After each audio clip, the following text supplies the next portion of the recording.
these are always the things I have to go through. If you go to professormesser.com/QA, you will see out there on the website, there it is, you've got information to go through, and we will talk more about these questions in just a bit. But I have a question for you that is a question on the VBox side. That VBox is available and you can reach it by going to professormesser.com/QA. One of the things that I put up and running is I have a question that is a rewind question. This is a question that we talked about whenever we go and look at last month's study group. Now, this particular topic is one that also applies to the 701.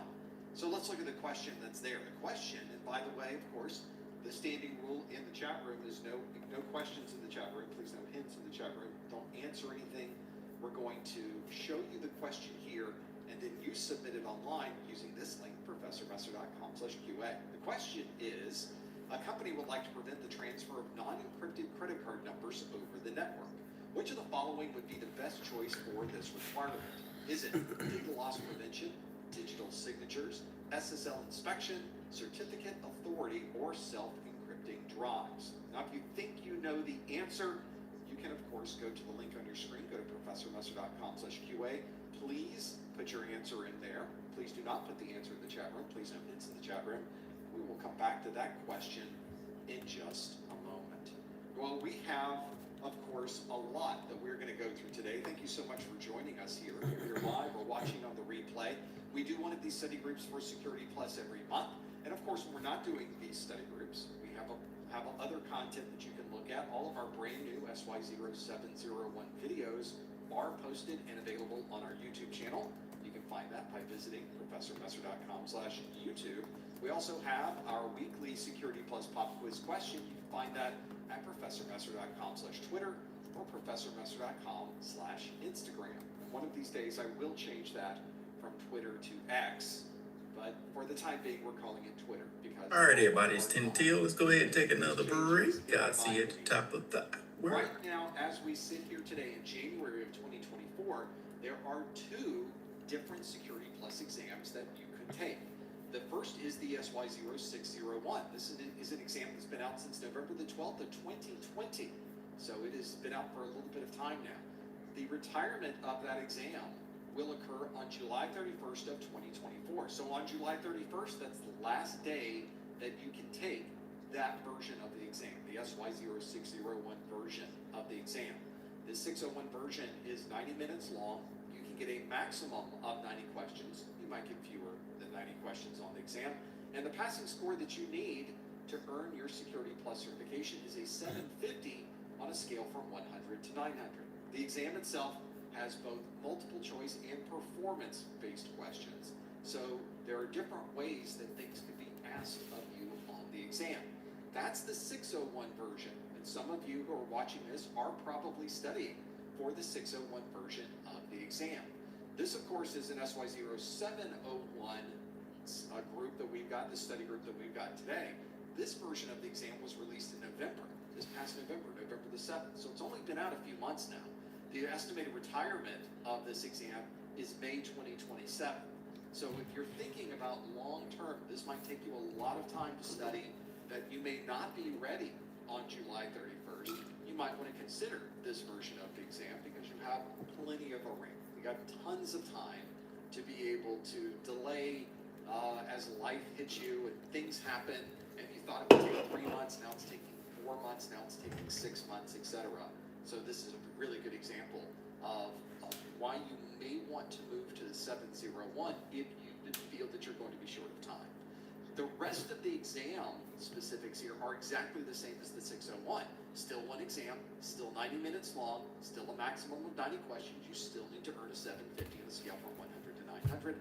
And the format is exactly the same as the 601, where we have primarily multiple choice-based questions, but at the beginning of the exam, you might get performance-based questions. So you've got a choice right now.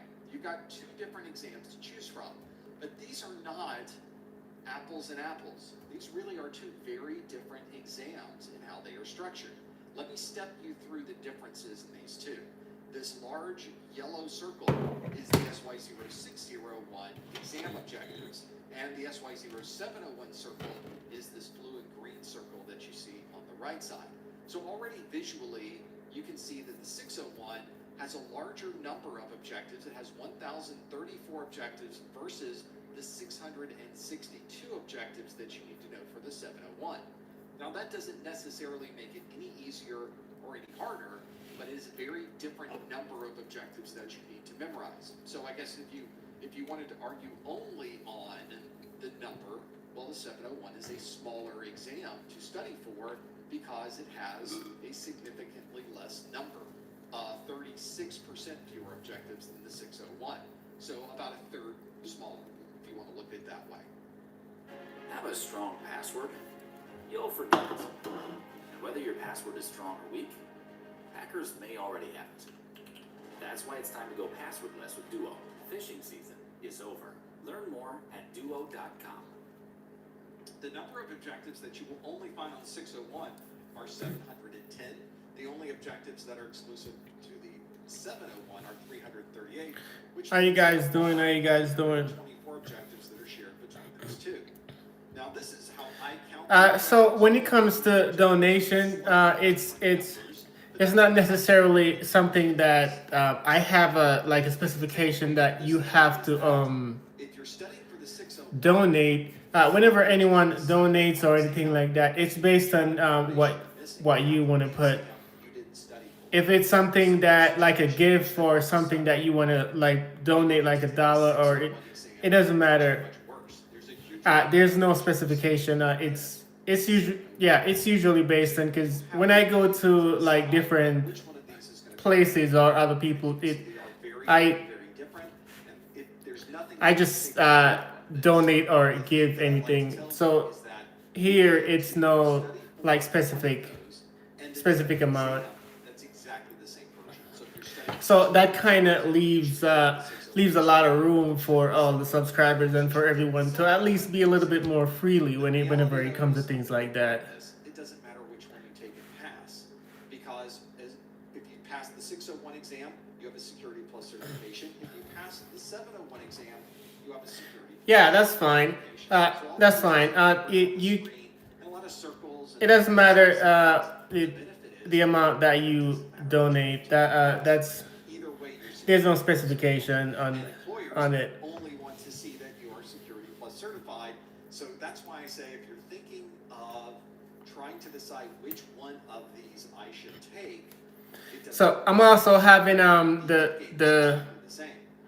I'm also having the membership there. So the membership is now available on the channel, and I'm having the shop coming soon as well with merchandise with a lot of good stuff for you guys. So I'm trying to make it that there will be a lot more ways in which interaction becomes just a little bit more fluid and in a productive way. on July 31st. I don't recommend that. That's not So I wanted to at least be a little bit more free spirited, so no one's feel any kind of restricted way. I want everything to be at least just a little bit freer in before July 31st. And this you're platform. been studying for the 601, keep doing that. Go take the 601. Now, if you're just getting started and you want to pick one now that you're getting started, you probably want to go with the 701 because you don't have a limit. Check out my upcoming videos. 30% smaller than the 601. So you can Thank you. There's still a balance. Thank you. I appreciate that. I have some upcoming videos that I'm currently scheduling. Check out the titles, the thumbnails, and leave a comment on the videos and let me know what you guys think. There's also a poll on each video as well with questions and answer on there. Kind of working through the specifics. You can react to those, or you can leave a comment under the video. So on the home page, there are upcoming videos. If you are someone who is wanting a replay of this study group, we have an audio-only version of this that's Awesome. Stay tuned. There's a lot of good content upcoming. I'm scheduling a lot of videos. You'll see those upcoming in Spotify, for instance, or on my home screen.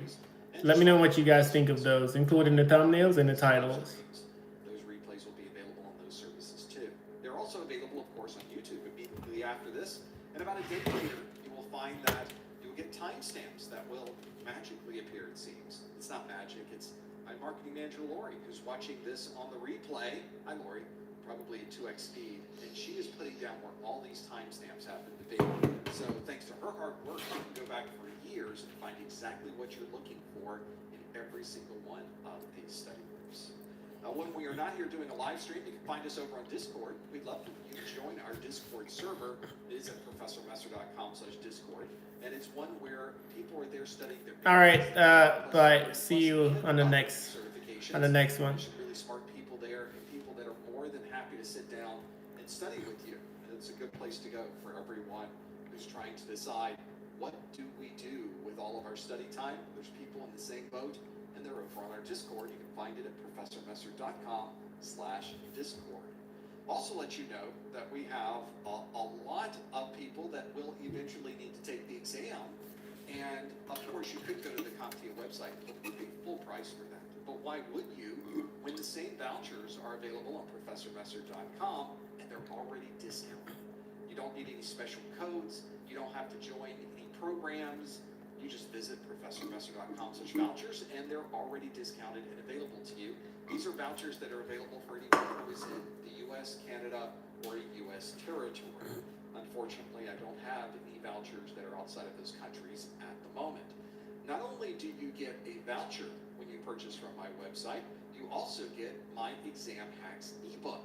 This is something that I give you absolutely free, where I've collected all these tips and tricks for studying and taking the exam, and I put them into one single ebook.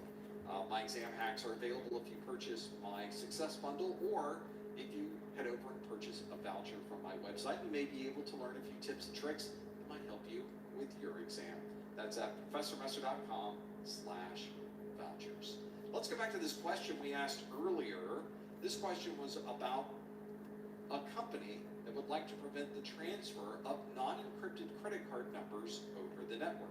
Features, SSL inspection, certificate authority, or self-encrypting drives. Let's see how you voted on this one. 41% of you say data loss prevention, 24% of you, almost a quarter, say SSL inspection, 13% say digital signatures, 12% say self-encrypting drives, and 8% say certificate authority. Got quite a mix on all of these and working through them.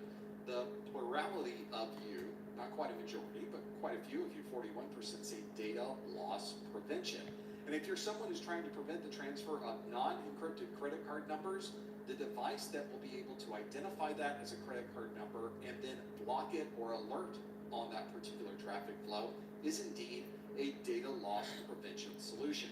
Sometimes these are standalone devices, an appliance that you can plug into the network for your data loss prevention. This is also a great way if you are someone who is working in a next generation firewall. You may find data loss prevention capabilities within the next generation firewall. So sometimes it's not a single device, it's just integrated into a different device that you happen to use. That is the real nice part of this, is you get to decide the best way to make that happen. So have a look at your options and what you might have available. Might be a good way to tell something that you're already using with this data loss prevention. Digital signatures are available to confirm the integrity of information. So if you receive information, you'd like to confirm that what you have received is exactly what has been sent. Digital signatures are perfect for that. They can also be used for non-repudiation. That is certainly one that does not have anything to do with transferring non-encrypted credit card numbers. SSL inspection may allow you to decrypt SSL traffic, or as we call it today, TLS, but nobody really... I know I don't work here yet, but I know what sells cars. You guys announced me as your CFO. Chief Family Officer? Sure. Family.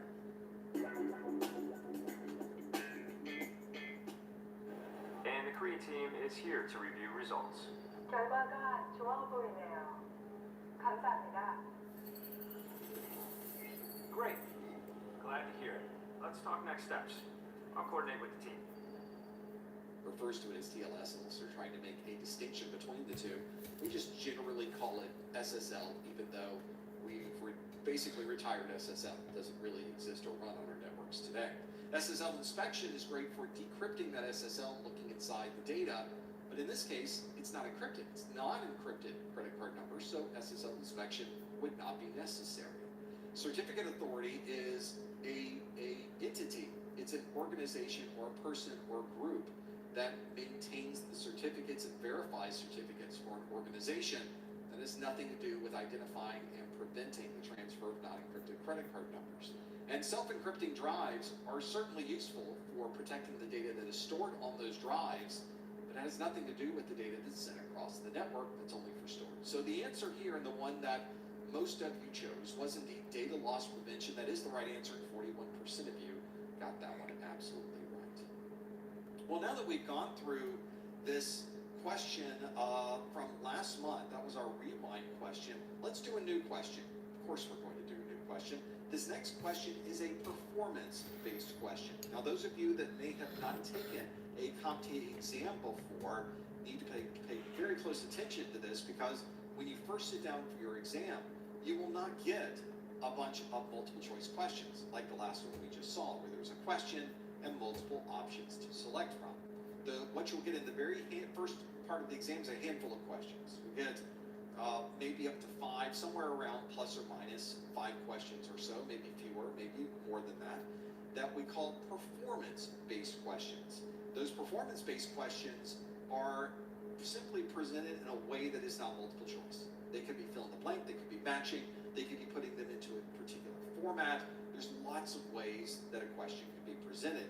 And for you today, I have a brand new performance-based question that I would like to provide. Here it is. This is the performance-based question that asks you to match the technology. So I have these 4 different scenarios, and I have at the bottom of the screen 1, 2, 3, 4, 5, 6, 7 different technologies. So there'll be 3 left over when we're done with this. So a little bit more to be able to work through the question. The 4 different scenarios are: a known vulnerability passes through an IPS without an alert. A client uses an API to access an application function. All data on a mobile device is encrypted, and application transactions are logged in a public ledger. Now, the 4, or in this case 7 different technologies that can be matched to those 4 scenarios are obfuscation, hashing, blockchain, federation, microservices, secure enclave, and false negative.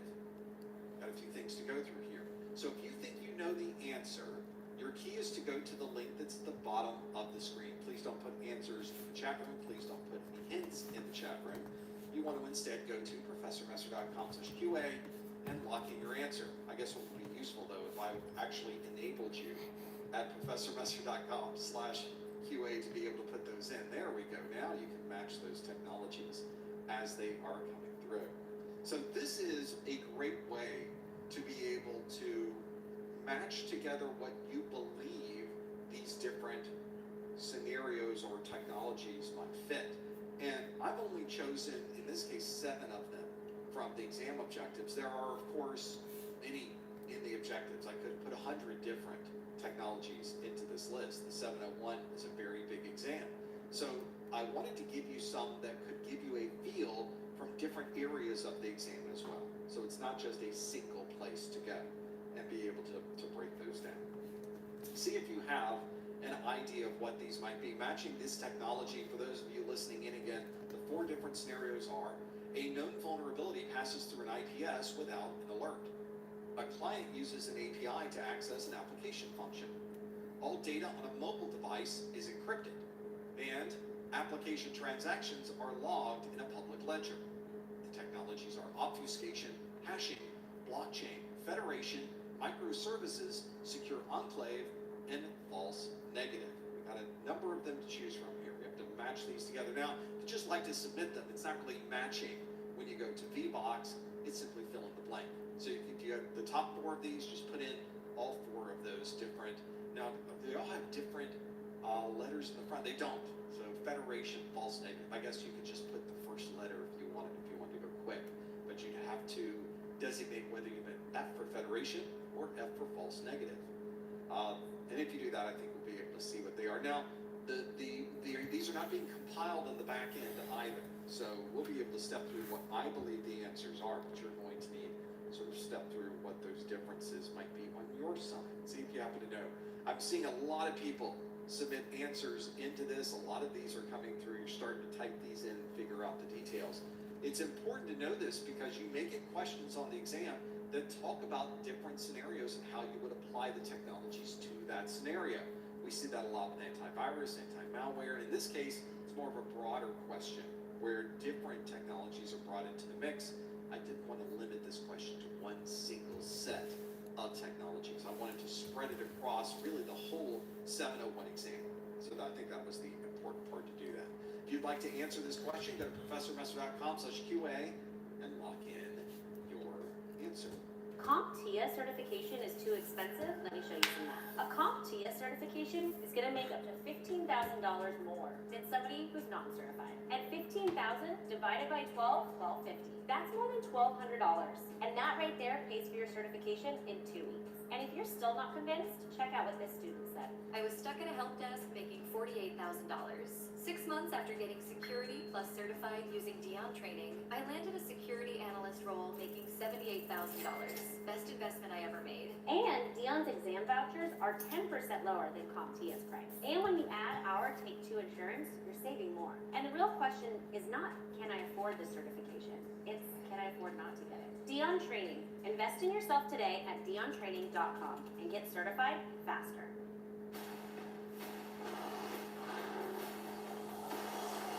Predator Badlands. Good. Let's see how we do. Now, let's step through each one of these and see if what I have on my side matches what you have on your side. Let's start with the very first one on our list, which is a known vulnerability passes through an IPS without an alert. And if we were to have a look at the differences for those, I think we can probably step through them. Or maybe we can't. Maybe we're not going to. Maybe we're going to try to. Now you can see it. Now you see behind everything we're doing here. The differences, there we go. So now let's have a look at each one. I'm going to put false negative under the first one that we have there. A known vulnerability passes through an IPS without an alert. That is indeed a false negative.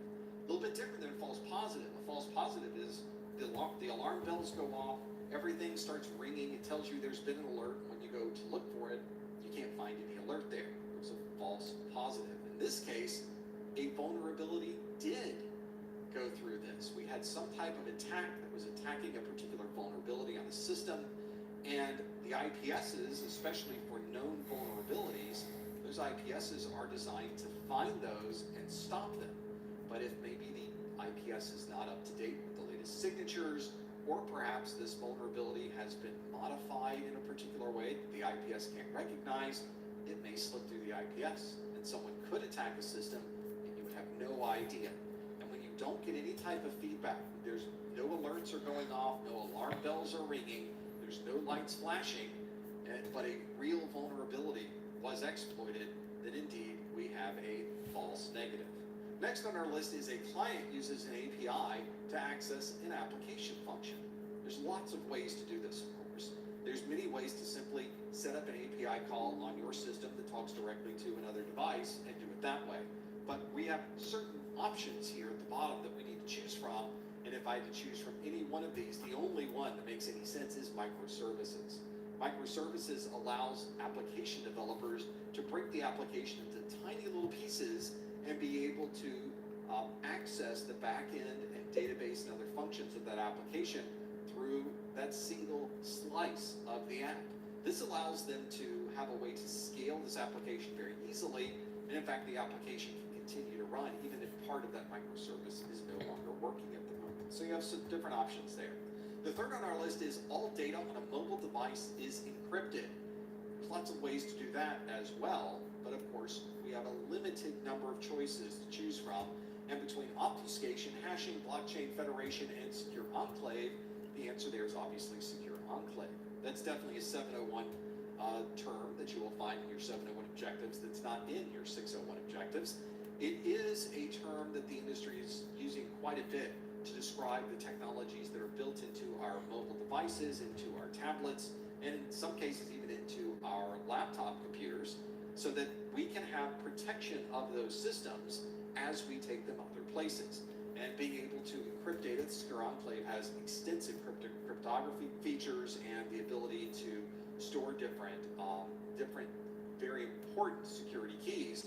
And of course, if you're encrypting data on a mobile device, having a secure enclave can help quite a bit. If you're walking around with a mobile phone, you have a secure enclave or something that's very similar to that in that mobile phone. And then lastly, we've got application transactions are logged in a public ledger. Well, between obfuscation, hashing, blockchain, and federation, the only one that seems to fit the bill there is a blockchain. You would think we got that one pretty well. Blockchain is certainly in the news a lot these days.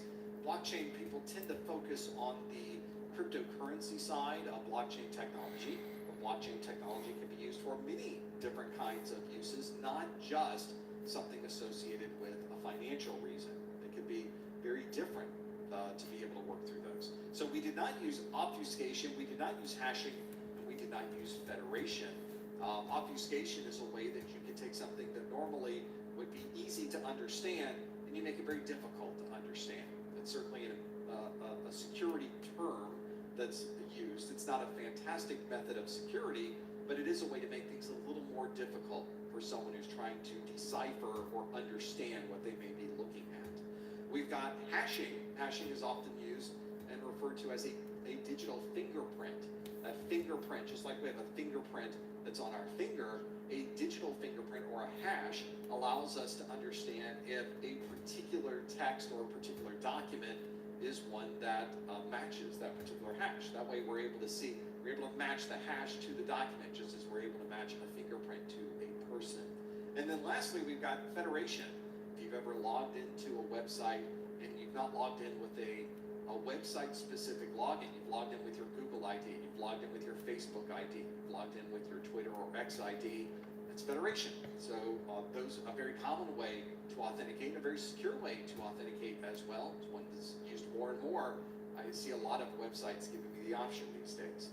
So out of those four options, a known vulnerability passing through an IPS without an alert, that's a false negative. A client using an API to access an application function, that is microservices. All data on a mobile device is encrypted. We do that with a secure enclave. And application transactions are logged in a public ledger. That's your blockchain. That is your matching question today. That is your performance-based question. Hopefully you did pretty well with that one. A lot of these topics are new, and if you're going to get questions wrong, now's the time to do it. Hopefully, if maybe you got all of these right, but if you got any of these incorrect, now you know what the answer is. And if you see these topics on your exam, you'll be able to decipher them a lot easier now that we've gone through those specifics. That is our performance-based question of the day. Let's shift gears and now do a different question. Now let's go back to our multiple choice-based questions. This question is one that lists, let's see if I have it here. Do I have the, there's the question we just asked. Let's keep going with the questions that I have here. This is one, when we're matching technologies was easy. If I just match it with my slides, would be even better. Next question on our list is this one. It asks, an MSP needs a secure method of connecting to the web servers of a remote client. Which of the following would be the best choice for this task? Would it be a proxy server? My kids can't hide anything from me. I'm home. Especially when they've been using toilet paper that doesn't hold up. Charmin Ultra Strong has a diamond-y texture that's more durable. And it cleans better, so you can use less. Enjoy the go with Charmin. If I were him, I'd bundle my home and auto and pick up the real victory. Savings. Are you talking about bowling? No. Bundle. Jam. Bundle. Bundle and save with a personal price plan. Like a good neighbor, State Farm is there. SIM, jump server, IPS, or HSM? If you think you know the answer, follow this link on your screen. Go to professormesser.com/QA and lock in your answer. Please no answers in the chat room. Please no hints in the chat room. This is one where you can simply decide, now that we're back to multiple choice, is it A, B, C, D, or E? The question again, an MSP needs a secure method of connecting to the web servers of a remote client. Which of the following would be the best choice for this task? Is it proxy server, SIM, jump server, IPS, and HSM. So for those of you wondering about what are some of these acronyms, what is an acronym in the question, what are these acronyms in the answer, well, that's part of the question. That's part of studying. So we need to know what these acronyms are because they may very well show up on your exam, and we will, of course, talk about what all of those are as we go through them. Hopefully you're familiar with some of these terms. You may find that these terms come up quite a bit on these exams. So have a look at what you think the answer is. Submit your answer by going to the link on your screen, professormesser.com/QA. We're really good at acronyms in IT. At least this isn't the Network Plus exam. Network Plus probably has more acronyms than anything else. Security Plus certainly has quite a few as well. It's the language we use to communicate with each other when we're talking these different technologies. So let's see how you did with this one. A number of people already locked in their answers on this one. So the question again asked, an MSP needs a secure method of connecting to the web servers of a remote client. Which of the following would be the best choice for this task? Is it proxy server, SIM, jump server, IPS, or HSM? And if we look at our list, 48% of you say the answer is jump server, 37% of you say the answer is proxy server. We're a little bit torn as we break this one down. Let's see how we work through this. We have 5% that say SIM, 4% that say IPS, and 4% that say HSM. So the real key here is understanding the scenario. The scenario is a managed service provider, and they need a secure method of connecting to the web servers of a remote client. And ideally, usually an MSP is connecting to those web servers to be able to perform maintenance, to log in at the command line, to install patches, to reboot the web service. They're the ones doing administration of those systems. So how does an MSP connect securely to perform administration if they happen to be remote? That becomes a challenge. If you're inside the building, it's a little bit easier because you're inside the firewall. But what if you're outside the building and you are responsible for making sure that you, of course, understand and can get to all of those systems securely? That's the important part of this. And if you are working with an MSP, then you are probably very familiar with a jump server. Jump servers are devices that sit on the outside of the network. So our private network is here on the right side. You can see there is a number of servers on the inside, application servers, web servers, database servers, and a jump server. And if you are an external client, there's probably a little pinhole in the firewall. There is a rule that allows us to access one device on the inside of that network. In fact, it might be even more secure. There may be additional access controls here. But if you're on the outside of the network, using a number of different features, you may be able to connect to that jump server that's on the inside. And as the name implies, this jump server allows you to jump to other systems. That gives you a lot of access on the inside of your network, and that's why we say that the jump server is almost always a hardened device. We've made sure that it has limited access to the internet, and we want to be sure to monitor it so that we know it's not being abused. Usually we're connecting to the jump server through some type of method, SSL, we're connecting over a tunnel, maybe we VPN into the jump server, and from there we jump off by using things like remote desktop or secure shell. So that's a good example of how you might be able to securely access systems that are the inside of a different organization, even though you happen to be on the outside of the organization. And indeed, jump server is the correct answer. 48% of you got that one absolutely right. Now, we have a large number, 37% said proxy server. And I think a lot of people thought, well, they're connecting to a web server, so they could use a proxy, which is an automatic thought. And indeed, if you're, for example, connecting to professormesser.com right now, you're connecting through a proxy. You don't see it, you don't realize it, but there are additional security controls put in place. But you're a user. You're someone who's accessing that service. You're not someone who's administering that service. And an MSP, managing service provider, is someone who is managing those systems. They're not going to use a proxy server. They're going to use a jump server so they can SSH, where they can remote desktop into those systems. So a proxy server, although would be great for the end users, not very good for the MSP. The MSP needs additional features that can only be found from a jump server. And that's the one we were looking for. The rest of the answers, interestingly, are all those acronyms we talked about. A security information and event management device, or a SIM, is one that is commonly used to aggregate all of the log files from all of those different devices on the network. It's also a great reporting tool. When you have all the logs in one place, why wouldn't you do a report on what you have discovered? That is commonly referred to as a SIM, and although a SIM is very good for reporting, it doesn't provide any access for remote connections to any device on the network. We've got IPS, an intrusion prevention system. We've already talked about IPSs today. We know that an IPS is designed to look for vulnerabilities, someone attacking those vulnerabilities, and be able to stop that traffic before they're able to exploit that vulnerability. In this case, securely connecting to a server doesn't have anything to do with stopping exploit of a vulnerability, so it would not be an IPS. And lastly, an HSM, hardware security management, or hardware security monitor, or hardware security system. This is the systems that we have in place to collect and store and manage and maintain all of our web server certificates are often used with, in conjunction with, an HSM to be able to properly store and secure those, especially in very large scale networks. So if you're in a very big network, got a big data center with lots of different servers, you've probably got an HSM that helps you maintain and manage all of those different systems that you might be working with.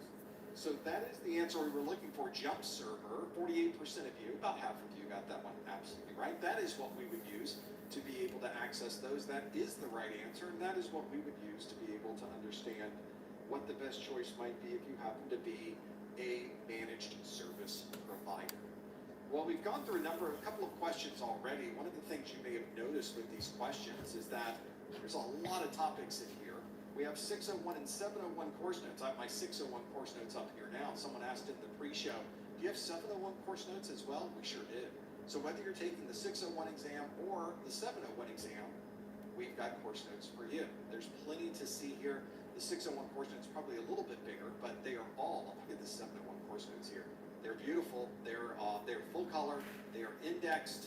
You've got everything, all the text from all of my videos, all of the content from all of those, they are in there. So hopefully this is one where you have been working through and trying to break down what all of these differences might be. It can be difficult. As I mentioned already, there are a lot of different topics, options, and things you need to know. Well, in my course notes, I put everything in one single place. You are able to get into the course notes and have all of the text, all of the important graphics, all of the charts, all of the tables. They are in my course notes. So have a look and see if that's something that might help you. This is a great place to go. My course notes, it can save you a lot of time. It doesn't replace watching the videos, but it does give you a way to consolidate all of that information and carry it with you wherever you happen to go. There are both physical edition and digital edition PDFs, and if you purchase the physical edition that I'm holding right here, the printed version of the course notes, you get the digital edition for free. So you have the choice. Whatever one you would like to get, it's on the website. You can find that at ProfessorMesser.com. Use the pull-down links at the top of the screen to choose either the 601 course notes or the 701 course notes. Be able to do that. Only available at ProfessorMesser.com. They're not in the Kindle store. Sorry, chat room. You have to go to ProfessorMesser.com to find those. Let's do another question. We've got more here. With Liberty Mutual, you can customize and save. Oh, I think your hats are switched. No. What's up, Zach? Check out this echo. T-Mobile's got home internet, and it's just $35 a month. Our echoes are all knowing. T-Mobile's got home internet, just $35 a month, and it's guaranteed for 5 years.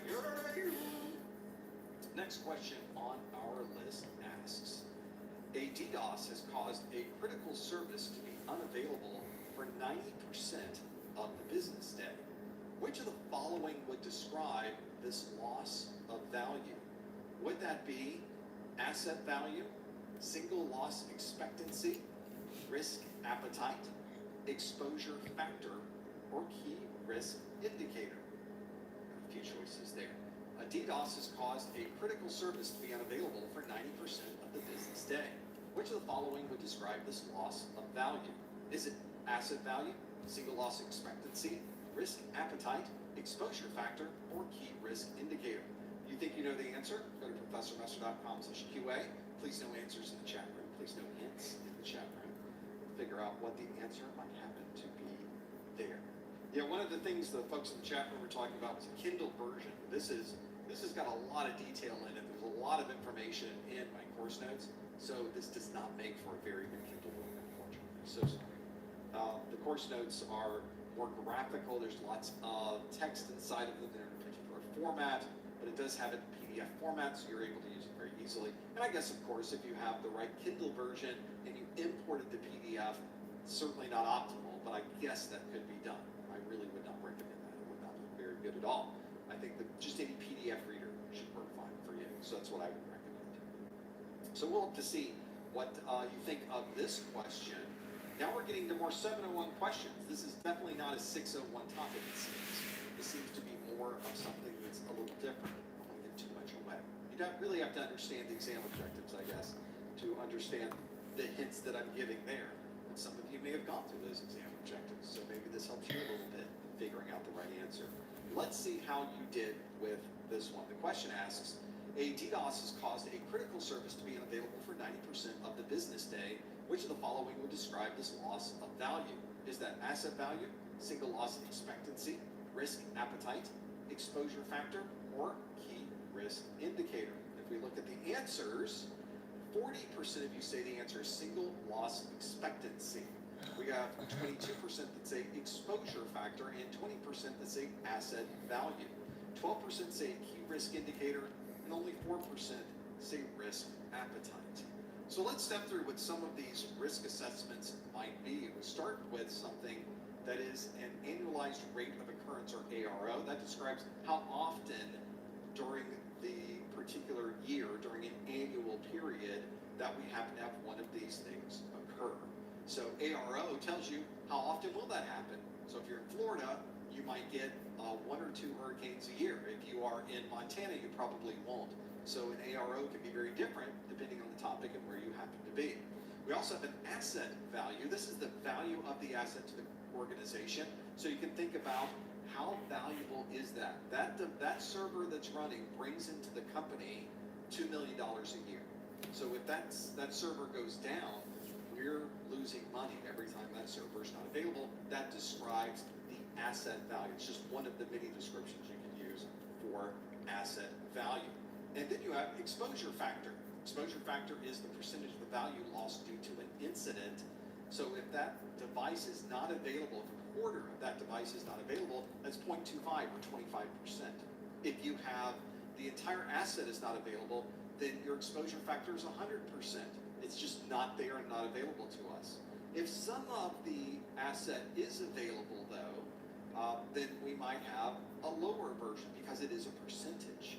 So in this case, that certainly fits with the question that we were getting, which is a DDoS has caused a critical service to be unavailable for 90% of the business day. There's that 90%. So it was available for 10% of the business day. So at least we got a little bit of business done on that device. Obviously 90% is a very large number. That's a significant problem. But now we understand that what we were hoping to find was an exposure factor. We have an exposure. 90% of this device not being available gives us the idea that we have an exposure factor of 0.90 or 90%. So in this case, exposure factor was the number we were looking for. 22% of you chose exposure factor. Now, to be fair, this is a brand new topic from the SY0701. Maybe some of you have never run into this topic before, and now you have some insight into how you might calculate things, knowing that there happens to be an exposure factor. A single loss expectancy would tell us how much we lost by having that available. For example, if a web server goes down for the day and we make $10,000 a day on that web server, our single loss expectancy would be $10,000. But you can see here our number that we were looking at was a percentage. So there's no dollar value associated with the percentage. We have to first understand, what are we losing? How much money have we lost, or how much of a service have we lost?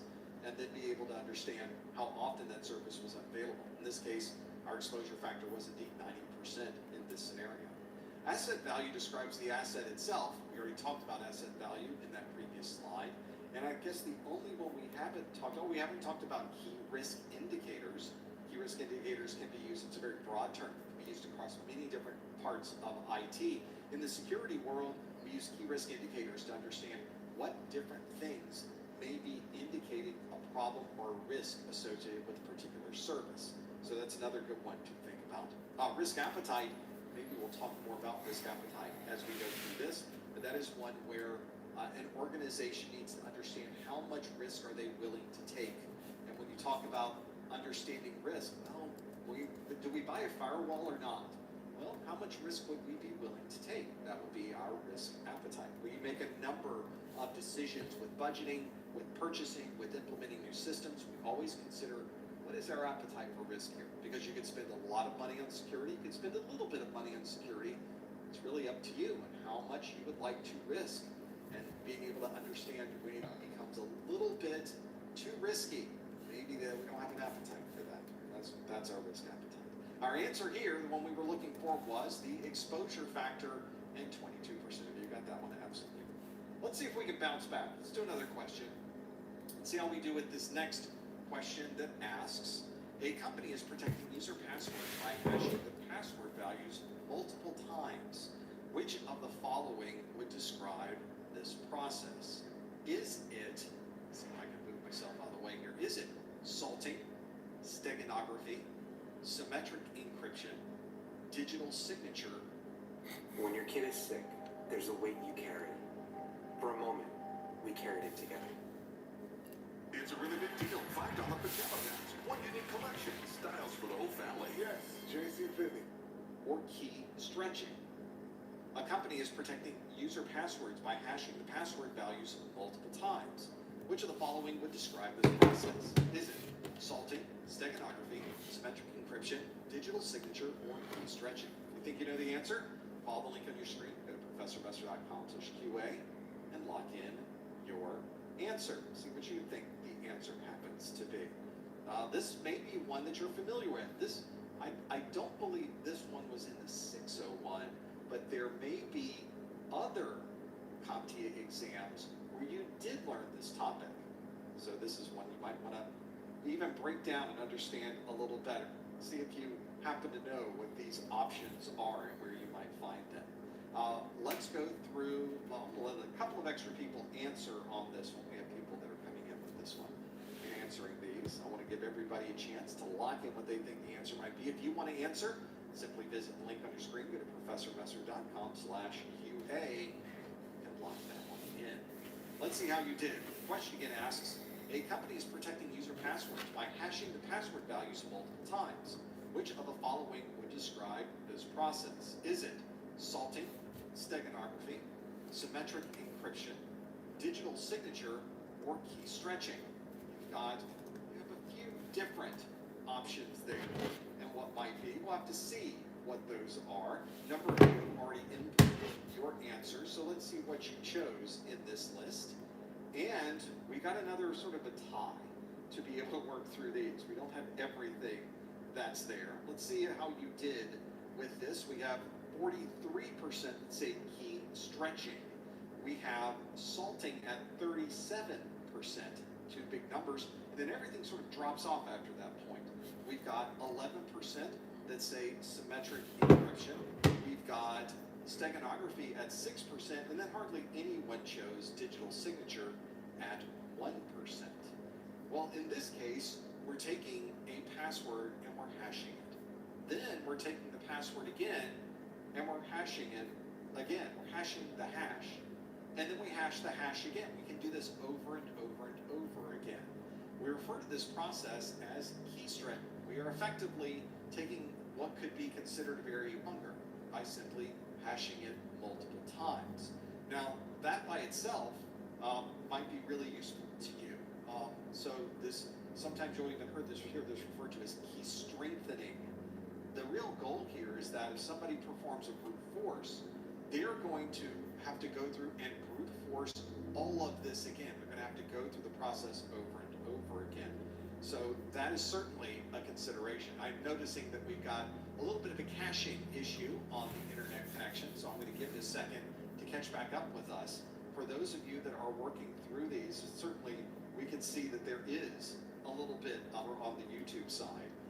So there are different things. It's one of the neat live stream. Do a look at what we're doing here, the details. And fortunately, the internet is still up. We're going to let the group know we are aware and waiting to bounce back. It's okay. That is the norm of everybody working on the YouTube. It's sort of the normal thing to be able to work through. This is one I think if you're familiar with these, relatively familiar, to see how this works for you. The key stretching is the answer we were looking for. Hopefully, that's the one you are familiar with as well. We'll wait for the link to come back on the YouTube side, and we'll see if we can figure out the differences. I want to step through the answers on this one. We will not be skipping it.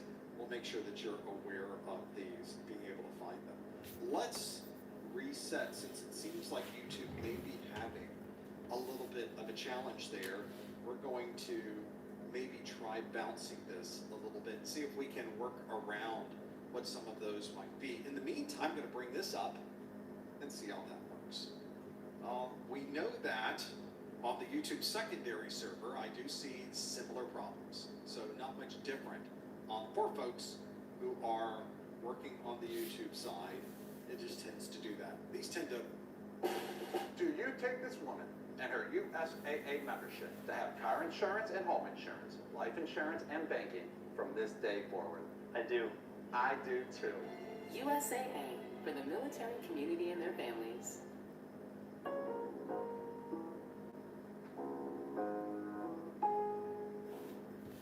That bounce back pretty quickly. So we're going to give it a moment. And then I'm going to check the primary server on the YouTube side. So not much we can do on this side, but sit and to wait. One moment we will be able to make this happen. I'm going to bring this up. I'll keep the audio on so that we can make this happen. This should be a good one to be able to break down. There we go. This is if you ever get into the details of YouTube, you just never know where the problems might be and may affect you. So this is another one of those to be able to work through. Should be a pretty good one. Don't worry, I've got more questions. We'll be able to work through all of them. So you're not losing anything, which is the good part. Well, now what that happens to be. Let me get the server name for YouTube live servers. And we'll see if we can figure out what's going on with those. Kind of a challenge though, if you're someone who's trying to work happens and immediately our caching is stuck at 3%. Could we have managed to get through that other server? It certainly is looking very good. It's like YouTube has straightened out whatever problem they happen to be having and working through them. So a little bit, we have a little bit that's here. This one is now, I think, you get into the YouTube side of things, that could be a challenge with working through the video side.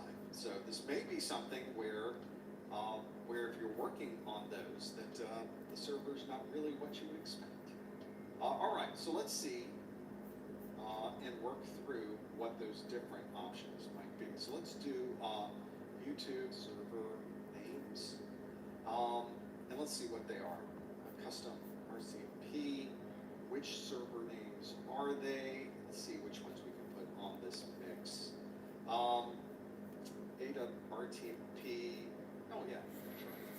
So we've got a few we can put into this mix. Let's see how it looks over on the YouTube side and being able to mix through it. There's not much you can do when you're sort of waiting for the network to find it itself. So we will figure out what that is in a bit. Sometimes it just doesn't work out that way. Sometimes you just don't have a connection. And that seems to be what we've got here as well. Let me grab the server and we're going to do a trace route to that device, be able to figure out what our different options are. There are some IPv6 outages though over on the Google side, and it seems to be that may be what we're seeing with this is an issue with IPv6.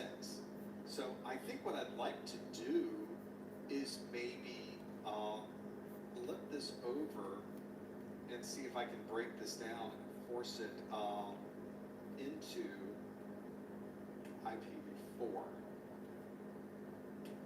I have to see if that's the case. We're waiting for this. I see a little bit of activity. I'm looking at the line here to understand what the different options might be with this one, but it just seems like not able to do this. Let's do this with a -4. Because right now, YouTube is definitely having some problems, and I do see some outages over in, once you get out of the Comcast network, it does look like there is an outage on one of the backbones. So we'll have to wait and see if they're able to route around that. That's usually what happens with these, is we're able to get around those. Let's see which servers are causing this problem. I'm going to do a quick lookup while we're sitting here and see what IP address this one happens to be. Who's in charge of that address? Is this a Comcast address? Nope, this is at Google LLC is where everything's being dropped. So it is a Google address that's having a problem. So unfortunately, that's one of the servers that I need to be able to make this happen. So we will continue to wait that one out and see where it goes from here. I'll have to see if that's there.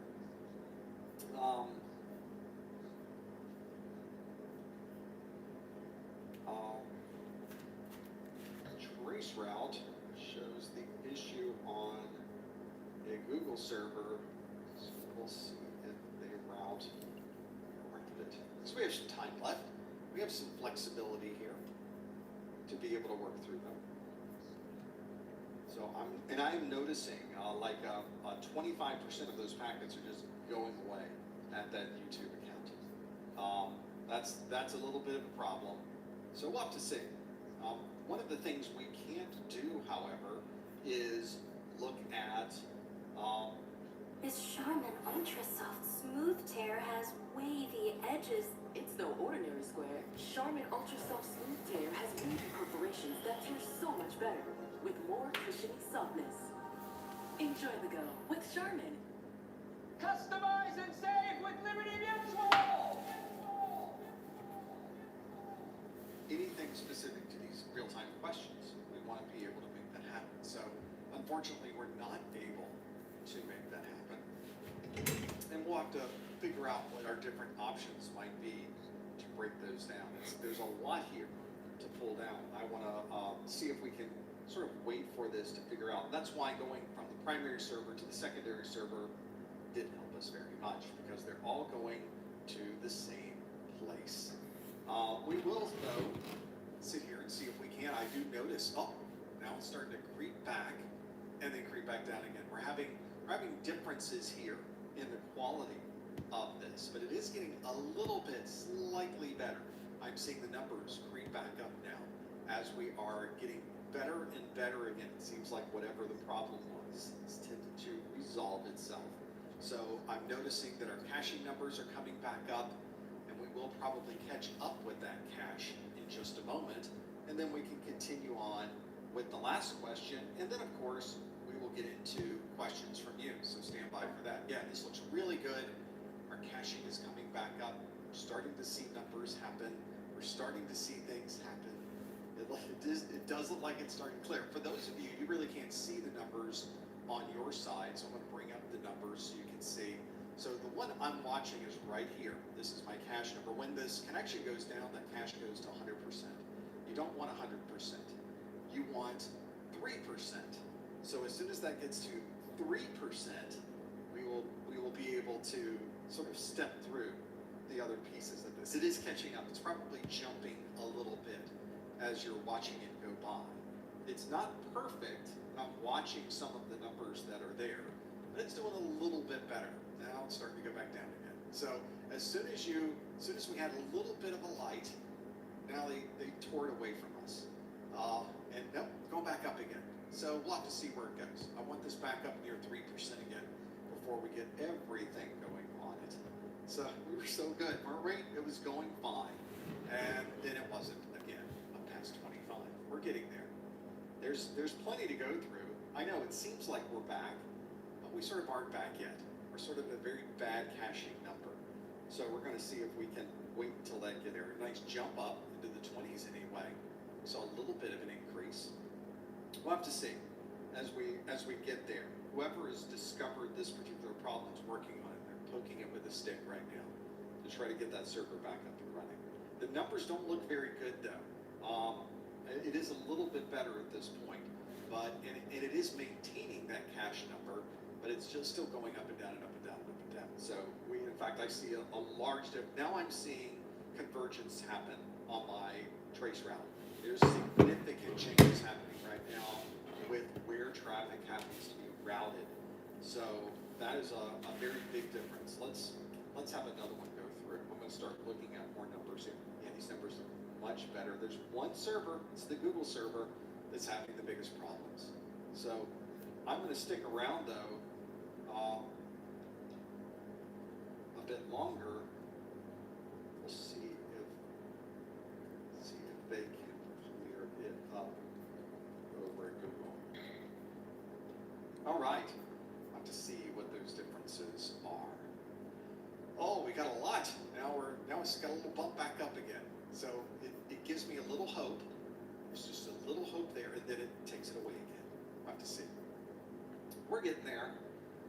And then that's it. If you're someone who is sort of working through this, I'm looking at the numbers here. The numbers look a lot better as I'm looking at these. I'm going to zero this out and do it again and make that happen. Let's make that. And see if I can break that down. See how the numbers are looking now. Now they're looking much better. Let's see if they're able to get through. I don't see any more packet loss. We should be getting the cache number coming back up. It's not there yet, but it's trying. So it looks like whatever they did to reconfigure or converge on a different network connection, we're getting there. So we'll have to see where we end up. The number's going up, which is the important thing. Or I guess down. We want the line to go up and the numbers to go down. It is getting a little bit better. I'm seeing on my side that the amount of packet loss over on the YouTube side is significantly lower. So that's a good sign. So maybe this cache will come back and we can continue. I was looking at a 74.125 address, and that's the one over at Google that was having such massive packet loss. So I could have the perfect network here. My ISP is running exactly as one would expect. We're having great success in sending data to Google, and then that's the real problem, is that you run into these scenarios where even Google is not going to have a way to fix that particular problem. We'll figure it out and get down into the details. So, and then I can give you some more information. I'm seeing this come way up. On this side, you can see we're up to 17%. Looks like they've managed to, it seems, resolve the issue that they ran into. We'll have to see if that's indeed the case. As we get now, we're going really well. So we're back up now to 3%. Looks like we've caught up with each other. Whatever that temporary outage was, I saw significant data loss over on the YouTube IP addresses. It was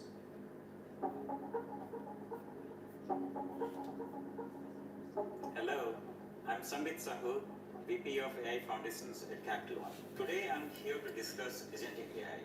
Why?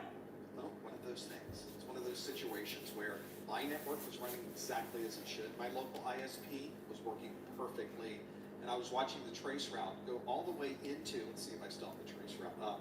So my 15th hop. So this is now in California. That 15th hop was the one that had massive data loss. So finally they found it, they poked it with a stick, they rebooted it. Did you turn it off and back on again? They did that, and now we're back up and running. So that was a very long conversation to have with myself while you're waiting for all of this to come back. For those of you that stuck around though, thank you for doing that. And I've got more questions for you, so we're gonna keep going. I'd already set the time aside, so we'll keep going with these. Let's first step through the answers for this particular question, which is, again, a company is protecting user passwords by hashing the password values multiple times. Which of the following would describe this process? Is it salting, steganography, symmetric encryption, digital signature, or key stretching? As we've already seen, key stretching is the answer here. We take a hash of a hash of a hash of a hash, and the process of that is designed to slow down any type of brute force attack. This would not be salting. Salting is adding random data to an existing hash, putting them together, or existing password, and hashing both of those things together. So hashing a hash is not salting. I guess you could vary. Salting tends to be a very specific value that's predetermined, and once you add that predetermined value, you add it to a password to create your final hash. So it's a little bit outside the scope of the hashing, or at least the multiple hashing, to be able to do that. There is no multiple hashing that occurs when you are salting something. It's just a single hash even then. We've got steganography. 6% of you chose steganography. Steganography, of course, is a way to hide data within a different type of media. So you're hiding data within a graphics file. You're hiding a document within a movie file. That's something that can easily be done with steganography, so that you can give someone a movie file or an image of that's there, but inside the image is data that normally you would not be able to see. That is steganography. Symmetric encryption implies or explains the process of encrypting and decrypting by using the same key, which is different, of course, than asymmetric encryption, where the encryption key and the decryption key are two different keys, oddly enough. Of course, symmetric encryption is also very commonly used, but it is not a method of hashing a hash of a hash. That is indeed key stretching. And then a digital signature, as we've already discussed today, is a way that you can have a signature or a way to sign a document or an email or any type of media, so that the person receiving it knows this is exactly what was sent, and they know exactly who sent it. That digital signature provides that integrity and that non-repudiation. So in this case, that's not what we were doing. We weren't doing anything with integrity. We weren't doing anything with non-repudiation. We were instead hashing a hash multiple times. And in that case, it clearly falls under the definition of key stretching. That was the right answer. That was what we were looking for. If you're someone who is watching this video for continuing education unit credit, I would love to send you an email that certifies that you stuck in there and watched this video, even through that outage over at Google. And if you did, here's the process that you should follow. Go to the top or the bottom of the Professor Messer website, click the Contact Us link, and on that Contact Us link, you want to find the connection or the link there, or the form that comes up, to put in your name, your email address, and in the subject line, put January 2024 Security Plus. In the body of the message, on a line by itself, put the super secret code words of the month, key stretching. Key stretching is the super secret code words of the month. Again, what you want to do is go to the top or the bottom of the Professor Messer website, click Contact Us, and inside of the form that appears, put your name, your email address, put the subject line as January 2024 Security Plus, or something close to that. And then in the body of the message, put the single set of words, key stretching. You can also put anything else you'd like in that message. I read through every single one of these. It usually takes me about a week or so to process all of these and get them back to you. Sometimes it takes longer, sometimes it takes shorter, but you can certainly do that by sending it in. I'll make sure I get these back to you. Do not worry. Key stretching is our super secret code words of the month. Now, for those of you who are asking, what did this look like on the trace route side? I did not keep the MTR that I had here, but if I look at a trace route to Google, Little Caesar's new bacon crust pizza is a no-brainer, because this is not a job for your brain. It's too confused. Do you start with the applewood smoked bacon and crispy caramelized cheese crust, or dive into the pool of pepperoni, pineapple, and mozzarella? It's a smoky, sweet, salty conundrum that your brain can't handle. Give your brain the day off and think with your mouth. Walk in and walk out between 4 and 8 with Little Caesar's hot and ready bacon crust pizza for just $9.49. Pizza, pizza. Don't compromise quality insurance for savings or your time for this ad. Hit that skip button. Or don't, and watch me skip.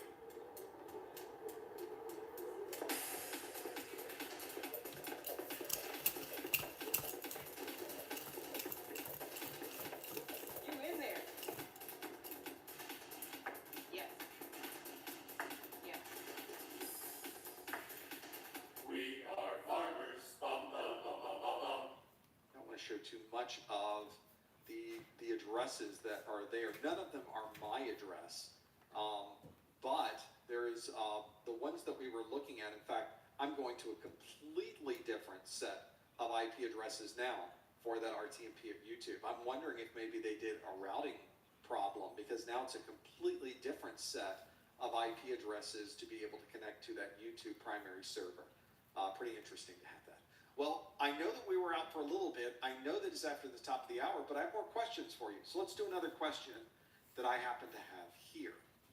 Here is our next question on the list. This one asks, an organization has discovered an attacker entering the building using an employee access card, but the employee still has their original card.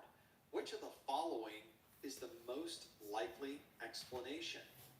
Let's see. Would it be privilege escalation, RFID cloning, brute force, spraying, or injection? And an organization has discovered an attacker entering the building using an employee access card, but the employee still has their original card. Which of the following is the most likely explanation? Is it privilege escalation, RFID cloning, brute force, spraying, or injection? If you think you know the answer, follow the link on your screen, go to ProfessorMester.com/QA and lock in your answer. I have to see what you think the answer is. As always, please, no answers in the chat room. Please, no hints in the chat room. You want to go to ProfessorMester.com/QA and lock in your answer. Folks are even asking, so where can we find more information on what happened to Google? You probably will never know what happened to Google. Mike says break time. In the next check, you'll be back in 15 minutes. We'll be at lunch. They might have information in their status. All right, everybody, it's 1 o'clock. Go ahead and clock out for lunch. I'll see you in an hour. Have fun. May not. It just depends on what they want to report. We'll have to figure out the details of what to report as we break this out. See if you know the answer. Follow the link on your screen. Go to ProfessorMester.com/QA and lock in your answer. See if you know what this is. This is a topic, definitely is a 701 topic. So this certainly speaks to the existing version of the exam. Let's see how you did with this one. The question asks, an organization has discovered an attacker entering the building using an employee access card, but the employee has their original card. Which of the following is the most likely explanation? Is it privilege escalation, RFID cloning, brute force, spraying, or injection? Let's see what you chose on the list. So here. And the answer is 98% of you say, well, it's RFID. We've seen that. We know what happens with RFID.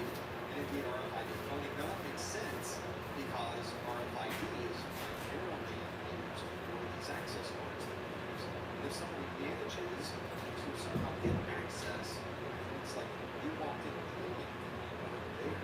Very likely that they can use your card to be able to do that. That was a pretty strong bounce back for most of these. We were getting 22%, 40%, 44%.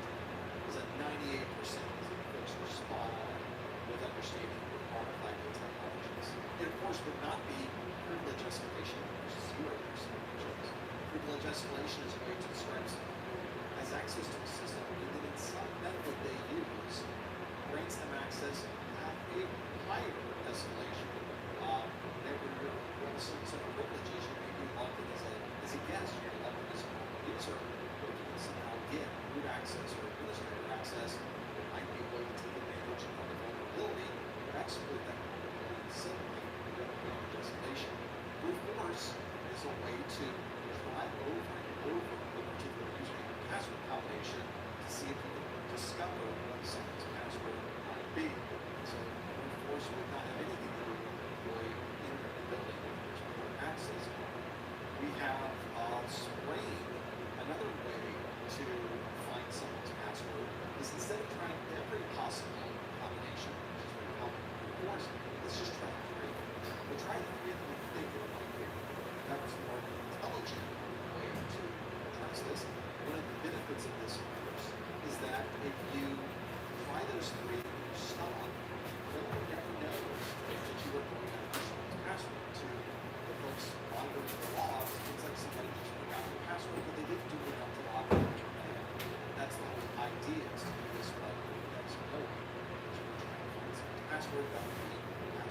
spray. And then we have injection, which commonly describes injecting additional code into a data stream. Often we see SQL injection. There are other types of injection as well. SQL injection probably one of the most common you will run into. This particular answer, everybody understood the answer here was RFID cloning. It is a very easy way to do this. There are duplicators everywhere. You can get some on Amazon for less than $50. They are standalone devices that you can purchase now for about $20 US. And you can clone through this portable device that you can take with you. You can also create other problems. So in this case, RFID is absolutely the correct answer. I'm optimizing my Amazon but I can use more help. AI. Alright, AI, now get to work and optimize. Hey, whoa, you made the ACOS go away. Why did you do that? That's before we register. Alright. Is it working now? AI sounds. Get better info performance with AppPass. Organic yogurt free. Here we go. At Sprouts, our shelves are filled with new, exciting, and delicious discoveries. This is that Sprouts feeling. Now let's do another question. I know that our slight outage is out at the top of the hour, but we're on overtime at this point. So let's see how we do with the next question.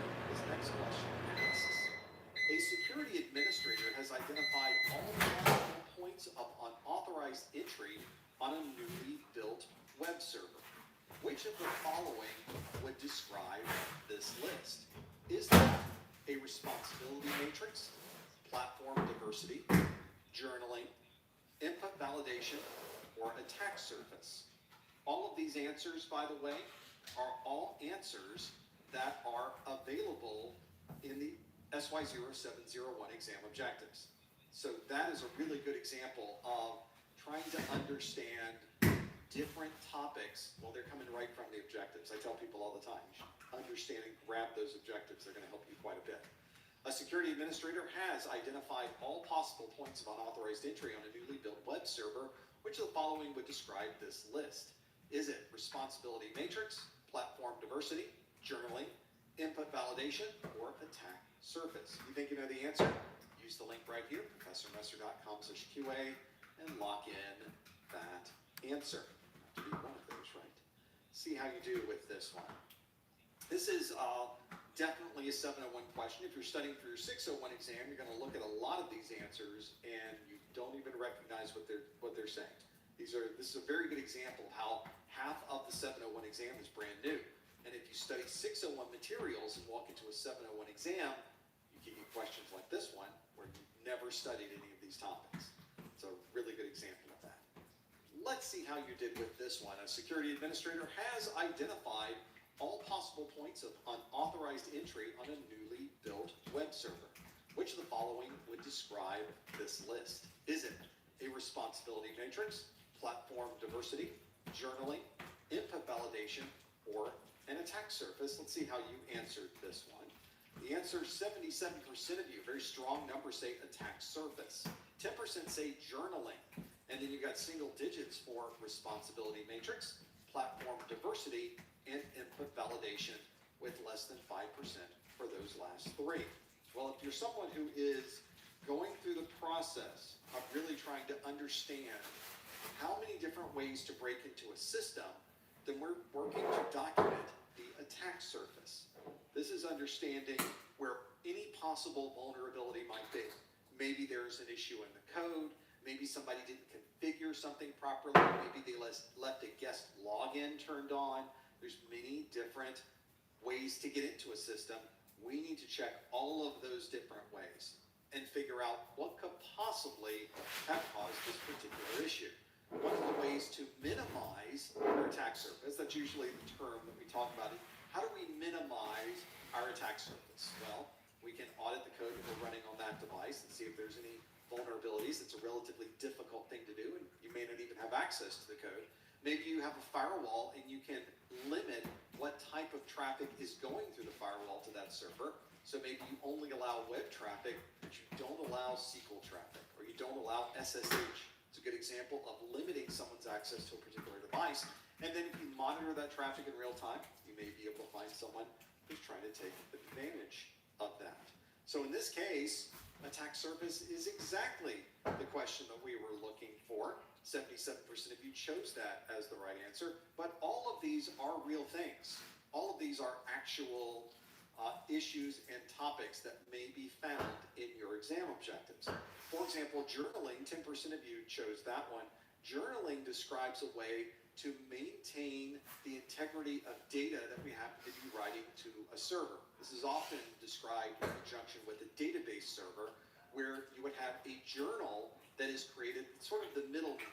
So instead of writing to the database, or in the case of I'm using a file system on my server that supports journaling, instead of writing directly to the storage device, you can have this write to a journal, and then the journal writes to the storage device.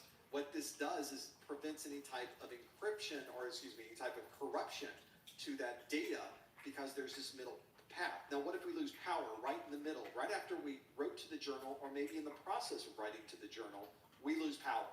Well, when your system powers back up, it will check the journal. If anything's in the journal, it can write that information successfully to the database. But if that journal entry was interrupted, it will not write that data to the database, and the database remains with all of its integrity. You don't have a corrupted database.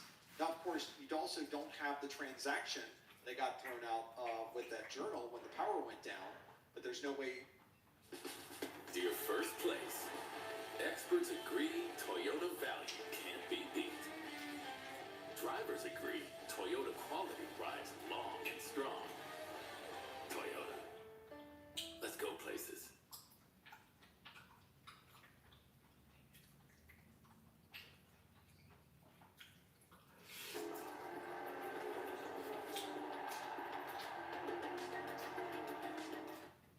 Go back in time, try to correct that issue.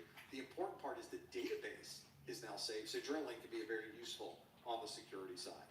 We also have responsibility matrix. We often associate those with the list of things that are responsible for a client or a cloud provider, and there's often a large matrix there, so you can understand what your responsibilities might be, what the cloud provider's responsibilities might be, which of course might change depending on the type of cloud implementation you have. If you have software as a service, there's a certain responsibility matrix. If you have platform as a service, it's a different responsibility matrix, and that's how you decide who is responsible for our data, who's responsible for the operating system, who's responsible for the hardware. We can refer to the responsibility matrix, and very often your cloud provider will put a responsibility matrix on their site so that you can reference that. Platform diversity describes a way to have different types of platforms, especially on things like web servers. Maybe instead of just having a Linux web server, or maybe just having a Windows web server, you have both Linux and Windows. That way, if you do run into some type of significant vulnerability in the operating system, you would only lose a portion of those servers while you're patching, or only certain servers would be infected with the particular problem because they would be the only ones susceptible to that. If you have a platform diversity, you have different choices in that platform, you can run about the same time. That's a little more redundancy and resiliency. And then the input validation, that of course is checking the input going into an application and confirming that the user isn't maybe sending information that they should not be sending. That is the one. So if you get into finding all of those different points of entry, it is the attack surface. That's what we were looking for. That is the answer to 77%. Got that one now. So. Well, I think at that point, we have intermediate. Gone past or surpassed those 20 minutes that we lost. So thankfully, we were able to do down a little bit with that. We'll come back, but we're not done with questions. I'll talk more about that in just a moment. This would be a pretty good idea of where you might want to go and think about what the different options might be available. In fact, this question is a really good one. But responsibility matrix, platform diversity, journaling, and attack surface are all topics that are new on the 701 exam. Well, how do you know where these topics come from? basically tells you everything you need to know for the exam objectives. This is where you want to go. Here's your ProfessorMesser.com/objectives. You simply go to your favorite search engine to CompTIA exam objectives. Now, when you do that, you'll be able to download the objectives and list everything that you need to know for this exam. Those are valuable, so make sure that you are familiar with every single one of those. This is the objective update for the 601. It changes out with some of the objectives, and maybe we'll look at those in the after show and understand the different options might be on the subject a little bit differently. We do one of these study groups every month. I have A+ study groups and study groups and Security Plus study groups. This next month is going to be a little bit crazy. Normally we spread these out, one on this week, two on that week, one on another week, and we use the whole month to be able to do our study groups. Well, those, at least for February, things have changed quite a bit. My schedule is a little bit chaotic. And so for February, everything is on the same week. So if you really like study groups, what do I have to wait for you? February 19th and 20th is our A+ study groups. February 22nd is our Network Plus study group. Wednesday there because of my voice. And then on the 23rd, on Friday the 23rd of February, is our Security Plus study group. And then the 7th Security Plus study groups from this group. Well, this is the part where I stop asking questions of you, but now you can ask questions of me. Do that by going to our ProfessorMesser.com/QA and going through and submitting questions for the after show, which probably some already in there. But of course, when we are not doing one of these live streams, you can find us over on our Twitter, Instagram, or YouTube. You can find that by going to ProfessorMesser.com/YouTube/Instagram/LinkedIn. Just want to find me on social media. ProfessorMesser.com/social media sites. Go to that site, that's where I am. It doesn't go to that site, so it's one of those things where it's an easy way to do it. Of course, we also have our discount vouchers. Don't forget about those with ProfessorMesser.com/vouchers to be able to get discounted vouchers if you're not going to be anywhere in the U.S. or U.S. territories.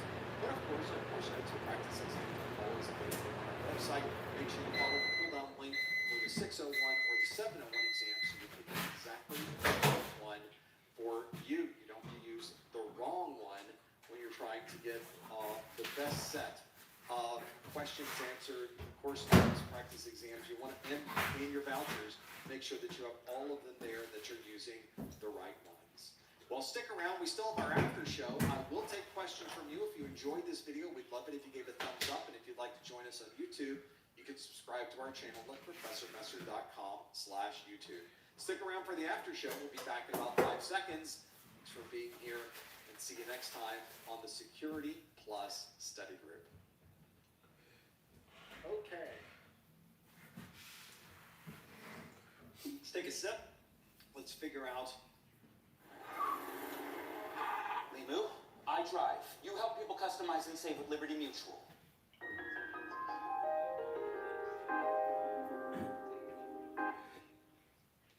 What we're doing there, that was a quick cut. Hi everybody, welcome to the after show.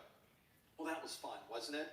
It's always fun when you have an outage right in the middle, but these things happen from time to time. In this case, it didn't look like the folks over at Google were struggling with the network issue, and it happens. There's nothing you can do to get around that. You can build out a solid infrastructure, which is what we have here in the studio. We are connected via a high-end business link for our ISP, and all of those were working perfectly. So even by switching over to the secondary servers, and even if I had a different network connection, it still would not have done anything. So that's just the way things tend to go when you are doing live streams. It doesn't happen very often, and it does. It just really is annoying for everyone, but that's okay. We have been able to kind of bounce back from that. I want, however, at this point to take your questions, and I can take your questions by visiting the link that's on your screen now. You can go to ProfessorMesser.com/QA, and I will be able to look through the questions that you submit, and we'll be able to put them on the screen, and we can talk about questions that you might have about the 601 exam, the 701 exam. You can talk about technology, you can talk about certifications, you can talk about anything ask any question that you would like to. It's all there by going to professormesser.com/QA and locking in your particular question. You can always submit it right there for those. So let's go through maybe some that are specific to Security Plus. And the question, the first one we'll talk about is one from Pete. Pete asks, how do I know if I'm ready to take the 701? It's a good question because there is a lot of information on the 701 exam, and how do you really know that you're ready to walk into the room? And I think if we go back to the exam objectives, that's going to be the best answer for us. So let's pull up the Security Plus exam objectives. I have them right here. I always keep them handy. I've been working on the 701 objectives extensively because we are in the process of finishing up our practice exams book for 701. So I have the exam objectives right here. This is the set of objectives for the 701. Tells you about the exam, gives you an idea of the different percentages for the different domains. That's where it's listed. And then they just start listing out everything that's on the exam. This is it. Everything is listed here. So we have, for instance, domain 1 is general security concepts. Section 1.1 is compare and contrast various types of security controls. And then you have the different categories. For instance, technical, managerial, operational, and physical. And then you have control types: preventative, deterrent, detective, corrective, compensating, and derivative. So those you all need to know. Each one of those bullets is a topic you need to know for your exam. So I think this is a great checklist. You can go through here and start checking off everything you know, or perhaps circling and highlighting the things that maybe you don't know. I have a number of different ones that are in here. Sorry, flipped around there. There we go. So then you can move to section 1.2 and go through all of those different topics. As you can start to see, if you're familiar with my videos and my course notes, now you're starting to see all of these are covered in the videos, all of these topics. So if you are going through this list and you aren't able to check anything off, you think, I need to learn more about the topic of non-repudiation, I have a section in my video that talks specifically about that in my videos that are labeled for section 1.2. So everything is numbered. You can find anything you're looking for. I think this is your best way. Once you've watched the videos, you've read your book, you've gone through some labs, you've done some Q&A, now go to the objectives and step through it. And if you now go through the objectives and you think, well, I know about 90% of this, maybe a little more, okay, now it's time for you to start taking these exams. Now it's time for you to walk in. Because if you're doing that well with the objectives, you're going to pass just fine. One of the things you will find, and I'm not sure why this, I get people sending me confusing statements on this, but it is absolutely the case that CompTIA stays very, very, very close to these objectives, almost exclusively to these objectives. For that reason, if you know the objectives, you know anything that will be asked of you on the exam. If you know the objectives, you're going to pass your exam. And that's why I tell people all the time, that's one of the best ways that you can study, is going through the process to pass that exam by following the objectives. Some people even ask, like Pete, who asked, will there be multiple choice options on the exam that aren't in the objectives? It's very, very, very rare. Rare to the point that you may find that the exams never deviate from the objectives. That's how close they stay to these. Now, of course, CompTIA can ask you anything they'd like. Got the new iPhone 17 Pro, and Verizon picked up the tab on the best 5G network, baby. No way. Get the new iPhone 17 Pro and the new iPad and Apple One. All on us. I mean, where else would I get it, right? Who needs sweatbands? Thanks to Old Spice Swagger Anti-Perspirant, I don't. Even tell you that on the exam objectives, there's a section on the objectives that says, we reserve the right to ask you anything. Well, it's more of a lawyer phrase than anything else, because in practical use, on the practical exam, they stick to the objectives. So that's why I tell people, you stick to the objectives and you're going to do just fine. I think that's an important takeaway. If you're studying for the exam or trying to determine are you ready to take the exam, go to the objectives. Let's do some more questions. This is one that really talks about, now we have these two exams. We can take the 601 exam and pass it, enter our our Security Plus certification, or we can take the 701 exam and pass it and earn our Security Plus certification. Well, is one better than the other? Do employers care which one of these you take? It's a valid question because these are two different exams, but they give you the same certification. And I tend to explain it this way. If you're someone who took these exams 10 years ago, you took the SY0301. That was the version of the exam back then. And you took and you passed the 301 and you became Security Plus certified. You didn't take the 401. You didn't take the 501 exam. You didn't take the 601 exam. You're probably not going to take the 701 exam. Instead, you simply renew that certification using other methods as the years have gone on. You have maintained that certification. And today, as we sit here, someone who passed their exam with the 301 version of the questions and maintained their certification is just as Security Plus certified as someone who passes their 701 exam today. So the same thing for the 601 exam. If you pass your 601 exam, you're just as Security Plus certified as someone who passes their 701 exam. There's no difference, and employers don't care how you earn the certification. All they care about is if you have the certification. That's the real important part. So don't worry about what companies may think about a version of this. They don't care. They want just someone who's Security Plus certified, and that's checked off the list if you can provide that type of credential to them. You don't have to worry which exam you take. Take the version of the exam that you would like. That's the most important part. We did some performance-based questions earlier in the live stream, prior to the entire network failing. The question here, though, is would it be possible to get a partial score on the performance-based questions? And this might even lead, it's maybe not just for performance-based questions. There may be multiple choice-based questions where you are asked to pick 2 or 3. So if it's possible, you can get part of that question right and part of that question wrong.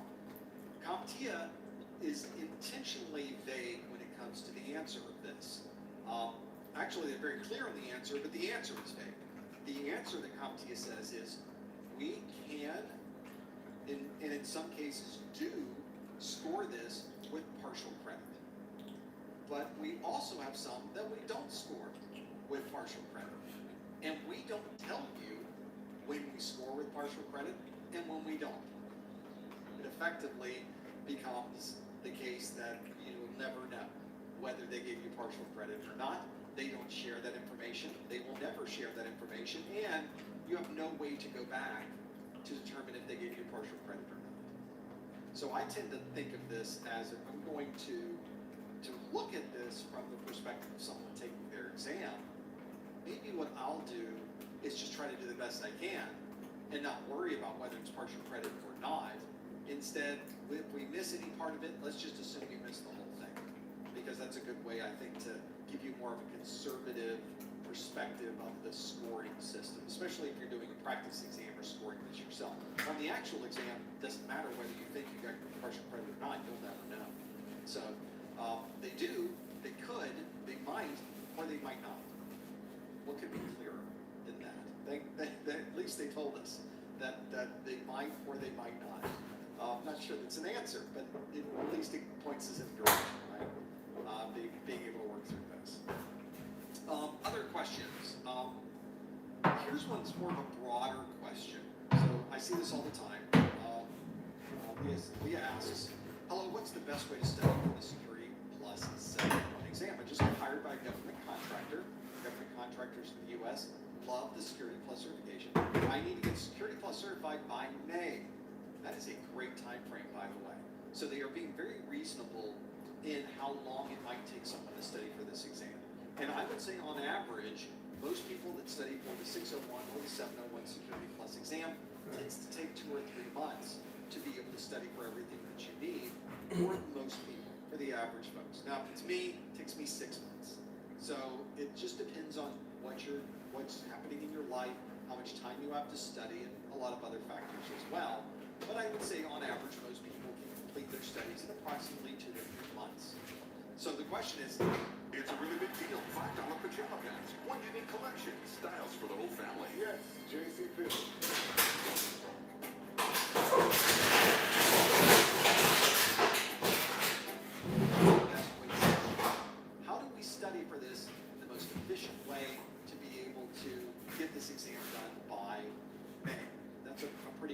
we're almost at the end of January, so you've got February, March, April, and that's good 3-4 months before you have to take that exam.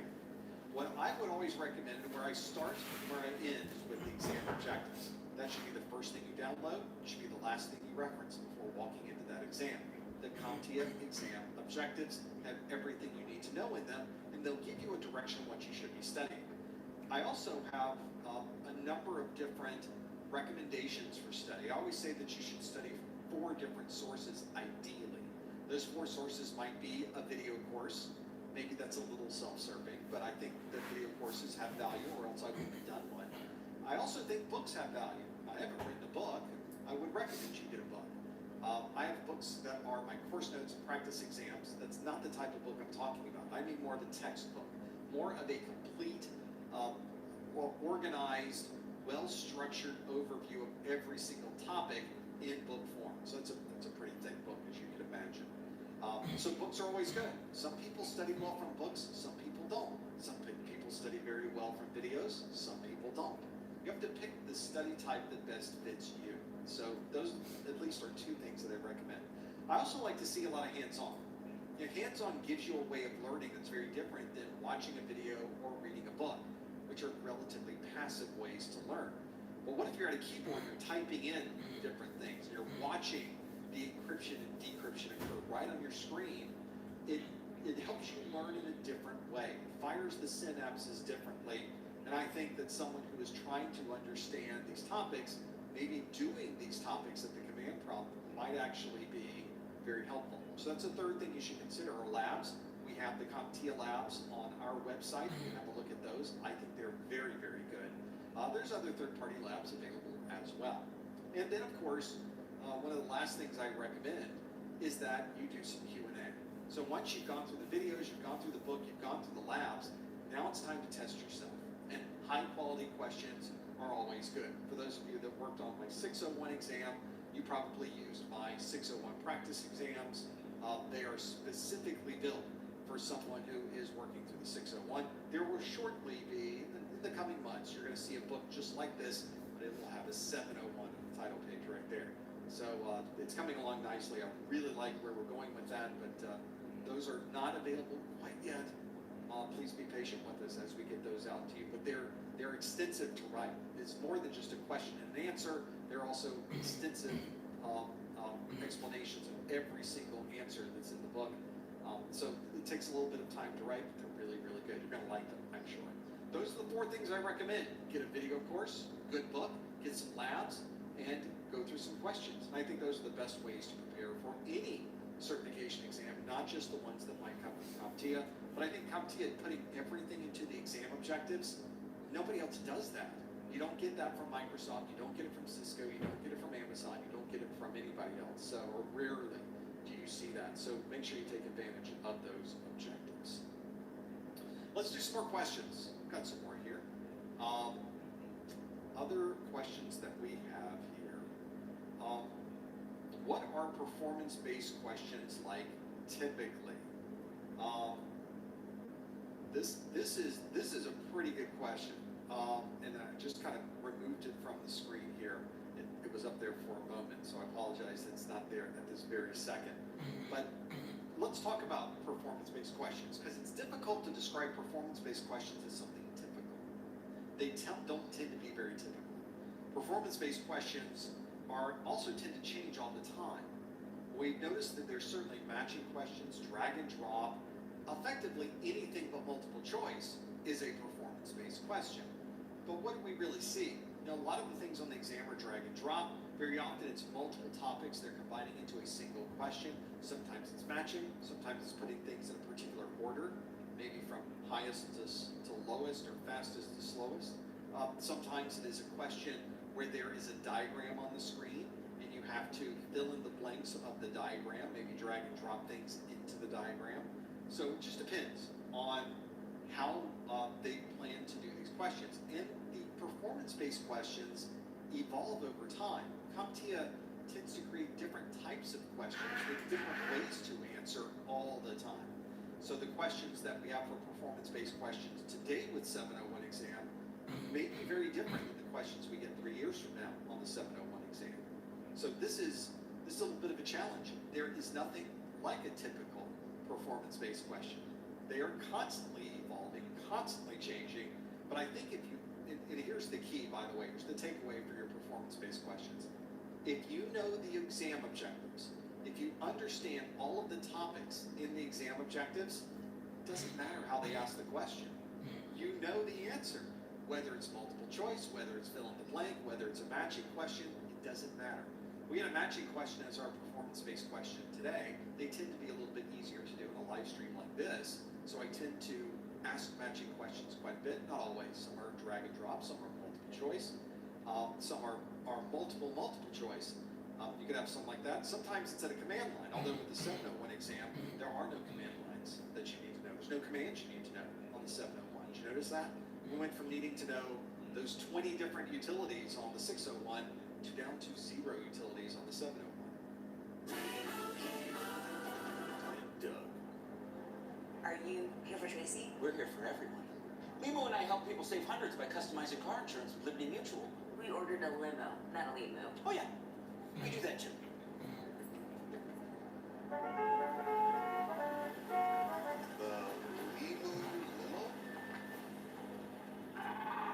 At your service. Only pay for what you need. Liberty, liberty, liberty, liberty. Undo your flu symptoms with Dayquil Intense Flu. The daytime coughing, aching fever under your flu medicine. So a little bit different. So you may not get things at the command prompt on the 701 exam, but you might get it on the 601 exam, and certainly on other CompTIA exams as well. I think what CompTIA is really trying to do is take the Security Plus and turn it into your entry-level security certification. And then when you want to do more with this, you want to go to the command line, you want to run these utilities, you want to use these functions on a system, now you need to move up to the CISA Plus, for example, because a lot of that is in the CISA Plus, and certainly in the CASP as well, which they may be renaming here later in the year. We'll deal with that at that time. But for Security Plus, if you know the objectives, you're going to do just fine. It doesn't matter how they ask the question. More questions from you. If you want to submit a question, follow the link on your screen. Go to professormesser.com/QA, and that is the way to do it. Let's address the question. We talked about this earlier in the study group. This has come up again in the chat room multiple times as we have been in the Q&A here in our after show.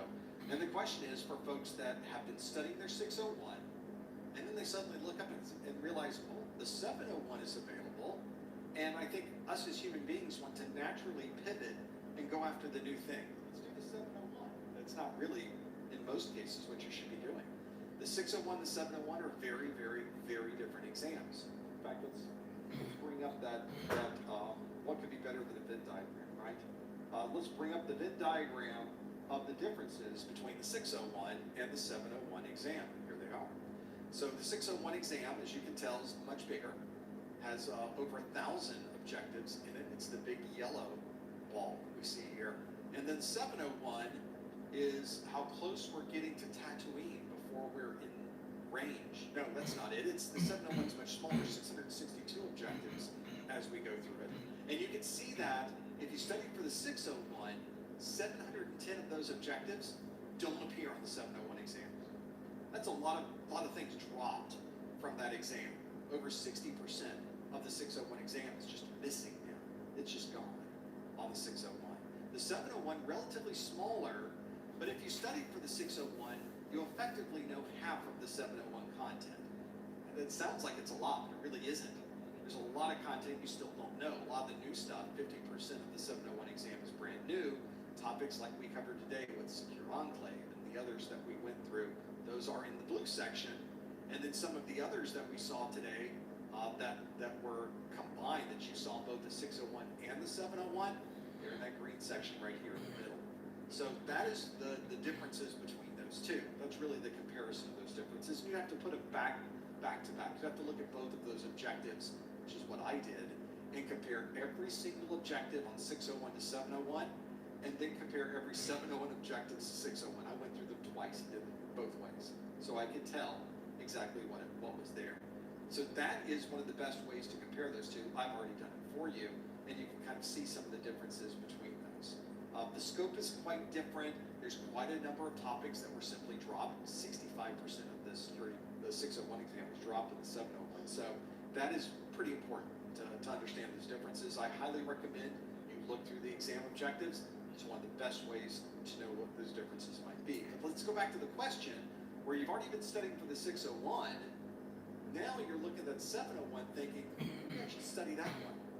Well, if you've invested a lot of time and money in not only the time in studying, but the money and the study materials for the 601, those aren't going to help you when you move to the 701. 701 is a very different exam. And if you've already put in a lot of time and a lot of money, it might make more sense to finish up your 601 studies and go take that exam and earn your Security Plus before that exam series retires on July 31st. I think that's really common sense. I think that's really the best way to approach it. As humans, we see something new, it's shiny, people are talking about it, there's a lot of press releases that come out when those new versions hit. Now there's a new video series. You may think, I really should be studying that. It has new content in it. It's shinier, it's prettier. I want to go study that. But the reality is that the content that's in the 601 is still just as valid from a security perspective as the 701. Just because they aren't asking the questions anymore doesn't mean the data is or the information is somehow less valid. The 601 content is still exactly where it should be in today's role for security. So it doesn't matter that you're studying 601 content. All of that content is still valid and useful in the world of IT security. The 701 content is different. It's just different questions and different topics that are in that list. And of course, as I mentioned, it's more of a restructuring so they can position their CISA Plus and CASP exams to be a little more fluid, a little more of a pathway between all of them. Instead of one of the things you may have noticed, if you take the 601 exam and then you go take the CISA, you may see quite a bit of overlap. A sweet tart's rope, so sweet, you'll pucker. Sweet tarts, dare to combine.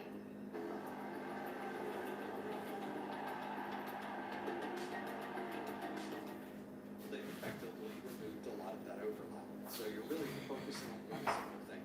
So it's more about your time and your investment. If you really want to take the 701, I can't stop you. But if you've not really been studying much for the 601, it might make more sense to go to the 701. That part's really up to you. And the piece that's available.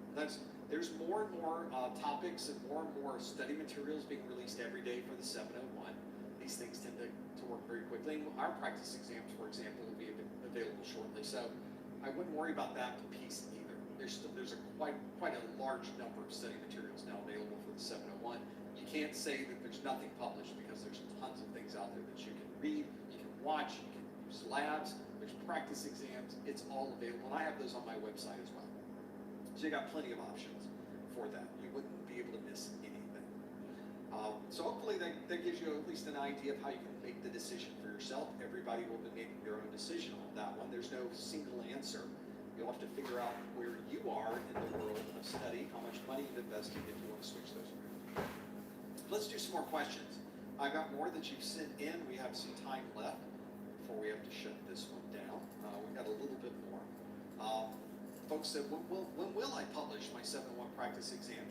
Before June? Oh yes. Our 701 practice questions will probably be out in the coming months. We'll have this out very soon, I would expect. Be able to have those. Hopefully that can give you a time frame on these. We're never quite sure the exact release date, but I would say in a couple of months you'll see that book is already available on our website. So pretty easy. Other questions. Let's keep going down this list and be able to understand. Some people, here's a question. I'll address this, although this is a question about someone else's questions, which I don't tend to answer because it's someone else's questions. So someone took a practice exam, and they say the practice exam they took asked questions about topics that are nowhere in the exam objectives. That's right. They are. What we refer to those in the industry, refer to those as bad questions. That's the technical term. Whoever published those questions for you and told you that they would be accurate for the version of the exam that you are using did not exactly provide a level of truth with you. Those questions are not accurate for the current version of the exam. but they chose not to update them.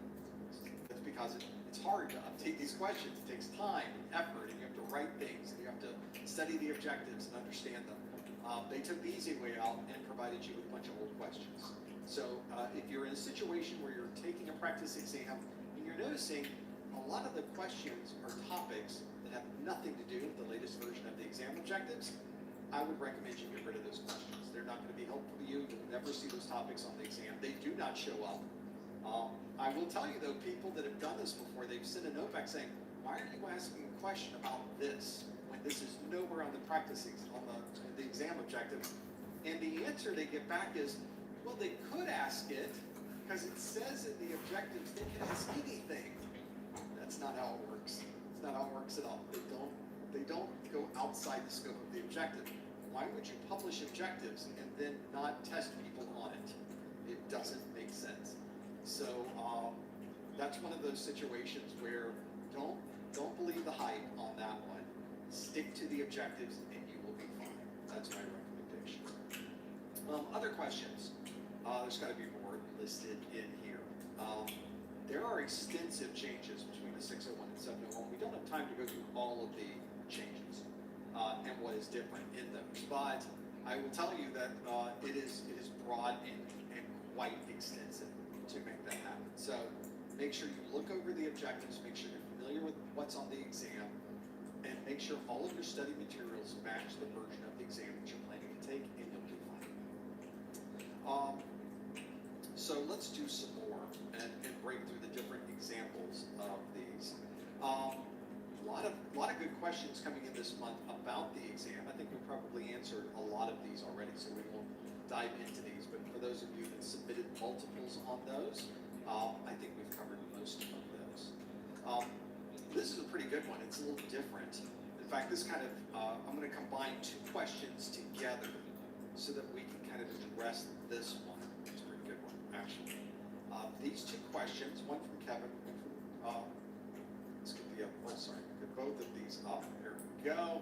And here's the questions. This first one asks, how does the in-person exam experience compare to the at-home exam experience? And the next question is, can we use scratch paper? I got this old thing and the bill from the store where I got it. Figured you could beat it with a better deal than one of these big boys. It doesn't work that way. Guess you're not as close as Verizon. Bring in your AT&T or T-Mobile bill today for a better deal. You don't know that? It's time for a revolution in whitening with a toothpaste that gives you whiter teeth in one day. Remove even deep stains with Crest 3D White Deep Stain Remover. Coffee, wine, tea, gone in just one day. In the exam. Well, the experience is very different at home and in person. The exam is the same, but the experience is quite different. I like how you asked the question, is the experience, how do you compare the experience of both? So the exam itself, well, there's too much of me there. Let's get rid of one of me. There we go.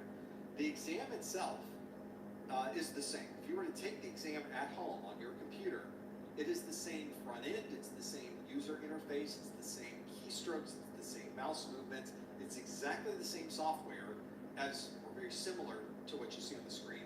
It's exactly the same as what you would see on the screen at a testing center. So if you drive to a testing center, you start the exam, or you stay at home, you start the exam, on the screen it looks the same.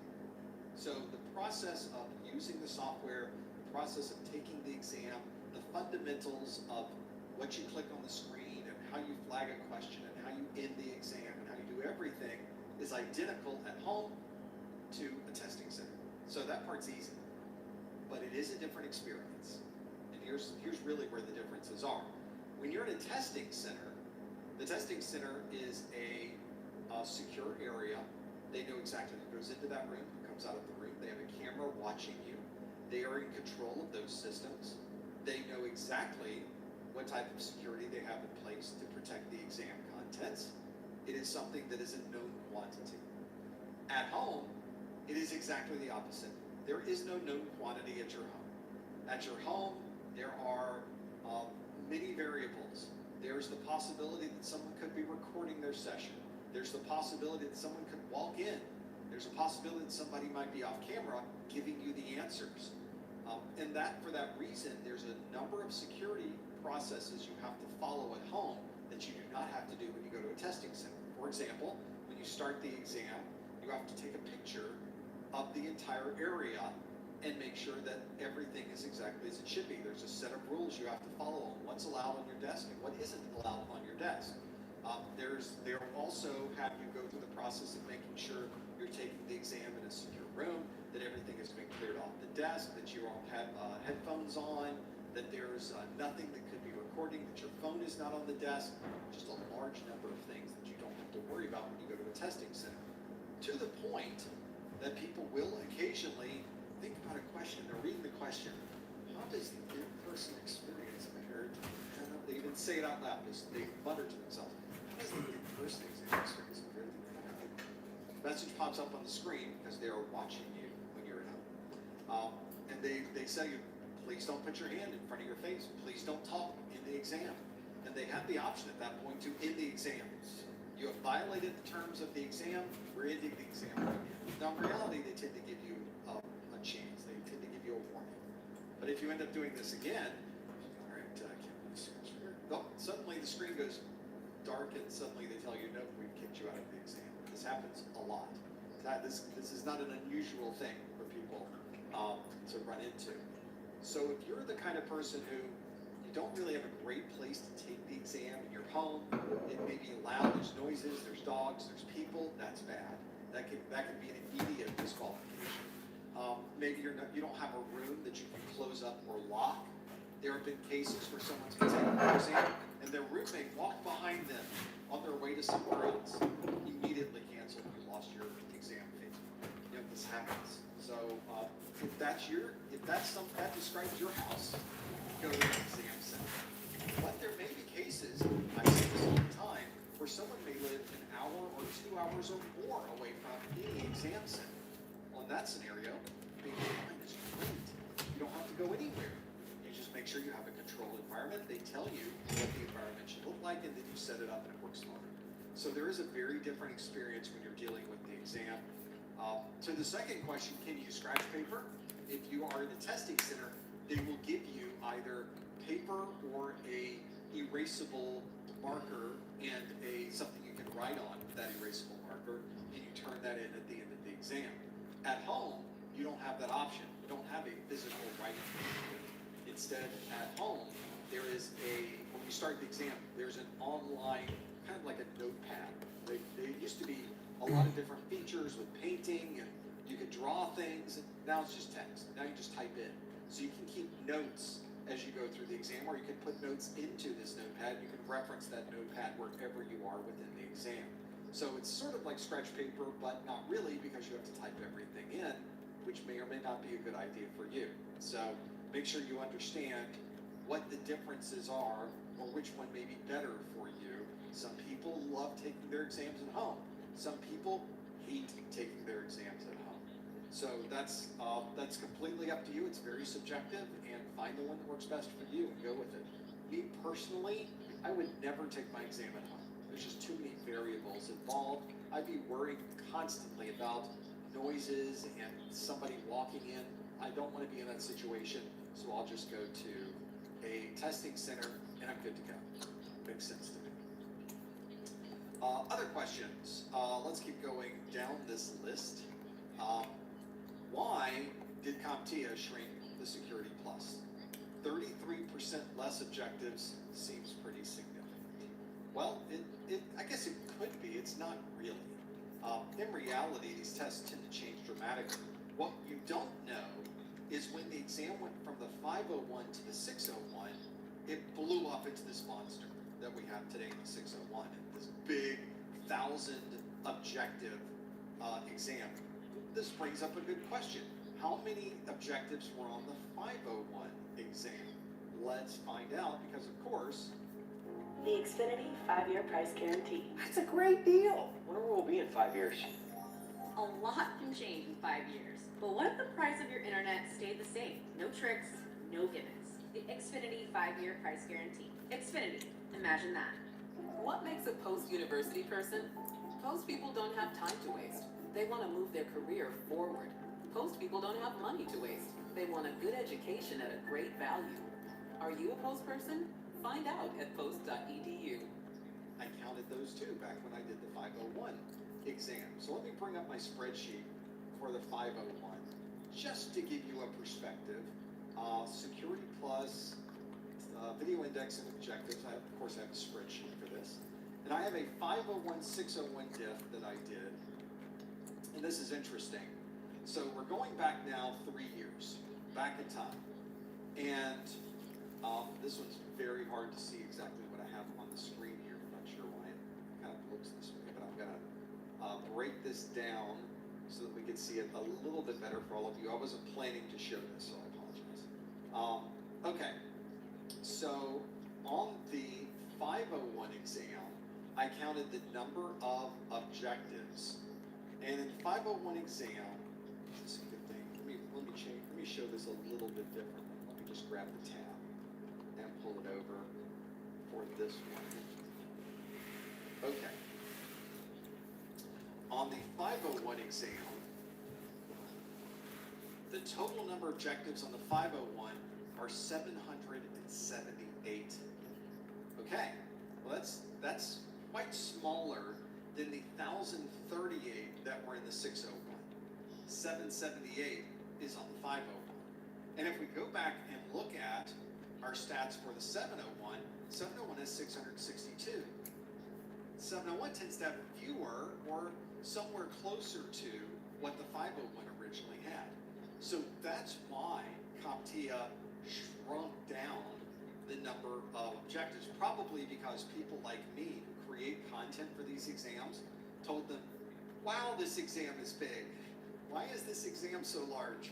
Could we maybe have a more right-sized exam? And in fact, if you look at the A Plus or Network Plus, I would say that the current version of the Security Plus exam is much more in line with what you would find on the 701. So they've sort of brought it back to where it was and made it more reasonable size for people that were studying. I think they recognized that they tried to put a lot of stuff in the 601, and a lot of it was very important. It was just too much. And it was much easier to kind of spread these topics throughout the 3 different Security Plus certifications CompTIA now has, which back in the days of the 301, 401, they did not have. So that's a pretty good idea of really breaking all of these things out and understanding what the differences are. And I think that was a pretty good move. I think that makes the 701 a little bit easier from a studying perspective because there are fewer objectives to learn. But I think it's also a good pathway to kind of give you the fundamentals first. You get that foundation, and from there we can build on the foundation with additional security-related certifications from CompTIA or even other places. So I think that's one of the best ways to work through that. Other questions? So let's do this. Let's talk about one of these. I think this one is a pretty good one. This sort of talks to this topic that we talked about earlier and sort of understanding what the differences would be. This question says, I took a class in school. Let's just flip this over. There we go. I took a class in school preparing the 601 version. It was a year ago, though. Started studying again for the cert last week. Should I continue with the 601 or pivot to the 701? We've already gone through the 601 studies. You're done. You did it.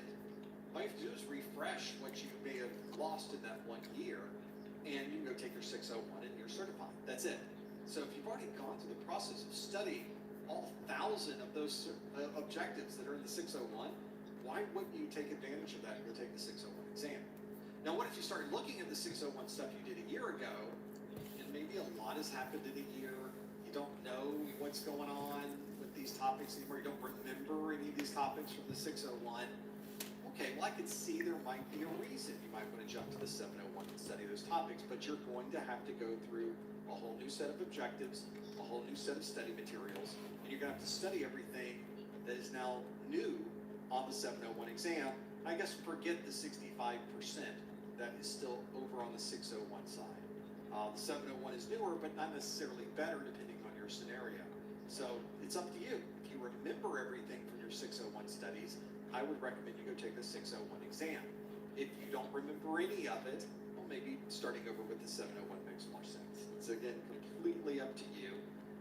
It depends on how you want to approach these topics and how much you want to study for all of this. And it may also have something to do with how much money you want to spend on new study materials, because you can't use your 601 materials to study for the 701 exam. That won't work. That's a very bad idea, especially when 65% of the 601 never appears on the 701. Limu, I drive. You help people customize and save with Liberty Mutual. Undo your flu symptoms with NyQuil Intense Flu. The nighttime sniffling, aching fever, best sleep and flu medicine. That's a big number. So you're wasting more than half of your time if you're studying a 601 bug and going to take the 701 exam. That's why I tell you, make sure your study materials and your exams match perfectly. And if they do, you're going to be fine. If they don't, it's a little bit more of a concern. Well, I think that is a good overview of 601 versus 701. I think that gives us at least an opportunity to understand what we needed to know to get through the 701 exam. And indeed, we did get through our very first 701 study group. This is one where, of course, going forward, we will continue to do 701 materials. The 601, of course, will retire at the end of July. On July 31st is the last day to take your 601. If you are studying for the 601 and you're working to get there, make sure you take your exam before that. That way, if something happens or it doesn't go as you expected, you still have time to take it again and be able to pass that exam. So don't wait until the very last day. Never a good idea. And if you're someone who's studying for the 701, we have videos, we have course notes, there's even more study materials coming out all the time. We've got a lot of things. Welcome back from lunch, everybody. Glad to join us here on a Friday. Well, we do one of these study groups Here on the IT Cybersecurity Twitch channel. I'm your host, James Perrier. Woohoo! Today we'll be talking about making cyber cakes. If you ever want to know when the next live event is going to be, Hope you had a good lunch. it's updated all the time. I updated it this morning. So we'll be working on some classwork at 3 o'clock. We're going to get into day 7. Day 7. At the top of the Professor website.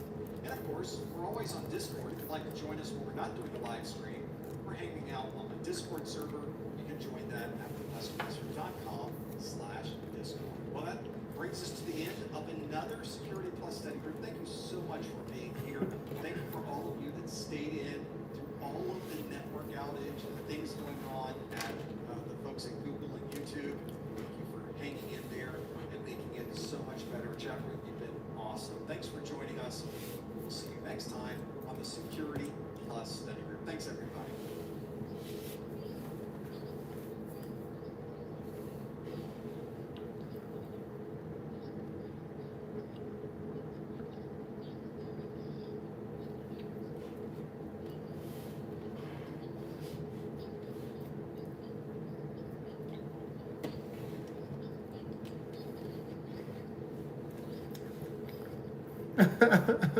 I gotta make it up, Elaine. All right. Maybe I'll do a Twitch channel for you guys and do tutoring. Y'all can just log in and hear me talk about IT all day. All right, do something like that. Yeah.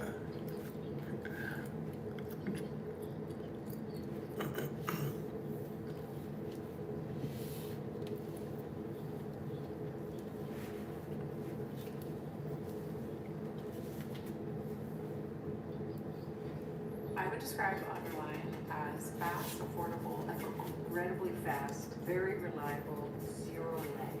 That's kind of fast. Consistent, fast, simple, no brainer.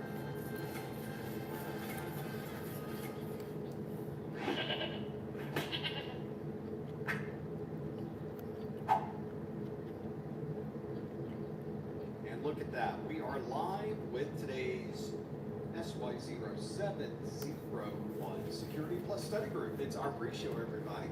We have 10 minutes to go before we get started. I'm just checking on some final things. Looks like recordings are going. The cameras look good. The stream looks good. The cameras are very bright. This is a very bright monitor. I've been changing things in my studio. You can tell. And here now we get to change things on the fly. What's the worst that can happen, Brendan? We'll be fine. Let's get the brightness. Gosh, the brightness is still kind of high. We're going to bring it down another 5 points, and we're done. And let's make it so that it's not quite so crooked. There we go. That's only slightly better, but little bit at a time. We won't change too many things too drastically because we are not AT&T. Who knows what went on then? We'll figure out the details later, won't we? Hope everybody's doing well. Hello, chat room. Hi, everybody. Thanks for being here. Get settled in. All right, we are back from lunch, everybody. Please have those cameras on. So we will be doing questions in this first hour from the 701 exam. And then we'll do the after show in an unusual Friday live stream. We don't do a lot of Friday live streams here, but we did one, or we're doing one. I guess technically both. We're both doing and did one. It's too late now. We can't take it away. This is the 4th of 4 live streams we did this week. So it was just constant live stream motion. I didn't want to do that, but my schedule was a little bit chaotic this month, and we managed to make it happen, which was the important part. I'm so glad that you're here.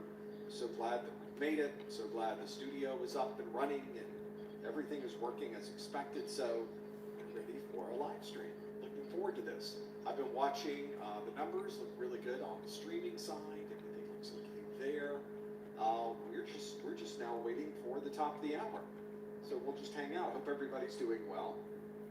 We do have, I might as well put the link here. You might as well pop open a new browser window and see if you can put a pin into our map to tell me where you're joining from. We got a few folks that have already plugged it in the US and Canada. I'm looking for our international friends to click on there as well. See how everybody's doing. I hope everybody's enjoying their Friday. Hopefully you've got a good weekend planned. This will be a good time. And then I've got things happening next week. The weekend is busy. Things are happening next week. We just got lots happening. We've got lots going on, which is good. We don't ever want to have nothing going on. We want to really see what's going on. Now we got some folks checking in. Got some folks putting their push pin in this. Let's see if I can show what this looks like. There it is. There. That's what we're doing right there. Now lighting. I think the lighting is okay. Let's see here. Yeah, we're all right. We're gonna make this happen. Everything else is going well. Folks in the chat room checking in. Hello, London and Kenya and Atlanta, Georgia, and Washington, D.C., and Kansas City, Mo, and everybody's making their way in here. Make yourself comfortable, grab a chair, relax. We're gonna do this Q&A here.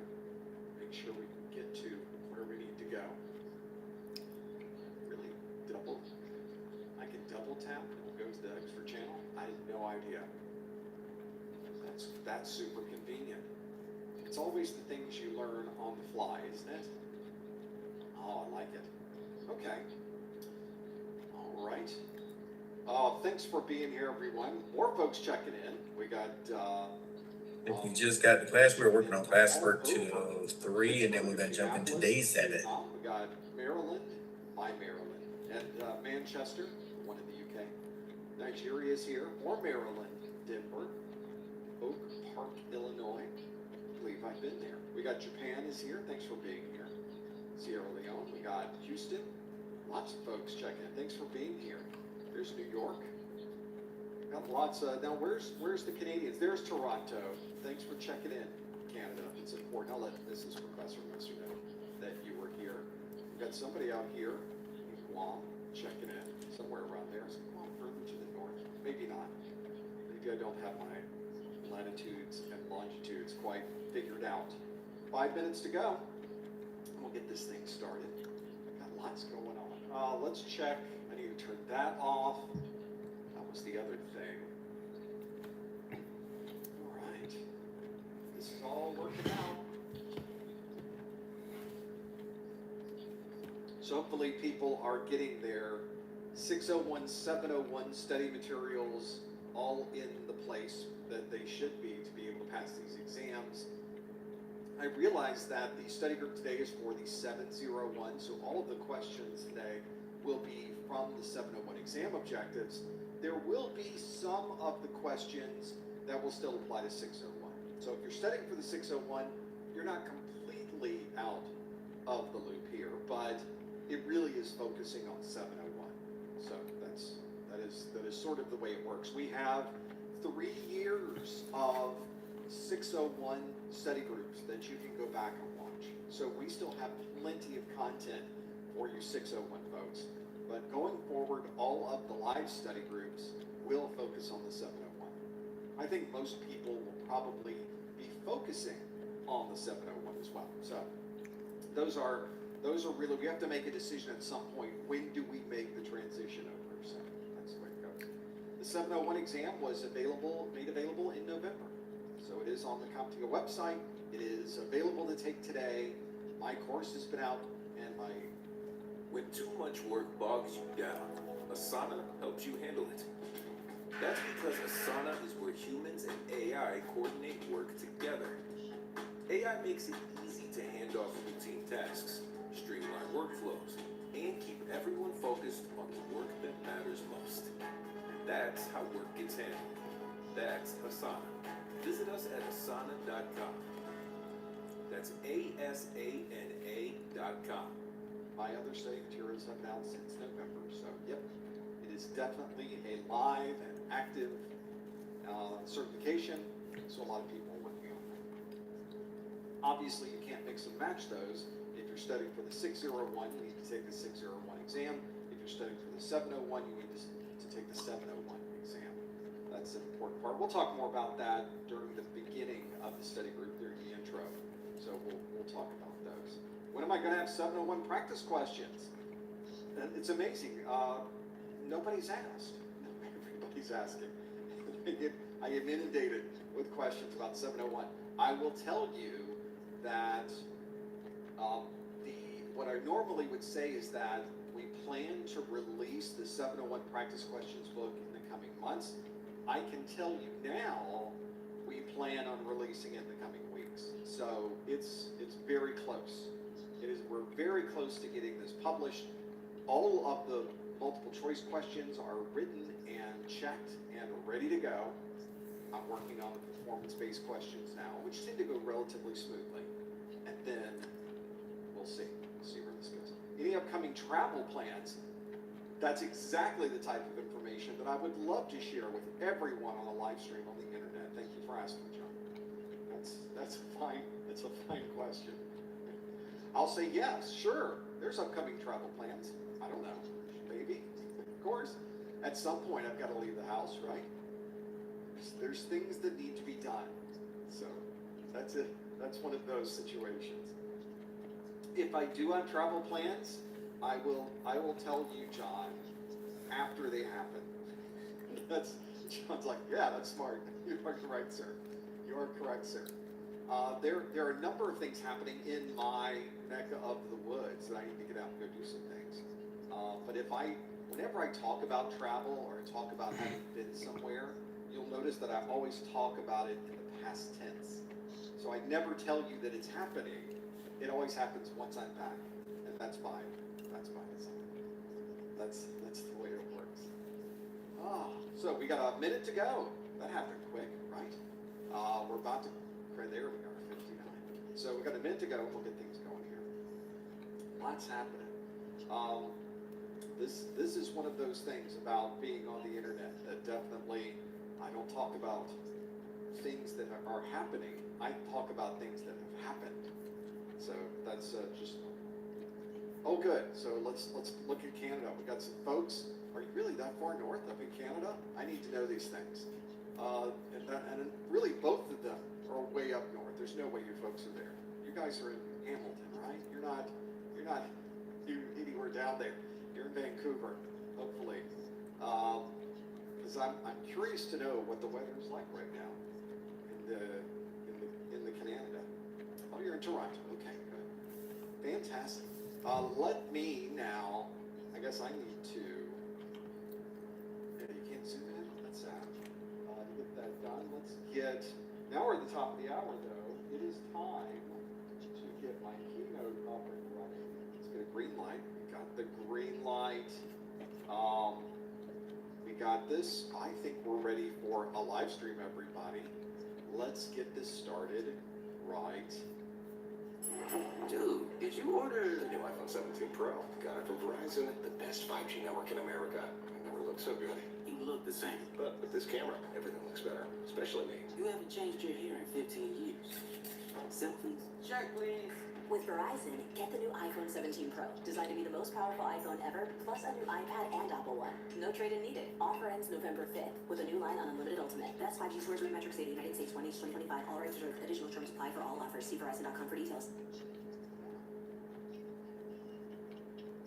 Hello everyone, welcome to the February 2024 Professor Messer SY0701, our Security Plus study group.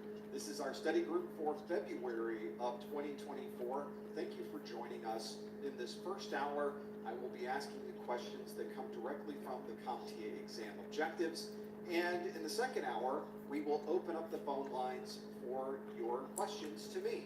If you would like to submit your question now, you're more than welcome to. You simply need to visit our Q&A link, pop open a new browser window, and head over to professormesser.com/QA.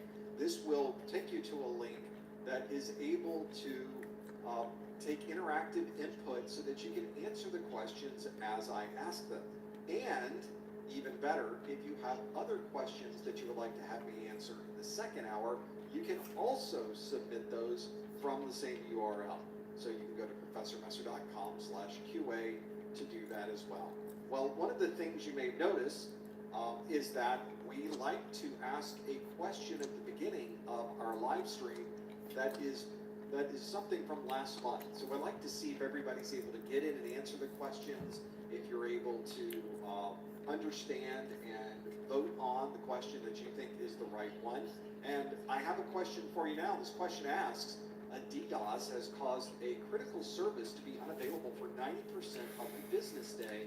Which of the following would describe this loss of value? Is that an asset value, a single loss expectancy, a risk appetite, an exposure factor, or a key risk indicator? Now, these questions, our standing rule for these questions is that you answer this question online at the link that's on your screen. Please do not answer the question in the chat room. Please don't put any hints in the chat room. You want to go to professormesser.com/QA to lock in your answer. We will come back to this question in just a moment. Let's first talk about what we're doing today. We've got this live stream going on, and if you would like to see our entire Security Plus course, every video is available for you to watch on YouTube by visiting professormesser.com/YouTube. Also a good place to go if you would like to subscribe to our channel or give our videos a thumbs up. We highly recommend you do that as well. We also have a weekly pop quiz question for Security Plus. You can either subscribe to our email list to receive that question. We also post them on the service formerly known as Twitter. You can visit professormesser.com/Twitter, or you can visit Instagram for the same question, but with a pretty picture.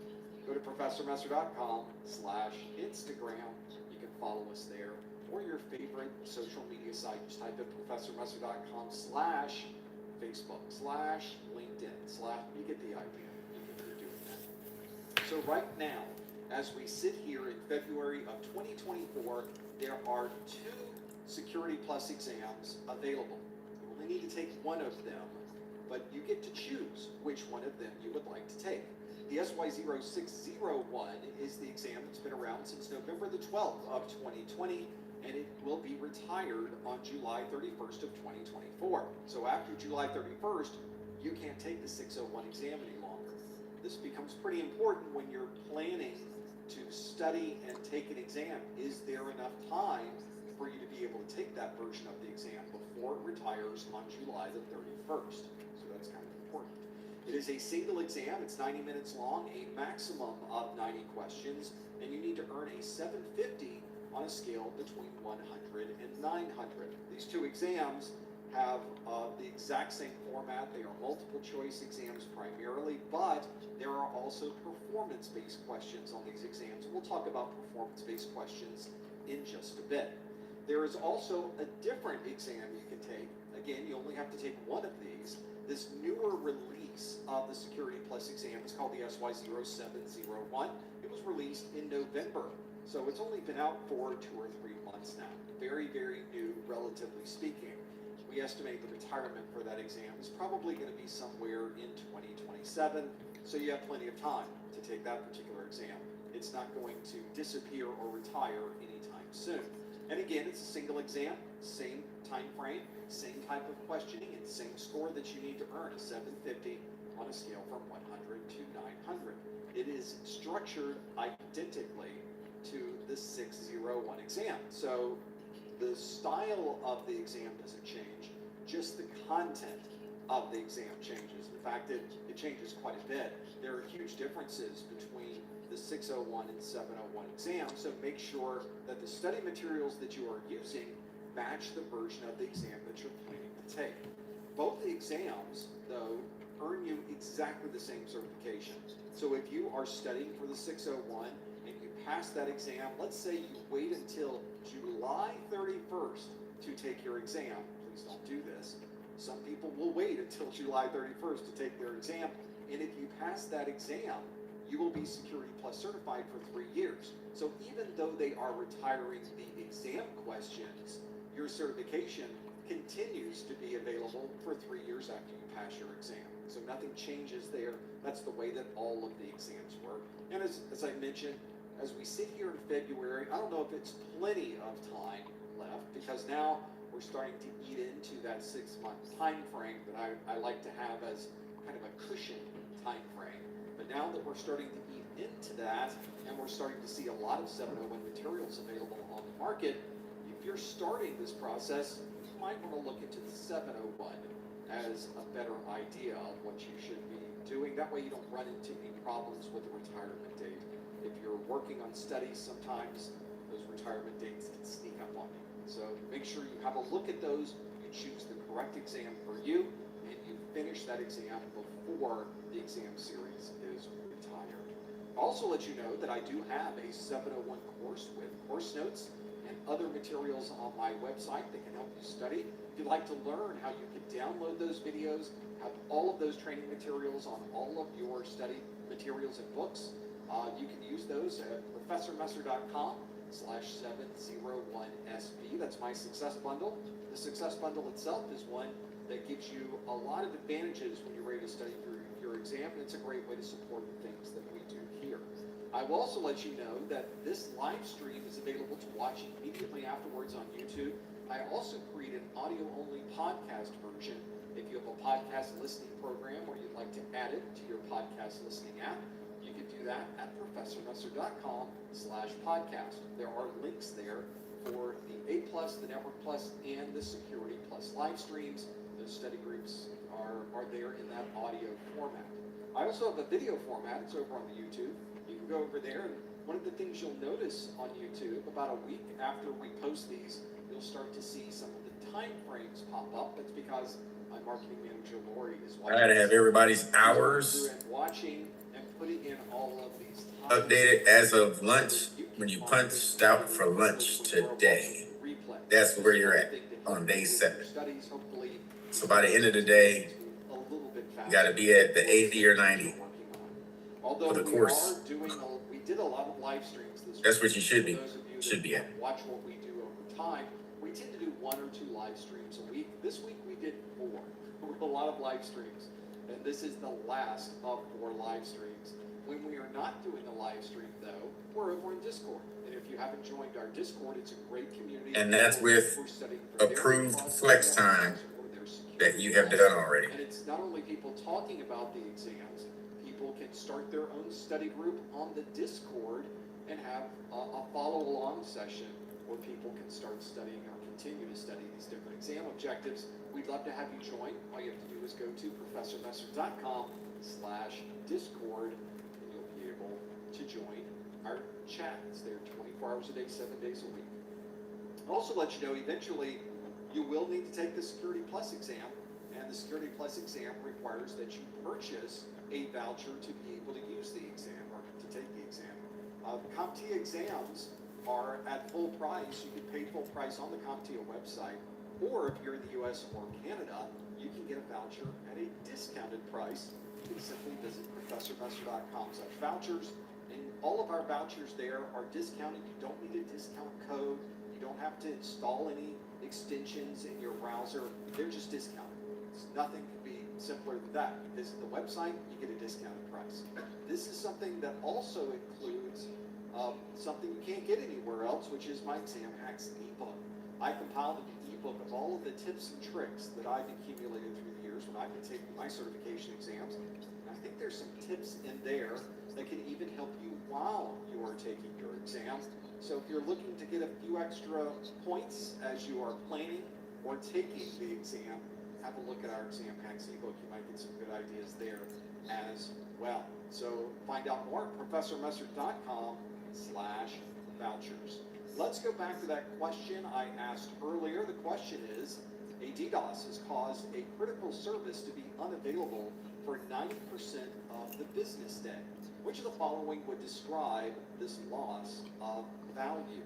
Is it asset value, single loss expectancy, risk appetite, exposure factor, or key risk indicator? Let's see what you chose. And if we stop the poll, we are a little torn on this one. 38% you say it is an exposure factor. We've got 31% of you that say it is a single loss expectancy. 20% say it is an asset value. 4% or 3% say risk appetite. 4% say key risk indicator.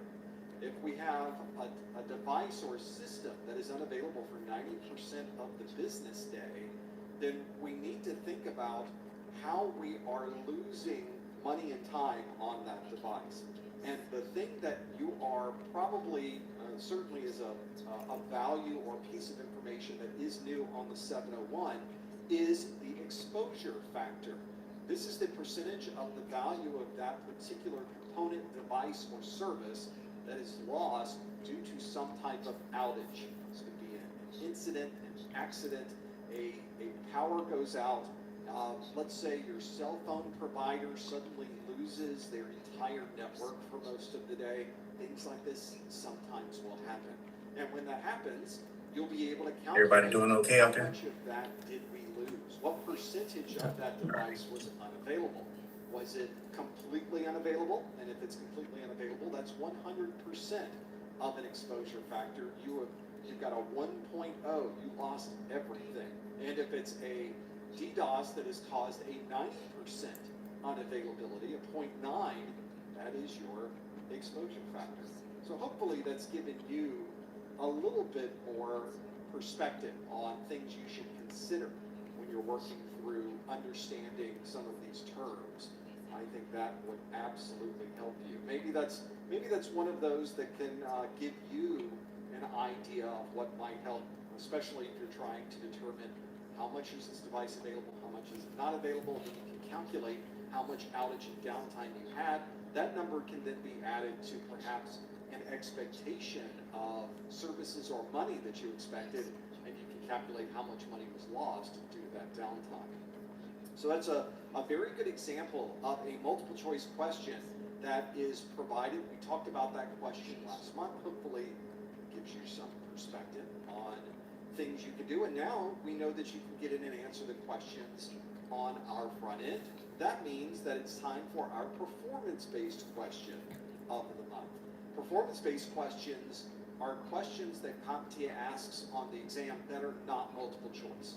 When you start your exam, there are a number of questions. Usually it's about a handful of questions. And the handful of questions that you will get on the exam are questions that really come directly from the exam objectives. It's not information you've never heard of before.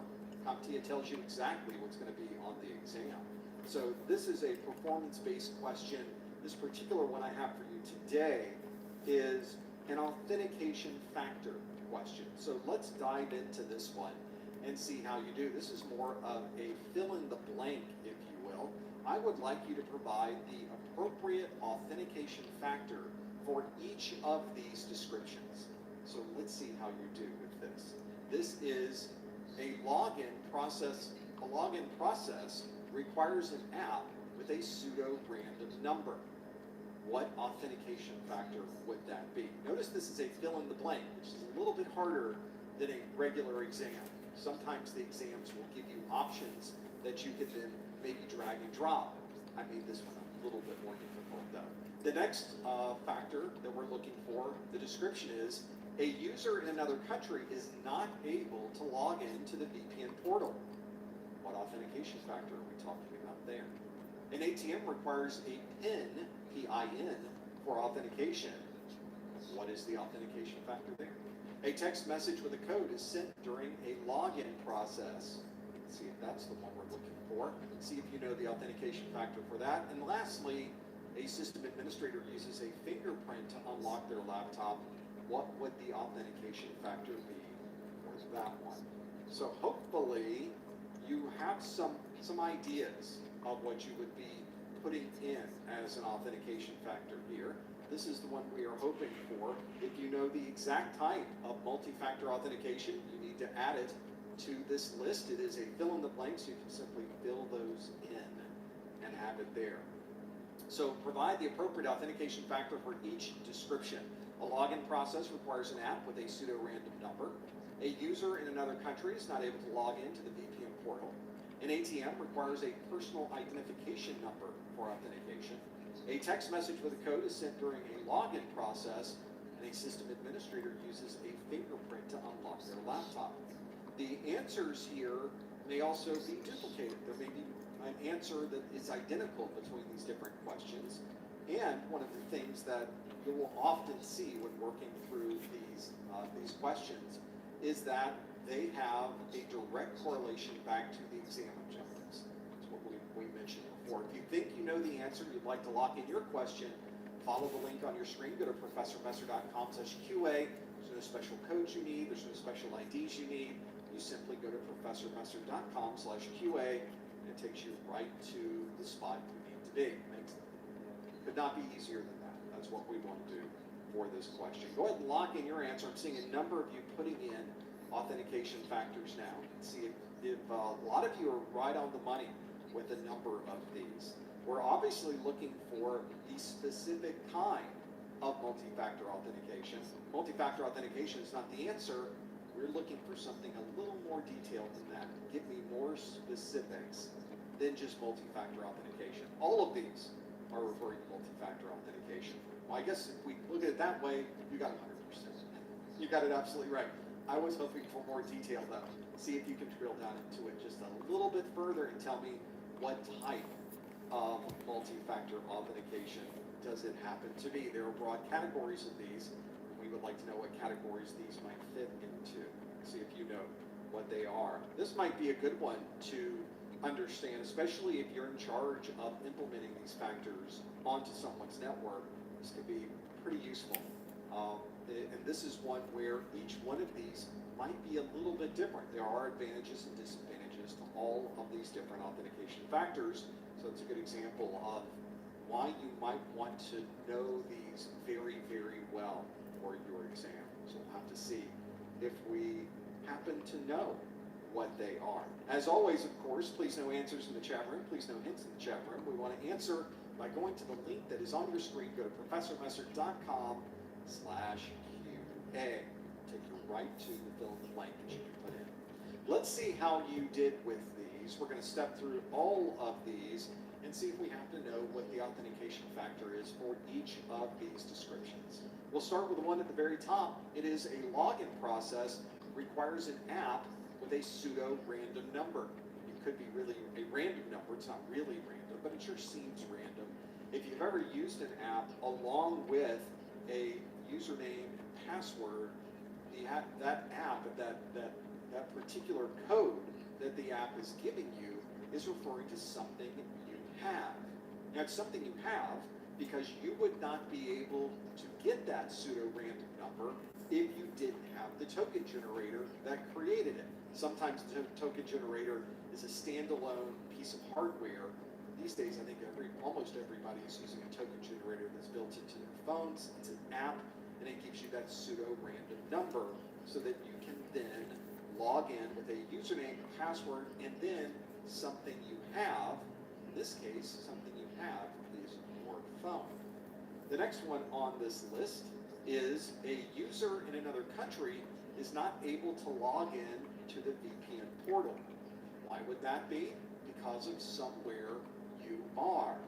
Indeed, where you are located can be a very valuable authentication factor if you know that everybody logging into your system is located in the United States, and suddenly you have someone trying to log in from another country, that might cause you to think perhaps this is not a legitimate login. Now, it certainly could be. Someone could be using a VPN, someone could be traveling, someone could be on vacation. These types of things happen, but it's one of those additional factors that helps you understand if this authentication is legitimate, or perhaps if it is not. It is certainly something to consider during the login process, and as you can see, it is the category of somewhere you are. Next on this list is an ATM requires a PIN for authentication. That is a PIN, that's a personal identification number. And if you are putting in your ATM card and you're hoping to get that $10 out of the ATM because that's the minimum and that's all the money you have in your account, and you just need that $10, you need to know what that personal identification number happens to be. Now, if you do that, then you are inputting something you know, because nobody else knows what that personal identification number is. The only place where that number is stored is in your brain. So you're the only one who happens to know that particular number. So that is something you know. That is the personal identification number. The next on our list is a text message with a code sent during a login process. Getting these text messages, and I'm looking forward to your cards and letters, getting a text message with an authentication code is remarkably insecure. It inherently is insecure. There's so many ways to spoof that. There's so many ways for an attacker to gain access to those things. And yet we still use it constantly. So it is something that you do need to be aware of. Hopefully you're not implementing this in your environment. And if you're looking for the factor associated with that, it's something you have, because that text message has to go to your phone. Again, it's a situation where you have your phone with you, you would not be able to authenticate if you didn't have a way to check that text message, or some other way to check that text message. It's exactly what you would do. Hopefully, that is one where understanding and knowing what to do with these is an important part of this. So that is the next to last one is something you have, that text message, and the phone is something that you have. A system administrator uses a fingerprint to unlock their laptop. System administrator using a fingerprint. I used to have a laptop that had a fingerprint reader on the laptop itself. So you would open up the laptop, put your finger down, maybe even slide it across the reader, and it would unlock the laptop. And indeed, there are many laptops and other devices that support a fingerprint reader, and that is a biometric style of authentication. That is obviously something that you are. Nobody else has your fingerprint, hopefully, but that is one of those situations where it's something in your biology that is making up an authentication factor. Ideally, no one else in the world has that type of authentication factor that they can use to be able to log into your device, in this case, into your laptop. So those are the 5 authentication factors we were looking for. All of these, by the way, Working on the vouchers right now, Jesus, so I can get them out for CYFA. Thanks for the reminder. Some folks in the chat room were saying, wait, are these authentication attributes? Are they authentication factors? You're a 601 studier. So this is a 701 question, and 701 has gotten rid of that delineation between those, and is instead focusing on more of a broader description of what those are. Login process requiring an app with a pseudo-random number is something you have. A user in another country not able to log into the VPN. Yes, Charles, you must. An ATM requiring a personal identification number is something you know. The text message sent with a code is sent during the login process. That's something you have. And lastly, a system administrator using a fingerprint to unlock their laptop is something you are. Hopefully you are familiar with those authentication types. If you're not, as it turns out, you may not believe this, I have a video on this. It is in my SY0701 course, section 4.6. The video name is Multi-Factor Authentication, and I go through every single one of those. So if you're trying to get a stronger understanding of these different authentication factors, that is the video for you. Hopefully that's given you some perspective on things you might find with a performance-based question. Let's now shift gears back to a multiple choice-based question and see how we do. And next on our list is this question that asks, a company is assigning administrator rights to IT technicians on a temporary basis. Which of the following would describe this system? Would this be just-in-time permissions, password vaulting, salting, hashing, or passwordless access? All of these are real things, by the way. I did not make these up. Those are real things. So, a company is assigning administrator rights to IT technicians on a temporary basis. Which of the following would describe this system? Just-in-time permissions, password vaulting, salting, hashing, or passwordless access. And by the way, as you're going through these and choosing your answer, make sure you add it into the link, professormesser.com/QA. Please no answers in the chat room. Please no hints in the chat room. We want to be sure that we lock it in at the URL that's on your screen. I'll also remind you that all of these particular answers are in the 220 or the SY0701 Security Plus exam objectives. So if you're looking through this list and you don't recognize one of these words, these phrases, these terminology that we're using, go back to the exam objectives. They can help you understand, maybe use that as a checklist if you're trying to figure out what the answer might be. A number of you have locked in your answers to see what this happens to be. Hopefully, maybe even some of you are using this type of system so that IT technicians don't have a permanent password that they would use for administrator rights. This is very commonly used on very large networks, but we're starting to see smaller and smaller networks take advantage of this particular security policy. So let's see how you did. A company is assigning administrator rights to IT technicians on a temporary basis. Which of the following would describe this system? Is it just-in-time permissions, password vaulting, salting, hashing, and passwordless access? Let's see how you did with this question. We'll stop the poll, and 85% of you say that's called just-in-time permissions. 10% say it's called passwordless permission, passwordless access, and then 3% for password vaulting, 1% for hashing, and 0% for salting. 85% is a pretty strong number. It makes me wonder if we really got that one right. But if we happen to take a look at the results, you can see that just-in-time permissions is exactly the technology we're using there. That's because we don't want to give people an administrative access to our systems on a permanent basis. We would like to be able to give that out as it's needed, and then once a technician is done using that administrator access, the access is automatically revoked. That makes your network even that much stronger. If there is an attacker that somehow gains access to that username and password after the fact, they won't be able to use it because that particular set of credentials is only used on a temporary basis. Even if you do manage to get your hands on it, you won't be able to use it because it is removed almost as quickly as it appears. So minimizing the potential for any type of breach is a major impact of using just-in-time permissions. So that's what you're in really most types of organizations these days. That is a great way to limit how many people can get their hands on an administrator access, and it certainly limits how long they might have access to those administrator rights. So that is the answer we were looking for. 85% of you got that one absolutely correct. It is just-in-time permissions. Passwordless access is a way of getting access to a system without even using a password.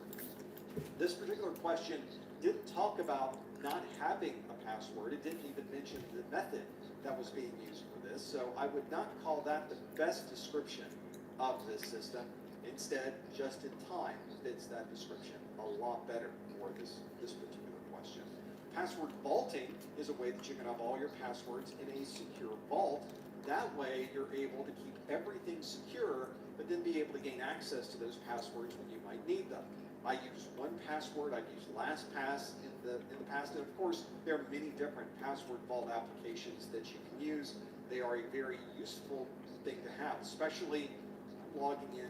I think last I checked, there were 1,200 different credentials in my password vault, and so every time I visit a new website and I create a new set of credentials, I use a completely different password for all of them. My child hasn't learned how to let go yet, so I gotta deal with that. They were able to obtain my password or reverse Thank you. my password from that website. They would not be able to use that password at any other site because I don't use that password at another site. So that's one great advantage to password vaulting. We also have hashing in here. Hashing is a great way to store passwords, but that has nothing to do with how those passwords are handed out. And then salting is what we would normally do to improve the hashing that we are doing. This does not describe either hashing or salting. So in this particular case, we would not use either of those. We would use just-in-time permissions. That is exactly the answer we were looking for. Hopefully that's given you some ideas of maybe how you can help protect your network a little bit better. I think as I am using my password vault, every time I have to add a new password into the password vault, it makes me pretty happy because I know that no one else can gain access to other accounts because each password is very, very unique. It's not very unique. There's no such thing as very unique, is it? It's just unique. Let's do another question. Speaking of not being unique, here we go. This next question asks, a company performs a risk assessment each time the hardware or software is updated for an application instance. Which of the following would describe this assessment process? Would this be one time? You probably know Vistaprint for business cards, but did you know we print everything you need to get your brand in front of your fans? We print banners and signs that help your business stand out. We print postcards and flyers that get people talking. And we print must-have merch like tote bags, t-shirts, and water bottles. Whether you want a few or a few thousand, we print on everything so that customers can go from noticing your brand to falling in love with it. Right now, new customers can get 20% off with code NEW20. Because if you need it, we print it at Vistaprint.com. Ad hoc, recurring, mandated, or third party. Hopefully that gives you some perspective. We got a company performs a risk assessment each time the hardware or software is updated for an application instance. Which of the following would describe this assessment process? Is it one time, ad hoc, recurring, mandated, or third party? If you think you know the answer, go to ProfessorMesser.com/QA to lock in your answer. Remember, you put in your answers in pretty quick on this one. I have to see if you got this one right. Feel free to put your questions in. Again, no answers in the chat room, please. Please no hints in the chat room. We want to go to ProfessorMesser.com/QA. It's that link right there that you want to lock in your answer. I think we're getting the hang of it at this point. This is about the time of the stream. We're about halfway through that hour. We're suddenly, oh yeah, we put the answer online. We got it now. We're working on those and figuring out the details. Let's see how you did with this question. Again, this question asks, a company performs a risk assessment each time the hardware or software is updated for an application instance. Which of the following would describe this assessment process? Is it one time, ad hoc, recurring, mandated, or third party? Let's see what you added into this list. We'll stop our poll and see what you think the right answer is. Well, we have about half of you, 49% of you say the answer is recurring. We've got 26% of you that say the answer is mandated, and 22% of you say it's ad hoc. So the bulk of you, except for maybe 2% of you, 1.5%, are all in those three options. We have less than 1% for one time and just about 1% for third party. All of these are valid assessment types, by the way. But because this one is not one that occurs all the time, this is one that only occurs when the hardware or software is updated for an application instance. That might happen once every 6 months. It might happen in January, and it might not happen again until August. And then it might not happen again until the May of next year. It's all a random amount of time because we may not update the hardware or the software for this particular application instance, which means we don't have to keep performing risk assessments on it. Once you perform the assessment, if nothing changes, then you don't have to do any more assessments. If you're only doing the assessment on an as-needed basis, if you only have to do this when things happen to change, you're performing an ad hoc assessment. This is exactly what we would choose for this. And it's one that is dictated by some other type of variable. Maybe it's not the calendar, but it's some other type of thing. Maybe you have a CEO who comes back from a conference and he's heard about this new type of attack that has ransomware, and he wants everybody to check these systems. So it's not a time of day, it's not a particular day or an interval. It's done as we need it to be done. That's what an ad hoc means, is that we want this occurring as we require it. So that is the one that at least best describes this scenario, where we are only performing this check if something changes. And it may be that this happens, maybe this changes every day. So we're going to perform another risk assessment every single day. Or this might change every 6 months, every 9 months. Maybe it only changes every year. It's not a normal cycle of change. It only happens maybe even sort of randomly. And because of that, we need an ad hoc method. We need to be able to do this on an ad hoc basis, an as-needed basis. And that is exactly what we would choose for this one. 49% of you chose recurring, but there's nothing in here that mentions a standard recurring. Recurring implies that there is a standard time frame that we would use. So let's say that we would perform this risk assessment every 3 months. Whether something changes or not, we're performing this risk assessment every 3 months. That would be a recurring risk assessment. In this particular case, we are doing an ad hoc assessment. 26% of you, though, say a mandated assessment. There was nothing about this particular question that said it was a mandated process. A mandated assessment would be one that is either required based on policies you're setting internally, or perhaps even more often than not, we have a mandate from a third party that requires that we do a risk assessment. For example, if your organization collects and stores credit card numbers, you may be required by your credit card provider to perform a PCI DSS assessment, and that may be something that is mandated for you to continue to store those credit card numbers. So in this case, mandated is not the right answer we were looking for. Indeed, it was ad hoc at 22%. Folks did a great job at finding that one as well. If you need more details on that, the information on that can be found on section 5.2 of the SY0701 exam objectives. The video name for that one is called Risk Assessment. Well, as you've already seen, there is a lot of information you need to know for the SY0701 exam. And one of the things... Everybody, let's take 10, and when we get back, we will start scheduling for the exam. Into the videos. I have a checklist that I go through when I make these videos, and that's why you'll notice that all of my videos are perfectly conforming with the content that CompTIA has provided to us. Now, if you put all of that together for the SY0701, it's 177 videos, 21 hours of information for the 601, and for the 701, it's a very similar number as well. So if you're someone who's working on the 701, course notes, practice exams, and other things, you can find those at professormesser.com/601cn. If you're studying for the 701, you find it at professormesser.com/701cn, or simply follow the pull-down menus at the top of the website. I have a whole section for 601 and another section for 701. Let me show you at least the 701 course notes so you have an idea of what those look like. Here are the course notes themselves. They're available in not only a digital format that you see on the screen, but also a physical format. They're obviously identical. What you have in the physical book is identical to the PDF.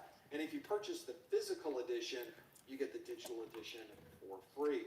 Let's go into this document. Of course, there's a big table of contents in the list. And you can see that all of the text, all of the important charts, all of the important graphics, all of the tables, they are in these these course notes. They are extensive because obviously my videos are relatively extensive, and everything that's in here is focused on 601 or 701, depending on the set of course notes that you are interested in. Those course notes are available. You can find them on my website. They're not only a great way to consolidate everything and keep it with you wherever you happen to go. You can put it on all of your different devices that you use every day, but it also helps support the things that we do here, and everybody here at Messer Studios absolutely appreciates that as well. Find out more information on my website. Just find the pull-down menus at the top of the site for the exam that you're taking, and select the option for the course notes. Let's do some more questions. I've got another one here. This question asks, which of the following would best describe a honey token? A honey token. Would that be a publicly accessible password.txt file? Would it be intentionally incorrect API credentials? Would it be a virtual machine with a known vulnerability? Would it be a workstation without a locking screensaver? Or would it be a random access code used during login? If you think you know the answer, please no answers in the chat room. You want to go to professormesser.com/QA to lock in your answer. That question again asks, which of the following would best describe a honey token? Is it a publicly accessible password.txt file, intentionally incorrect API credentials, a virtual machine with a known vulnerability, a workstation without a locking screensaver, or a random access code used during login? If you think you know the answer, follow the link on your screen. Go to professormesser.com/QA. Some folks in the chat room have been asking, as we've been going through these, what really is the difference between the 601 and the 701 exam? And it's not a simple answer, quite honestly. So if you want to wait for the after show, I do have a quick summary where we can visually look at the differences between these two exams. And we'll go through the details in the after show. Stick around for that. That's just in about 20 minutes or so we can do that as well. See if you know the answer to this one. Lock in your answers now. I'm going to shift over to the answer. Let's see what I think the answer is and see if it matches what you think the answer is. The question again asks, which of the following would best describe a honey token? Is that a publicly accessible password.txt file? Is it intentionally incorrect API credentials? Is it a virtual machine with a known vulnerability? Is it a workstation without a locking screensaver? Or is it a random access code used during login? What did you think the answer is? 47% of you say the answer is intentionally incorrect API credentials. But 26% of you say the answer is a publicly accessible password.txt file. We also have 14% that say it's a random access code used during login. About 9% say it's a VM with a known vulnerability, and 2% say it is a workstation without a locking screensaver. So what would a honey token be? A honey token is a piece of information that you put somewhere an attacker can get. Very often this is put into a honey net. And so you put this intentional piece of data, and then you start looking for that data out on the public internet.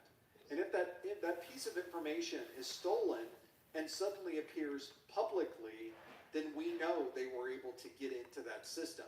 This may be something where we would like them to steal this little bit of information, but it's one that allows us to sort of track the process of where this data goes and how they were able to get their hands on that data. That's something that could be used. For example, a good example of a honey token would be API credentials. API credentials often give someone access programmatically to data or to an application. And if you happen to look out on the internet, a good example of someone who's gaining API credentials, we see this all the time, are people that would grab cloud-based API credentials and ultimately gain access to someone's legitimate data. What we're doing is creating intentionally incorrect API credentials. So the API credentials don't work. But when somebody steals that from you, whenever they grab that information and post it publicly, they don't know that those credentials don't work. All they get to say is, this is something that we were able to steal. So this is exactly what we would put out on our HoneyNet. It might be part of a server that we have as a honeypot, and we're putting those credentials there for somebody to gain. Another good example of a honey token is an email address that is not a real email address. And so we're constantly looking for that email address on the public internet, and if it shows up, we know that somebody gained access to that particular honeypot or to where that data happened to be. So very good example, anything that might be a trackable piece of data, whether it's an email address, part of a database record, it's a browser cookie, it's some other type of data, and something that we can monitor for out on the internet so that we can track what the attackers happen to be doing. Honey tokens is what we were looking for, and if we look at our list of what a potential honey token might be, we have a publicly accessible password.txt file. Well, that's the entire file. That's not really a token. It's really a honey file that we have out there. So that would not be the best description of a honey token, given all of the other options that we had. A virtual machine with a known vulnerability is just a bad thing. That's not a honey token. We would not expect to find that virtual machine with the vulnerability out on the internet. Instead, that may be one of the devices that's part of our HoneyNet.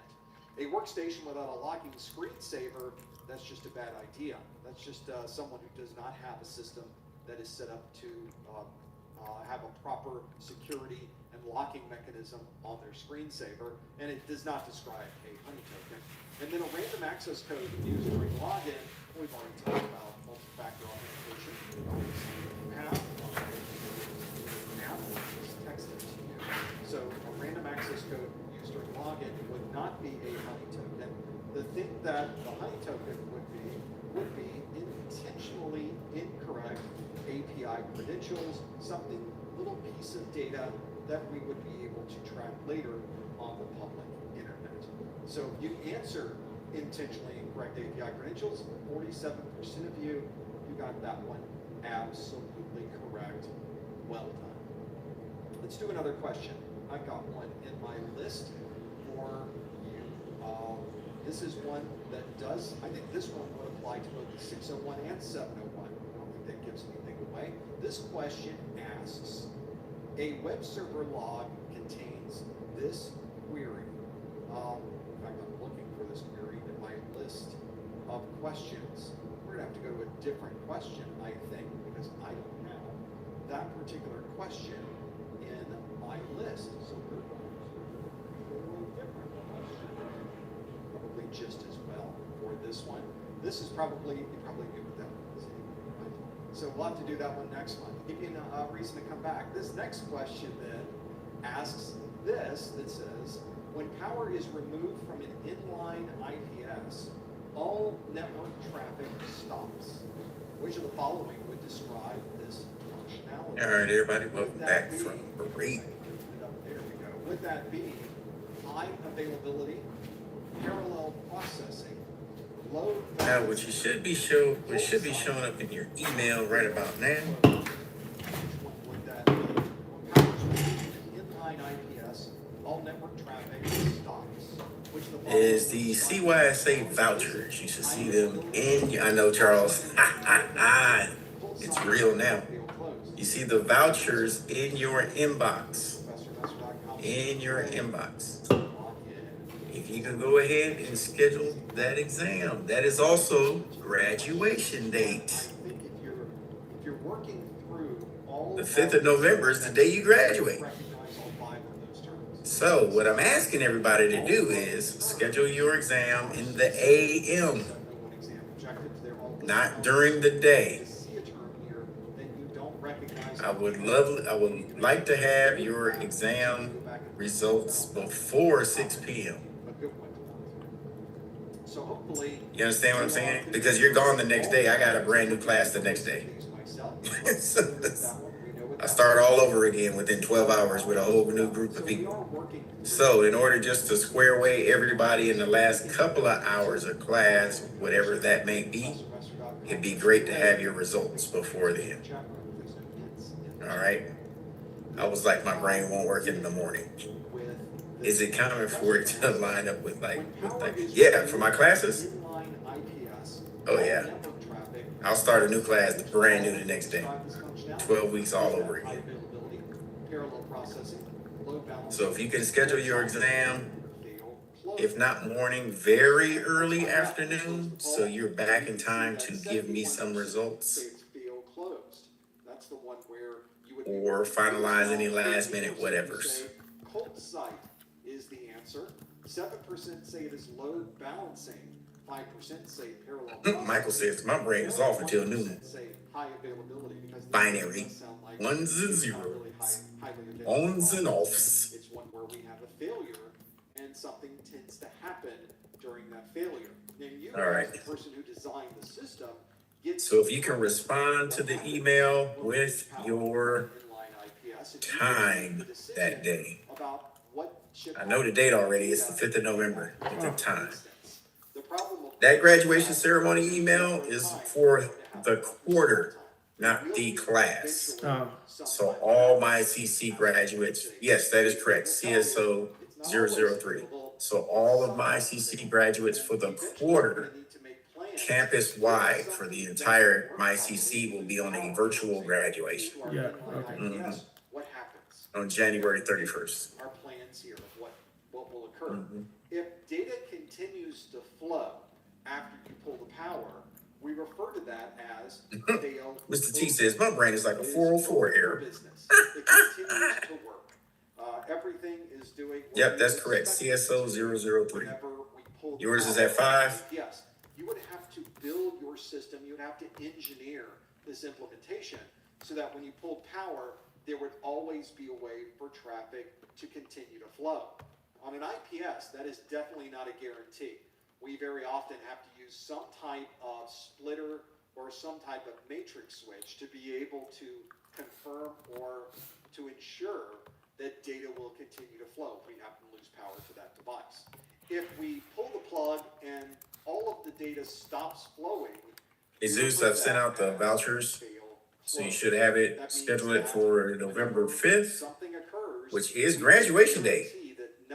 Sir, so if you can schedule it earlier in the day, so we can get some results back and you can finish out class, or if there's something we need to finalize, I'm happy for that day, because the very next morning, I start off with 30 brand new people.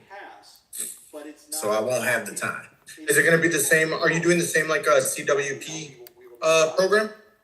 I am, yep. And a fail close. There's no good or bad about those. There's really what you want it to do. What is your security posture? How would you like to configure the security for your systems? Perhaps network uptime is more important than being able to find and block different vulnerabilities or exploit attempts. Or maybe the other way around. We want to block every single exploit attempt, even if it brings the network down during this particular outage. So you get to make that decision when you start engineering everything that you're doing. Fail closed is exactly what we were looking for. You can see that they are right there. Hopefully this has also given you some perspective on where you might want to go and things you might want to do with designing a network. High availability, for example, is a design strategy where we want to build in redundancy. If we're, for example, if we had 2 IPS systems and when the first one's power supply failed, we had a second one there to keep everything running, that would be a strategy for high availability. And certainly an important strategy on many of our large corporate networks. Parallel processing is one where the processing is split between different systems. That does not describe power being removed from an inline IPS and losing network connectivity. We have load balancing. Load balancing means that we're taking a load and spreading it across multiple systems. Doesn't seem to describe losing power to an inline IPS either. And then a cold site is a location that we can use for disaster recovery. It doesn't have any of our equipment. It doesn't have any of our data. We'd have to bring all of that with us, but at least we have a building and ostensibly network connectivity that we can use within that building. That would describe a cold site. In this particular case, the answer that we were looking for is indeed fail closed, and 71% of you got that one absolutely correct. If you're watching this video and you would like to earn 1 hour of a webinar category CEU, I would be glad to send that to you, but you have to be able to follow these instructions. If you don't follow these instructions, you don't earn the CEU. The way that you would earn the CEU email from me is you go to the top or the bottom of the Professor Messer website. On that site is a link for Contact Us. You want to click that Contact Us link. It will bring up a form. Put in your name, your email address. In the subject line, put February 2024 Security Plus. And in the body of the message, on a line by itself, put today's super secret code words of the month, fail closed. Fail closed is the super secret code words of the month. You can then also put anything else you would like into that message. I do read through every single one of them. Unfortunately, I'm not able to respond back to every single one of them because I get hundreds of these CEU requests, well, in this case, this week. So I do read through all of them, however, and I do enjoy reading through them. So thank you for the comments that you put in there. Sometimes they're a lot of fun to read through. Again, if you would like to earn that 1 hour of a webinar category CEU email from me, go to the top or the bottom of the Professor Messer website, click the Contact Us link, put in your name, your email address, in the subject line, put February 2024 Security Plus, and in the message, the body of the message on a line by itself, put the super secret code words of the month, fail closed. I think we have time for another question, so let's do another one. I've got one ready for you. Hopefully, let me check before I start giving you the questions that we have here. I don't know, sometimes I wonder if I'm typing the right things into my screen or if I'm not typing the right things into my screen. I think I am this time. This question that we're going to go through, it's a long one. Here it is. This question asks, a server was previously infected with malware, and a technician is re-imaging the system and updating the application software. Which of the following best describes this incident response step? Is that preparation, analysis, recovery, lessons learned, or detection? We have a few options available there. Let's see if you know what those options happen to be. We have a server was previously infected with malware, and a technician is re-imaging the system and updating the application software. Which of the following best describes this incident response step? Is it preparation, analysis, recovery, lessons learned, or detection? If you think you know the answer, go to professormesser.com/QA and lock in your answer. Should be one of these, right? That is only some of the incident response steps. You have to know all of them for your exam. Make sure you are familiar with those. This will be an important part of understanding and having a response to any of these security incidents. So this is an important consideration, especially if you're working on this towards your exam. These were also in the 601 exam. So if you are someone studying for the 601, this should look relatively familiar. I think they've made it a little more concise and clear in the 701, but it's the same content. So I think you'll do fine either way, depending on what you're working through. See if you happen to know. Go to professormesser.com/QA and lock in your answer. A number of you locking in that answer. When they go really quick, I think somebody at least works all the way through those pieces. We'll have to see if you know this one. Let's see how you did with this question. It asks, a server was previously infected with malware, and a technician is re-imaging the system and updating the application software. Which of the following best describes this incident response step? Is it preparation, analysis, recovery, lessons learned, or detection? Let's see what you chose on this one. We've got 83%, another gimme. You guys were spot on this month with these questions. 83% of you say the answer is recovery. 9% say it's lessons learned, which is sort of how many of us go through life. And then 4% say preparation, 1% say analysis, and another 1% say detection. Charles says, I don't want this. Step. Once you have an incident, eventually you're going to need to start bringing things back to normal. And that recovery process is an important one. We'll need to somehow figure out what was affected during this particular incident. It might be a single file, it might be access through a firewall, or you might have to recover an entire system from scratch. It just depends on what the incident happened to be. Obviously, when we do this, we want to be sure that we have properly identified how this particular incident occurred, and we want to be sure that it doesn't occur again. So there may be some patching or some checks to be sure that a vulnerability was closed on that particular system to be able to work through it.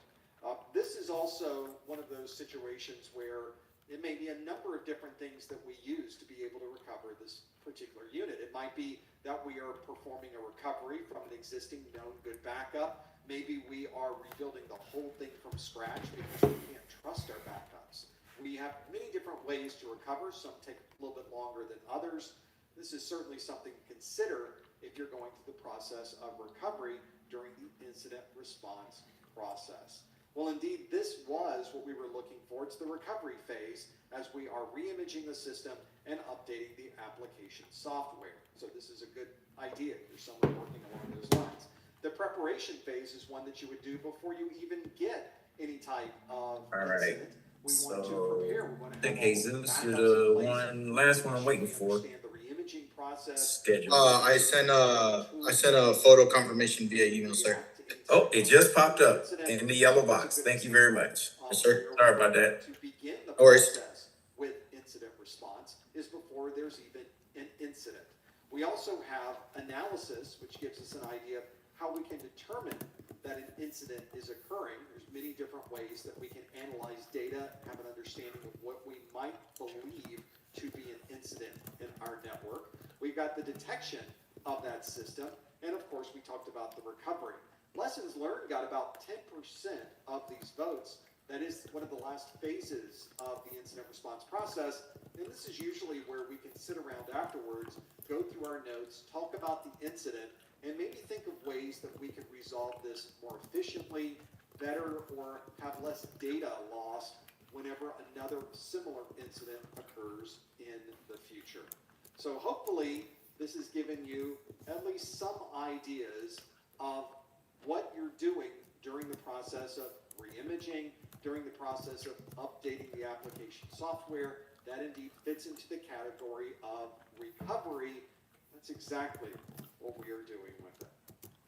I think that is a good set of skills that you need to know, and certainly for both the 601 and 701, you need to understand the recovery process and the incident response process very, very carefully. You need to make sure you're familiar with those. They are both the exam objectives of both of those. That gives us, at least from our perspective, we've got other types of questions. I want to give I know we're at the top of the hour. I would love to do one more question though. I'm just not prepared for it. So I want to see what my different options might be on these. Yeah, let's do one more question. Since we're talking about recovery, I've got another question for you. We should pop over to this one. Here's another question for you. There we go. This question asks, a security engineer is following a checklist to recover a system containing a malware infection. Which of the following would describe... All right, good job, everybody. Is that change management, playbook, disaster recovery? Yes, you have 34 days to work with me. Okay. So that's why during CYSA, I push for trying to get as many as you get done now. Because if you fail an exam after you graduate, you got to wait 14 days. So you've already cut into the grace period. Yeah. So that's why it's good to try now while we have a little bit more downtime. So you can have the extra time to get it. Now, that's with me. Now, after 34 days, you work with alumni services. Alumni services have you jumping through a little bit more hoops than me. They want you to remediate a class, show test results, or, measure up, over, like, attend boot camps, then they'll give you a voucher. So there's a vast difference between doing it with me and then waiting until alumni services after 34 days. All right. So just to let you know. Which of the following would describe this process list? Is it change Can I management, reschedule and take it tomorrow? disaster He said, can I take it tomorrow? or No, centralized I gotta wait. governance. Nah, we can't do it. As much as I'd be like, yeah, go ahead. Not quite Yeah, I'd get a sure slap on this the wrist for one that. or some of the others, but we still got a very large number. Probably they'd be like, you're cheating the student out of a week of knowledge in a review. You say the answer is disaster Which recovery. they'd be valid for that. They'd be valid. I'd be setting you up for failure. 1% for change management and 0% Yeah. for centralized governance. You can take it the day before. Want to take it the 14th? I mean the 4th? With these incredibly complex environments and many Now the wheels are turning. depending on the situation. The 4th is a review day. It's nice to have a checklist. If you got the review and you went in, hey, look what Kevin did. He passed it. Many organizations have already created checklists. He got the review for, what was it? What did he go in there for? Net Plus? Processes that you can follow. And then he went in there, aced the exam. Or Set Plus, one of the two, and aced it. Yeah. The same day. Yeah. Something to think about there, Charles. Set of processes Let me know. to be very useful, especially when an incident occurs. Maybe you've never worked on that incident Okay. before. Maybe you've never had to recover a system after a malware infection. Having some documentation that takes you step by step through the process. Okay. And one that has been All right, here we go. Let's shift gears real quick. verified, it's well documented. That really helps a lot, not only in the process of getting the job done, but it's also very educational, especially if you've never had to go through the process before. Even if you have gone through the process before, it's nice to have something. Okay, so what you see up on the screen is That if you've ever W3 schools. there's a lot of things going on. Having that checklist can really speed things up quite a bit. It comes in handy. So these playlists can be Now, next week, valuable from that I'm perspective. sending you this link just in case you don't have it in your toolbox. These lists could possibly Okay. be automated. The reason why I want to show you this today is because we talked about scripting, haven't we? Instead of you performing this process, All right. let's see if we can automate this Learning. process now that we have. I wouldn't say learning because I don't want to make it seem like you're going to learn everything you need to know about scripting in this class, because you won't. But what we need to do is identify certain things that are probably happening on the inside of the script to the best of our ability. Is that fair to say? Yeah. Okay. So I like to start this early because the last day, the scripting class is actually like 2 days before you take the exam, which I think is far too short for you to look at it. So I like to introduce it now so we could look at it a week ahead of time. And so when we go over that last lesson each day, we can see what's going on. Yeah. Now, the languages that they talk about on the verbiage that they talk about on CYSA is JavaScript, PowerShell, That wasn't the scenario that we have here. So in this particular Python. disaster recovery does not apply. What is the file extension for Python? So that's exactly where we would focus. Anybody remember? This T says, 1 minute. Hold my drink. I got you. PY. Yeah. What is the file extension for PowerShell? Someone calls a disaster. That's something that has affected the company Okay, that's in a fine. Yeah. major way. Power extension for JS, JavaScript. Systems that we can get back up and running. Business continuity is the process that you go through to maintain the processes. JavaScript object notation. If your credit card system goes down because What is is it the file? Or is it there it is, JS? Correct. Yeah. you need another way Now, to form your credit card. when it goes all into these different things, okay, none of, as you can see at the top of my screen, if you're following along, and please follow along on the webpage, okay, this is free training. And it's an important consideration. That's what we're doing today. We're just going to look at this thing today for about 30 minutes or so and try to get into it so we can go over it and know the basics. Just try to look at some stuff. Now, for your own personal knowledge, you can learn how to HTML. You can learn how to write web pages, cascading style sheets, meaning every page of a website follows the same blueprint, right? The home page looks just like the about page. The about page looks just like it's a template. Okay. I used to do this stuff with Macromedia back in the day before Adobe bought them out, right? But you had to do everything by hand back then, not like now where you just got the websites doing it for you. The correct answer in this place. Then you have SQL. Now we've seen before how you can use SQL database commands. You can use SQL language commands against SQL database in the input. Right, so you can use its own language against itself and try to crash your database. So that's what that's talking about. Python, Java, PHP, C#. We call these the C suites. C, C#, and C++. These are written for either mobile or one of these C commands can be written for desktop, laptop, or mobile devices. So that's the difference between all of these. All right, so API. All right, just for that. Then you have XML language over here if you want to understand it a little bit more. Tells you what it looks like. I like it because it looks like HTML actually. All right.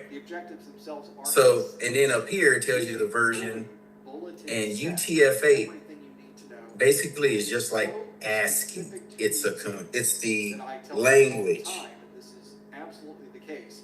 If you know everything listed, okay, UTF and ASCII are computer readable languages. All right, in hex. Actually, UTF pulls more from ASCII than vice versa. Okay, to present to you on the presentation layer, when you receive data back, it will look at these two tables. Does that make sense? Okay. So if we go over to JavaScript and hit that, let's just walk through it. Let's just walk through it together. I mean, there's no script to this, all right? So if we look at it, get it, no script to this. I cracked myself up. Man. All right, here we go. That was actually pretty good. Y'all gotta give me some. That was pretty good.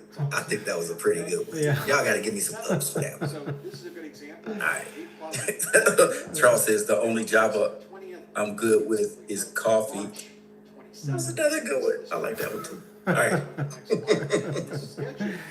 All right, so let's look at it. JavaScript is a programming language of the web. It's easy to learn. JavaScript is one of those languages that can traverse many different platforms. Get them out of here. I'll see my way out. I see myself out.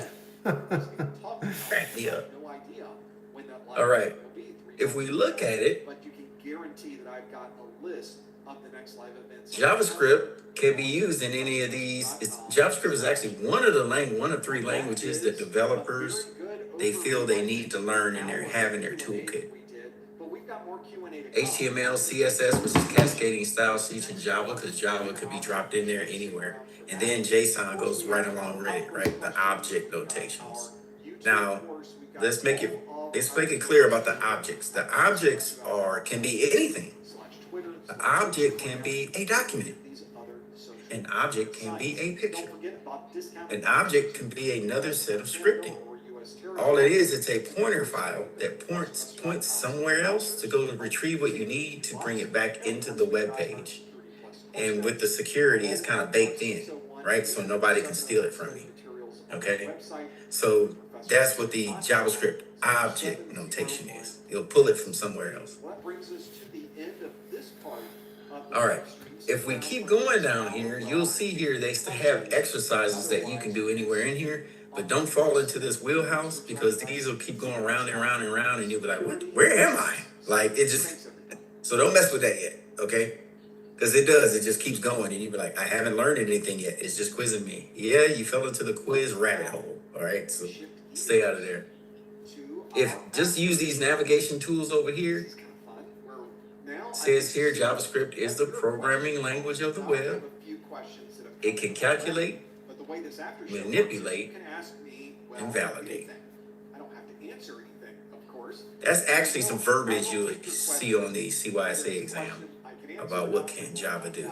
So it can calculate, manipulate, and validate data. It can be used to update HTML and CSS. Again, the cascading style sheet is a layout for web pages, like frames, boxes, just different things like that. And then you can put data on the inside of them. Okay.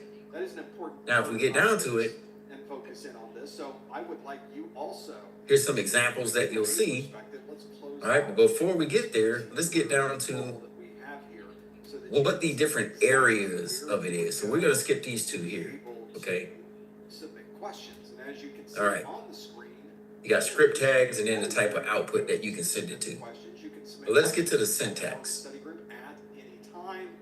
Doesn't When we talk about declaration, to answer the questions you declare, but you can absolutely and I'm going to use this website as an example. I'm going to right click. Y'all can follow along with me. I can right click, checking the questions first, and then view page source. once we get to those, we'll figure out the details of Okay. this. If we go all the way up to the top, you see that this document has been declared to be written in HTML. Okay, so when you see doc exclamation mark, we're saying we are using the HTML language, and each language has its own kind of way to represent commands. Okay, they're not all interchangeable. Those are the current versions of Real quick, just so you know where it's coming from, if I wrote a program so good in JavaScript for a company 10 years ago, and the data just kept growing for the company because it's in JavaScript, but then there's a new language that came out. There's what, Swift, there's a new language that came out. There's a couple other ones, right? But nowadays everybody's so savvy with that, but my old language broke, right? And I'm not around to fix it anymore. Mr. T comes in, they hire him as a consultant, and they say, can you fix this? It doesn't work like it used to. Mr. T's like, that's outdated, bro. For me to go in here and do it, first of all, for me to go in here, I need to know Java, which he's in Swift and a couple other things. He's like, no, I can't do that. I could recode it. Is that the case? I can try to figure out what James meant and do it all over again, but now you're talking about months, testing, agile method, input validation. You get what I'm saying? Because Mr. T's like, I gotta start all over again with my team of people, right? So that's why it's very important. Couple of things, as you can see, sometimes they'll put notes in here about what the script means or what should be there. That can be good or that can be bad. It's good if you're in the development stage to leave notes, and I'm gonna give you this right here. Notes can be defined by this. First, let's start with the size of the exam. So in the script, when you see that /, I could leave a note like this area If you were to count the number of bullets in that set of should exam objectives. So here's the exam objectives. Every single bullet, date. I counted them. So every It should look like that. This area should hold date variables, meaning that / anything you put behind here, I'm just disregarding. That's basically what the language is saying. It's just a note for yourself. It has nothing to do with the code, right? So those are kind of like notes. When you're scrubbing code to hand it over, somebody should be looking at that, taking all that out. Because you do not want it in a public code, like I'm looking at it right now. I'm like, oh snap, they gave me the whole blueprint on how this thing works. So if I was a hacker, I'm about to get you. Does this mean the 701 exam is Right? So that's why they scrub all notes out of code when it goes into production. the exams are pretty comparable. All right. Questions or the difficulty Am I moving too fast for anybody? 601 is very similar to the difficulty level of the questions on the 701. But Right, let me close that. There you go. Here we go. Let's get back. All right. you might say So you have some things that are called syntax. because we have to know more Syntax are rules on how programs must be constructed. Oh, excuse me. It was two backslashes. not just one, so I apologize. different set. So the two backslashes, Topics that we need to know. you'll see it and you can put your notes in here. So like in here with the syntax rules, / space, how to declare variables, and then here comes the examples down here, right? You have your X and Y and Z values, right? So when we're declaring variables, now we're saying if we're using the let, Your book says 601. X is going to equal the numeric of 5, Y equals the numeric of 6, You went through some 601. right? Then they put that semicolon to declare, put a space in there. Another note was left on the inside to say how to compute values. Now that's not a good.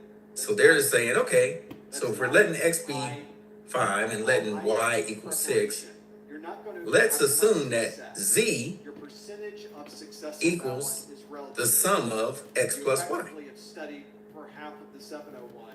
Okay? You read a 601. Then it says, I am a comment. I do nothing. It says it right there. Being funny, right? I'm with you on this. Okay, good. You like scripting, don't you, Charles? That applies. So you're You've done it before, haven't you? Haven't you messed around with this? Oh, okay. One of y'all have. I forgot which one. Is it Mr. T? Nah, it was me. Okay. Okay. Oh, C+. You messed around with C+? topics themselves. No, I Okay. The size of the exam. All right. So, or you got a C+. no, I did web. I had to get you. I'm sorry, I had to get you. All right. I know he did years ago. It'll stick. It'll come back. Yep. He said I got a D in C+. Okay. So that is an important Too funny. consideration. All right, here we go. To bring that up and show it to you. Next, when we're looking at, so we have the rules. Here's some more rules. Let's talk about values. You have your JavaScript has two sets of values. Literals, like literally, I'm telling you, this is what I mean it to be. Literally, this is what I mean it to be. The variable is in a language like this. Mike says he's going to be over around 8. Maybe not 8, then if 9. You get what I'm saying? Literally, Mike says, I'm going to be there at 8. If he was a variable, he says, oh, I'll be there between 8 and 9. So there's some room left to compute. You get what I'm saying? Yeah. All right, so if we're looking at here, literals, the most important syntax rule for literals are fixed values. Mike just told me, yo, man, I'm going to be there at 12 for the game, man. Had the door open. 12. He literally means I'm going to be there at 12. That is a fixed value. Mike, where you at, man? Man, I'm going to be there between 12 and 1. Now he's got a variable he put in there, right? So this is what we're looking at here. All right. Numbers are written with or without decimal, depending on what you want that number value to hold. Okay? Now, if we went here and just said try for ourselves, bing, if you click that, what you'll see, and this is why I like the online kind of like sandbox, because this is a sandbox online. You don't have to pay for it or anything. But here it says, all right, what is this up here? I just highlighted it. What am I doing here? All I can do right now is tell you. By highlighting it? Tell you they're coming and I'm working on them in every waking. Declaring. I'm working on this book right now. Yep, the language. Yep. Here, when you see HTML, you're correct. That's the web language. I'm declaring the language that I'm using. My first bracket will be HTML. HTML, that's the language I'm using. Now I come down to the body. What do I want in there? Now, when you have, and most languages are like this. Most languages are like this. You have to have an open, and you have to have a close. See how I have HTML and body? And at the bottom, body and HTML. I'm opening the code, and whatever's in the middle, I'm closing it. Open and close, ones and zeros, open, close, on, off. Does that make sense? All right, so I'm opening this. Here, I'm putting header number 1.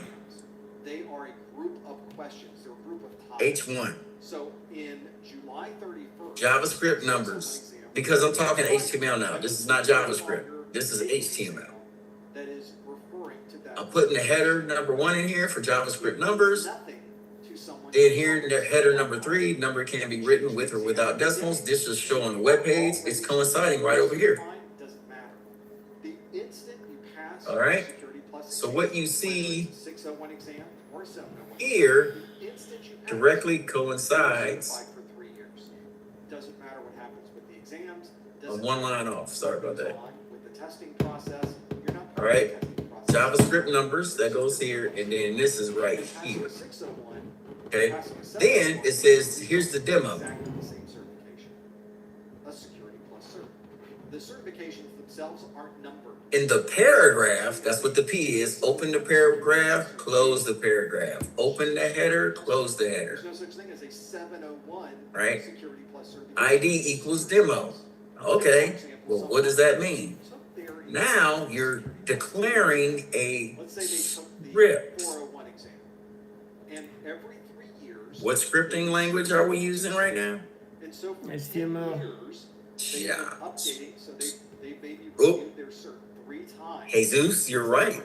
That was a trick question. They are just as Isn't HTML coding scripting? Isn't it scripting? their 701 exam. It's a language, right? And But the 701 here, exam, I'm dropping that person who took that exam JavaScript in here, which is another scripting language. Jesus caught that. Good job. That's the All right, so There's a big here you can delegate. Now we're going to declare a script, and now we're going to use some elements. So as Mr. Right. Reed's question asks, if you It says for this document, pass it, do you have to take the the 701 get exam? command, You don't. You're which good. we've seen somewhere before, like in Linux, You right? have to take a Security Plus exam. Yep, as demo for an ID. Yep. Renew the certification every 3 years. Y'all got it? Yep, it's a paragraph. There you go. Open and close. So now we're opening the script part, and then we close the script part. But in here, here's the script. You've been working on For this document, I want the element, the ID. Security Plus certified, See that? and you will have that certification for 3 years. Nice one. to I'm have. declaring So, that in this JavaScript element, I want the ID to be asking that one. demo. Let's go through some more questions. Demo's right there. List. In the demo portion, this right here, This is kind of personal. the inner HTML element that I want to be presented is 10.5. Right? So the inner HTML for the script, I wanted to declare it to be 10.5. It's saying right here, I'm declaring the word demo to reflect the numeric value that I want it to show. Kevin says, oh, I see it. All right. Watch this. So if I hit run, if y'all are following me, I hit run, boom, it's going to pop out over here. But what if I want to change that? How this technology would solve that problem for you. I can talk about how other people have implemented the technology and how I have used the technology to be able to solve those Changed it to 10. problems. Maybe it's I said I wanted the ID. I declared it as demo. And then down here, I gave demo a value. Maybe it's the cloud-based malware detection. Maybe it's the I could change that all day. capabilities. Maybe it's Change it to 9.5, comes out these things 9.5. surround firewalls and intrusion prevention and cybersecurity. So that was the last position I had. I was working there. That's why this. I stayed there about 7 years. It was one of those jobs. They've already set the value for demo. Palo Alto The demo value is 9.5. really enjoyed my time there. And So- I learned a lot. That's one of the great things about Yeah. security in general is constant All right. change. And I was able to learn quite a bit. It was a job that required a lot of travel, though. There's always trade-offs with jobs like this. Even though it was one that I found very interesting, it was something new every day. I got don't to know. meet a lot of great If you want people. I got to that- travel to a lot of different places. It So did we can take close that out. So family that it is. for about 7 years. Well- But we were super successful. I was brought on board Yeah. with Palo Alto Networks in its early days. I think I was employee number 95. the body. So before we even hit 100 employees, I was on board and telling everybody about the wonderness, the craziness, the technology that we had built called the Next Generation Firewall. Obviously now, Palo Alto Networks, I think they probably have over at least close to 10,000 employees, don't they? I mean, They're doing great. That was weird. When I left, I disappeared for no reason and came back. that's what I left. Did that happen to y'all too? I'm doing this now. No, just Okay. I think we've had a So between I don't know if you heard me, but I started HTML. Here I'm done.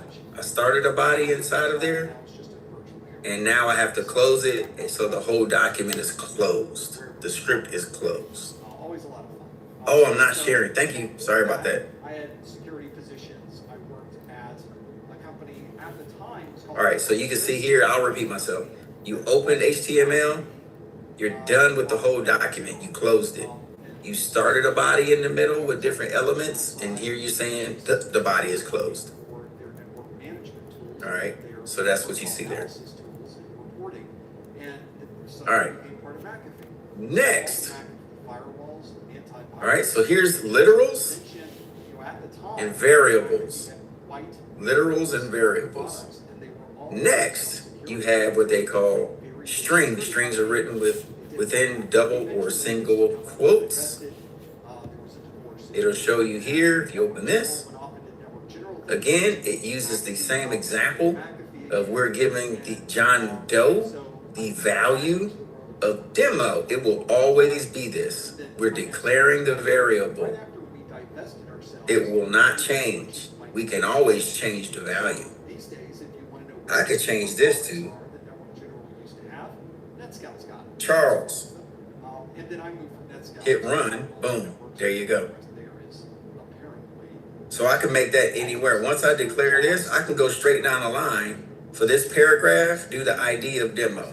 I can do another paragraph, ID equals Charles. I can have Charles down here connected to another script line to say the value of Charles should be a birthday, right? So it will pull from here because I've declared it. All right. A lot of fun. So that was mine. And you'll see that in, if you're seeing strings, you'll know it's a string because it'll have these quotations or quotes. Because I've had time in the field, I've had time in the trenches. Next, you'll have what they call keywords. This is the action that needs to be performed. Now, like PowerShell runs off of, it's still action, right? But it's noun, verb. PowerShell runs off noun, verb, like password reset. Get it? The noun is the password. But what do I want to do with the password? I want to reset. That's the action, the verb, right? So that's how PowerShell language is kind of built. Here's the same way, right? So they want you to use the keyword and what action you want to go along with it. So you'll see let and consistent keywords, right?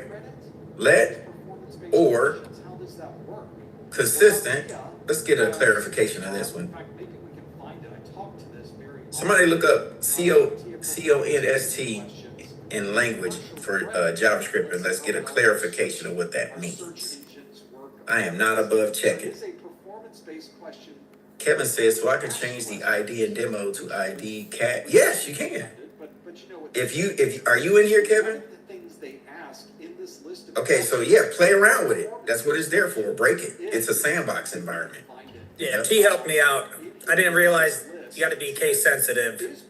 So Yeah. I think I'm getting it now. A little late. No problem. No, it's all good. Mr. T says it's an excommunication carrier. What does that say? Declare a variable. Your mama is case sensitive. Oh. Partial credit is offered. However, exam questions and their scoring are confidential. Depend on Michael to drop something in there. All right. So get him out of here. Get him out of here.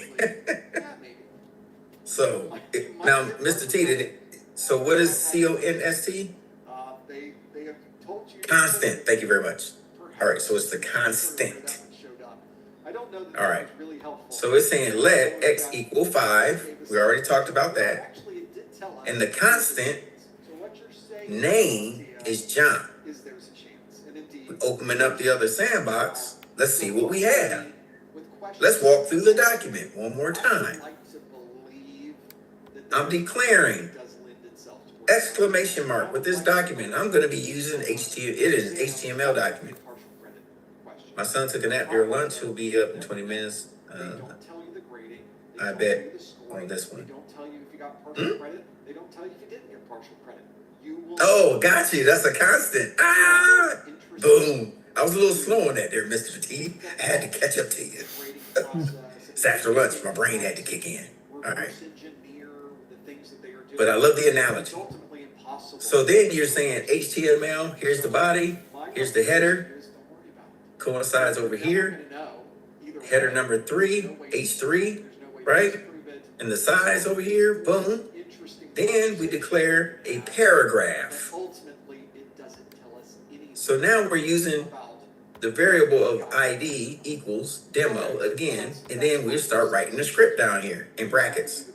Open and close, open and close. So we're starting to do what they call calculation. So let x equal 5. The consistent functional name, F name, is John. 1 point for you. You're right, Mr. T. Actually, y'all got 2 points today. It's 2-0. Oh, I can't go out like that on a Friday. Okay, I'm gonna set something up for y'all. I'm gonna set it up where y'all lose and I'm gonna win it. I gotta figure it out how I'm gonna do it. Yeah, I'm laxing today. Y'all got me today. Then you got the document. We're declaring that in this document, this element called ID. Y'all got me? This element, we're getting this element identified by ID. We're going to give it the name demo. Inside of the HTML, we're going to say demo is going to equal the functional name that I declared of John. So now I'm saying the functional name plus IS plus X equals how many years old.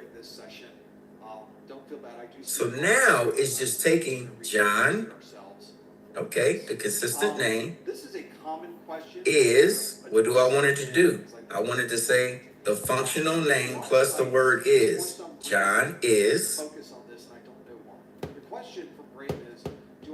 X. Oh, X equals 5. Then I said plus the words 5 years old. So it created a sentence to say John is 5 years old. I think that's pretty cool. The answer to that is right. When we start looking at these, the answer. So you can play around with this. I could say, there they are. If you look at James. You go through this entire list. You could break this, by the way. You're not messing up nothing. Nothing. So James is 5 years old. No port numbers there. How about this? No. Now, this value. No port numbers on that. Those 2 pages. If I wanted to change this, where do I need to go to change it? In here. No. Port numbers. No. Are there even any protocols here? Not really. Not a lot. There's some. X equals. Gotcha. All right, I'm with you. I can say we just went through the entire 100. 701 objectives. Do I need to change anything else? 0. All right. If you go back and look at the 601, it reflected. James is 100 years old. Also, no port number. Gotta be a limitation. They don't exist. So what if I said James is 1,005 years old? Accurate. Oh, dang. Look at that. Accurate. I'm 1,005 years old. I'm the old model. May the force be with you. All right. So that's cool. That's not even a concern. All right. We're cooking here. Are y'all understanding this? Is this pretty cool? All right. In fact, CompTIA. Mike's like, you'll get it. All right. Before we go to break, let's do statements. I think what you should be doing is studying everything listed. Okay, so a statement, if you haven't recognized this before, Charles said this is worse than cider. This is actually easier to be than cider. Puts one question on the exam. Hey, check this out. So if you download Visual Code Studio and you start writing in any language, if you're in Visual Code Studio and you download the JavaScript package, when you start writing and you don't know what to do, it'll pop up and say, do you want to do this? You click it, it drops the whole thing in there for you. Oh, thanks. Cider don't do that. Yep, you download the extensions. The extensions are like, Charles, I noticed you're trying to code something here. You need my help? And it'll bring up an assistant. He's like, heck yeah, I need your help, bro. Finish it off. Why are you going outside the scope of what CompTIA has already told Yep. you and most people have already All right, Mr. T's gathering some information on the sidebar. I'm gonna let you take care of that, Mr. T. All right, so Now here's when I bring this up here with the statement, now you're stringing things together. pages of port numbers being presented to All them right. by other people in the It looks like here, you're setting your variables. and they say, yep, but All the right. port numbers aren't in there. Here, They will that's your always go syntax. to these exam Let, objectives. that's the They action. will go to this section at the bottom that says, please Set your, the list of examples provided in bulleted format. what was it are before? not exhaustive lists. I'm getting, what is the one where it doesn't change? Mike said he was gonna be here at 12. What is that? May also be included on In JavaScript language. Constant. The variable is him between 12 and 1 saying he's coming. that set of They- sentences. Yep, Meaning yep, the you constant. absolutely get Mhm. content on your Yeah. exam that's So, outside the scope of this document. It's looking like here, And in reality, we're setting up nothing an actual pattern, does not a come outside statement, of and this using all of these This is together. what the lawyers asked them to All right. put into this document. So X, Y, Z, we declare X equals 5, Y equals 6, but Z is gonna equal X plus Y. Format in this document are pretty exhaustive. When that comes They out, stay very, very close. these are now a set of instructions To the exam. to be executed by the computer. You now have created statements, Processor task if and when statements. may also You start hearing that if on the exam, and when. except once you take the exam, you realize If you do this, there's it nothing should else come in out like exam this. other than what's in this When this exam. comes out like this, So what this we'll is do what it should they be. may So also- now you're putting in all these different variables of what you want to They see. don't. So I would recommend. All right. highly recommend you stay- JavaScript program is a list of statements to be executed by the computer. The value of Z is 11. It's saying here again, we're using and I like the way they keep it constant right here. Get it, keep it constant. Point for me! Objectives and pulling documents out. All right, that don't count. I gotta really get you. All right. There are So it's saying paragraph, here's the language, here's the statements. This is what needs to be calculated by the computer. The ID demo, anything else in the exam objectives. we've declared down here in the element by ID that demo will be this statement. Chat room now, people are trying to justify, no, but wait, the objectives, they talk about. The value of Z They do talk about is They don't talk about port numbers. right here. Here's the sentence that is declaring And that should give you a clue. whatever Z is going to be by these two. Is important. What is that protocol? What if I change this to You use that protocol. 11? Is it a secure protocol? Is it an insecure protocol? But it has Now I nothing- changed it to 17. So that's what I would recommend you focus on. Because X, I changed the value of X to 11. Objectives, don't let them lead you astray. What if I changed it to 101? Be very smart. Now it's 107. Because it's saying whatever Z is going to be, I think that's it tells me right here that's the number I'm going to use. Going through the list of questions that you have. All right, because I've already declared in the statement by lines statement 1, statement 2, statement 3, and statement 4. Now these statements, are they part of the code? We will do this. Ethan asks, afternoon, Professor, I'm planning on No. taking the Network Plus and Security Plus. You're correct, Elaine. It is not. Ethan, you're a madman. You're The 2 forward slashes declare it as a note. is which The statements. document I take. Yep, it's a note. It's just a sidebar. Oh, by the way, That is the question. this is what we're doing right here. So the answer. You can put whatever you want in there, okay? Answer for you. It's not going to be used. Because I don't know what you're trying to do. I don't know what you're trying to accomplish. I don't know what your goals and objectives are.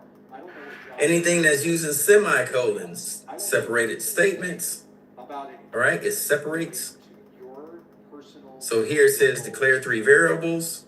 I don't I'm going to declare these 3 variables. We can sit down. We can We've done it here. discuss this. We can Assign the sum of A and B to C. area. Now, you can use the semicolons to separate it, but again, your outcome's still gonna be the same. C is gonna equal whatever A and B is. Figure out what you want to do. Now, that's a very You're separating these statements by a semicolon. They didn't put notes here to say // statement, / statement. Nope, we're just gonna separate these. No matter what, they're gonna come out what I say they're gonna be anyway. Often we go to interviews, they always ask that. So it kind of made it easy. Where do you see yourself in 5 years? Where do you see yourself? Or I mean, have to come you up can with put all of them in one line. down the road is going to look like, which, by the way, no one can predict. Instead of going line 1, line 2, line 3, line 4, well, why don't we just put them all in one line and you just separate them by a semicolon, whatever you want that statement to be. It's probably going to be different. So that's another way to do it. So what I tend to tell people or ask people. And then, of course, we said that the comments, they're there just for editing and creating in all languages mostly. Okay, you can use that. But you have to remember when it goes into production or is being used by the public, now you have to go back and scrub all of that out. All right? That's a lovely answer. But where realistically do Oh, yeah, go ahead and share that, Jesus. I just saw that. That's great stuff. well thought out, well focused, reasonable, and All right. answer? Any questions so far? You may not have that answer off the top. All right, so each day up until next week, we'll try to tackle at least two of these and slowly get into it. That way, when it comes to by next Thursday, you're comfortable at looking at it. And then we would have covered at least a good part of this. Because you only really need to know operators, conditions, loop strings, numbers, up to arrays. This is right here. All right, and we can save this as a discussion each day. Okay. All right. Entry-level security operations. All right, if we don't have any questions, I'm gonna let you go ahead and take a break. Woohoo! See, we jumping into it early, so it won't be a nightmare. That would apply to you, that you really feel like you would fit into that position. Now look to see what they're offering and asking for. Do they want somebody with Windows experience? Do they want someone with Linux experience? Do they want somebody who has an A+ certification? Do they want somebody who has a Security Plus certification? Do they want somebody who has a Cisco certification, a Microsoft certification, a Red Hat certification? You need to find out what the employers would like you to have. I'm taking this from the perspective that Ethan is trying to get a job, and that anyone who's listening to this is working towards some type of career movement. You want to be able to get that position.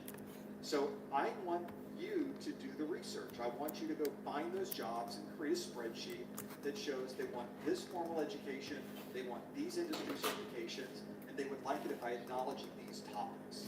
Document all of that out. And maybe you can find in your area 5 jobs, 10 jobs, 20 positions that are currently being posted. And it will give you a very nice overview of what employers are looking for. Maybe after you compile that information, you see that in your particular geography, 9 out of the 10 jobs want Security Plus. Maybe you're in the DC area, and those jobs tend to be that way. Maybe you're based out of Dallas, Texas, and you find that half the jobs in your area want Security Plus. Maybe you're based out of Miami, and you find that 10% of the jobs want Security Plus.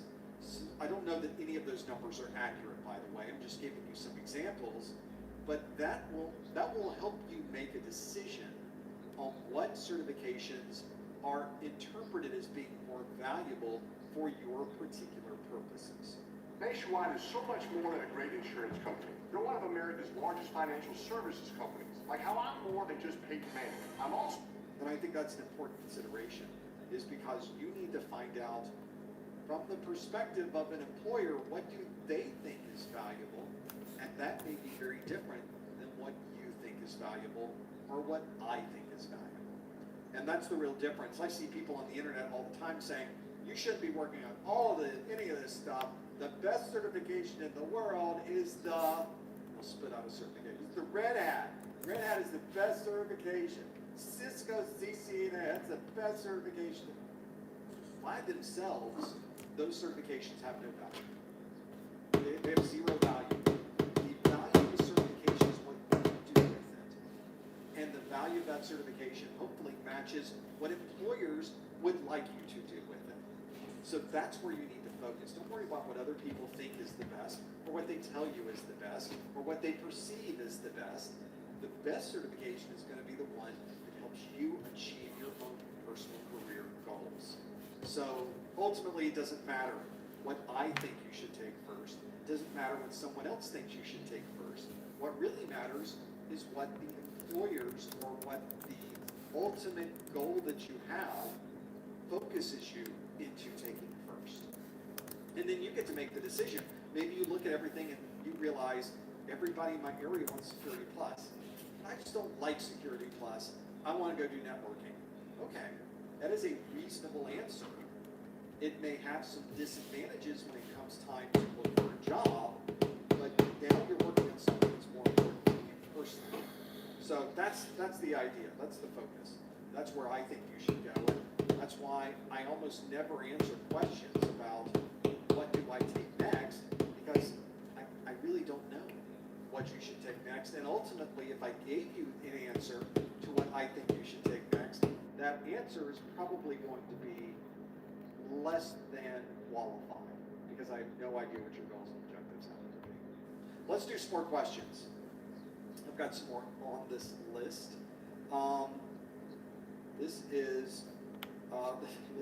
This is good because it's another one of these that I can't answer.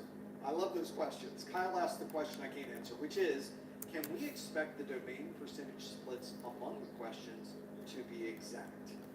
So that is the question from Kyle. I guess we can sort of answer the question. Kyle is referring specifically, if we go to the exam objectives, there is a section right at the beginning that says, here are the domains of the objectives. The Security Plus SY0701 has 5 domains. They have general security concepts, threats, vulnerabilities, and mitigations, security architecture, security operations, and security program management and oversight. And each one of these has a percentage that you will expect to find on the exam. 12%, 22%, 18%, 28%, 20%. So you can see, for example, on your exam, you can reasonably expect that there will be twice as many questions on security operations as there are general security concepts. Because general security concepts is 12%, security operations is more than twice that at 28%. So you could reasonably assume that the question distribution you get on your exam, it may not be exact, but it's going to be pretty close to this. That's why else would they give us this percentage breakdown if it wasn't something that was covered on the exam? And in fact, I use the same percentage breakdown when I'm building out my practice exams list. And I get it pretty close. And I try to get it pretty close intentionally, because CompTIA has told us this is what they shoot for on the exam, is that set of percentages. Is that percentage correct? Is it perfect? Is it exact on the exam? I don't think any of us could ever tell, because you would have to have every question you took on the exam, and then you would have to cross-reference all of those questions, and then finally determine if you got a similar distribution. I will also tell you, as someone who has gone through these exam objectives with more than one fine-tooth comb, that some topics occur in multiple times in the objectives in a different scope. So for example, in the objectives, let me see if I can figure out one off the top of my head. There is one section that talks about protecting data on the 701 exam objectives, and one of those topics is about full disk encryption. But there's another section on the exam that also talks about full disk encryption. That's not more of a general topic of protecting data, it's more about encryption technologies. So you have that similar topic, but depending on the question, that might come from domain 3 or it might come from domain 1. So where do you categorize that? That's the problem, of course, is there's sort of a gray area in between where it could be either one of those depending on the context. So that's why I tell you, don't worry so much about specifics of or exactness of the exam, because ultimately you have no way to confirm or deny any of this. And so that's why I tell you, don't worry about it. You'll get the list of questions. It can be a nice guideline to use for your studies. But again, if you know everything on the exam objectives, you're going to pass your exam. That's the important part. Don't worry about everything else is an interesting conversation. It's an interesting thing that we can discuss on these live streams, but ultimately it has no impact on your final score. You're the one who has to study the materials. You're the one who has the impact on the final score, not the exam. So that's what I would say. A lot of port number questions. This one is there a good method for learning all the port numbers in the 701 exam? There is. Don't learn them. That was easy. That was fast. So that's why. Work through this. Here is an example of, well, we're going to keep going. I'm not going to actually address that question. Some of the questions that you've submitted are questions specific to the 601 objectives. And in fact, one of the things you find in the 601 objectives, because they were so big, is there were multiple topics that broke down these ideas into smaller bits where it just got too convoluted on the 601. And on the 701 exam, they're much more focused. And so that's why I think if you're someone focusing on the exam, the 701 doesn't have a lot of extra material there. And so you don't have these similar topics fighting with each other. It's much more clear, much more straightforward. Let's keep going through these questions and see if we can find. A lot of these are specific to the exam and the objectives that are there. So here's another good one, a good question to talk about, and I think this one's worth bringing up. This is a question that comes up quite a bit. This is from Gotham, who asks, at the end of the official CompTIA exam objectives, there is a huge list of acronyms, some of which do not appear in the domains, the 5 main objectives. For example, ASLR, not a camera, it's an address, space, layout, randomization. I don't even know what that is. I do know what that is, but I can explain to you why it's not important that you know what that is.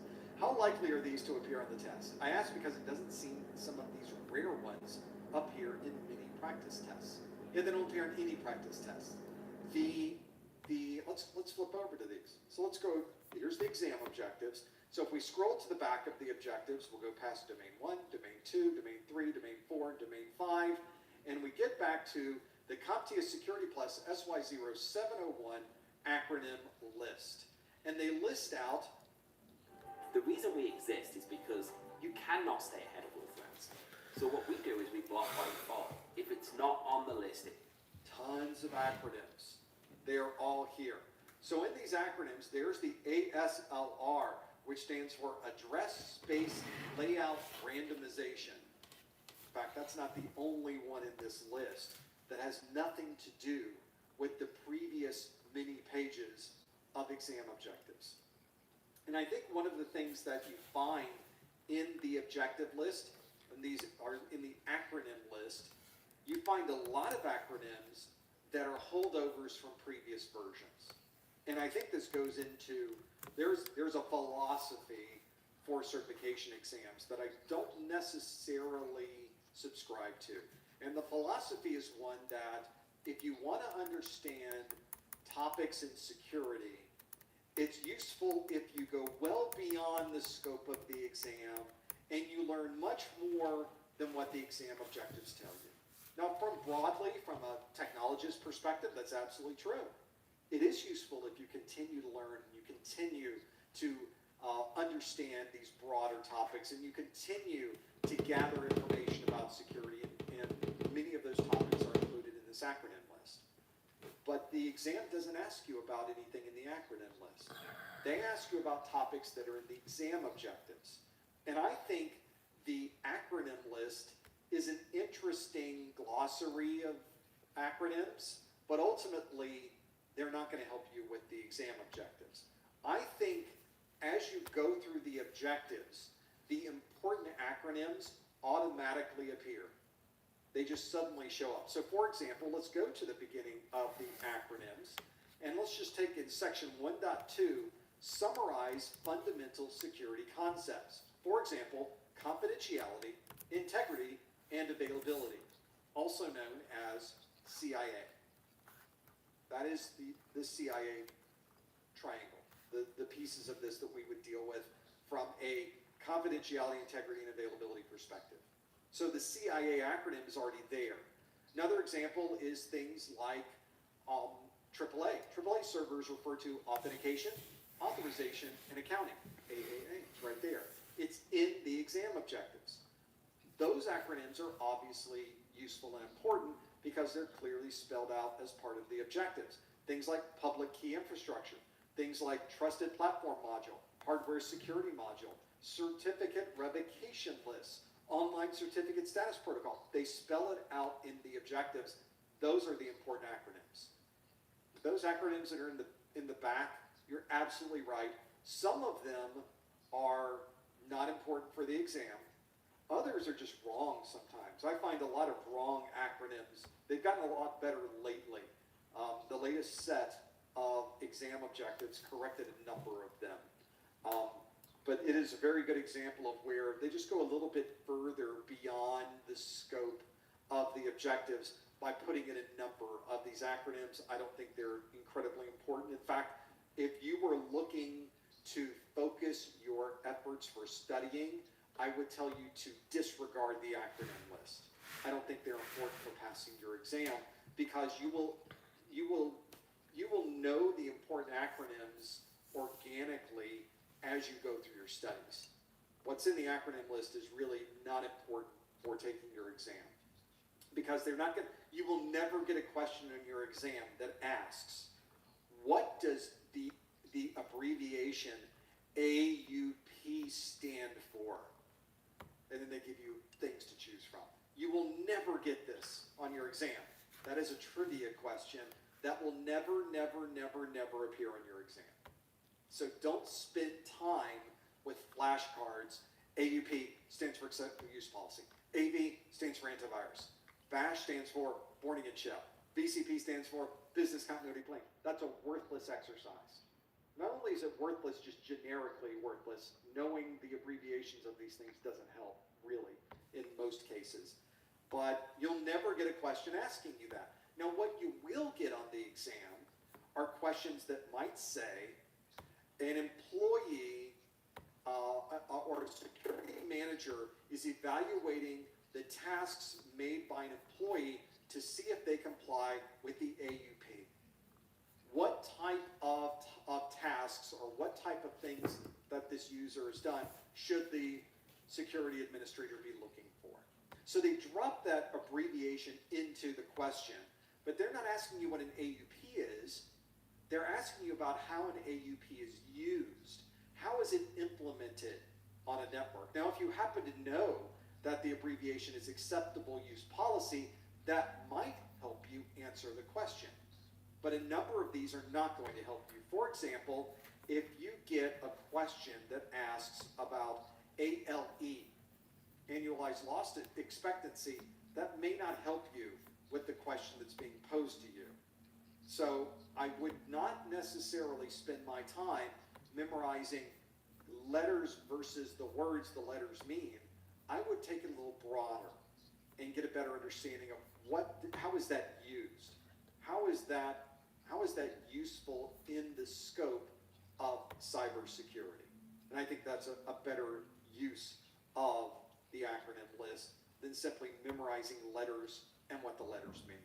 I mean, ultimately, we always talk in acronyms. We talk in abbreviations during the normal workday. We often forget ourselves what... The attack surface is basically how attackers see your organization, your company. More about thinking outside the box, at least from the attacker perspective. The unsuspecting devices on, usually on the network, obviously, that are not considered. What we see is that attackers... APT means, what BYOD means, what CERT stands for. You know, we have to think about, oh yeah, that's the computer emergency response team. But we need to look and see what CERT says. let's see what the CERT team is doing. You know, that's a very good example of how these letters and acronyms may not be as important as you think they are, but there is a context for them. It's just the acronym list is a very, very bad example of that list. Stick to the objectives and I think you'll be fine. So that's why and you're absolutely right, Gotham is correct. Like, why are they asking me about these odd names that never show up anywhere else? That's why. They just stuck them in there. I don't know why they stuck them in there, but they did. That's just one of those mysteries of life that we'll have to figure out. And it's been that way forever, since I've been doing these training courses, which at this point is kind of a long time. They just continue to pepper the acronym list full of little things that I guess they would like you to know, but never show up on the exam. So the point of that is really up to you. Where do you spend your time studying? Stick to the objectives. Pretty important. Let's keep going through the list of questions. We're already at the top of the hour. We're in overtime now. So we'll do a couple more just to get these through. So I get these questions a lot too, and I think we should discuss this because a lot of you have spent time studying the 601 exam, and I think a number of you have made the transition. You thought, I don't have time. I don't think I'm going to make the deadline of July 31st for the 601. I don't like having a deadline.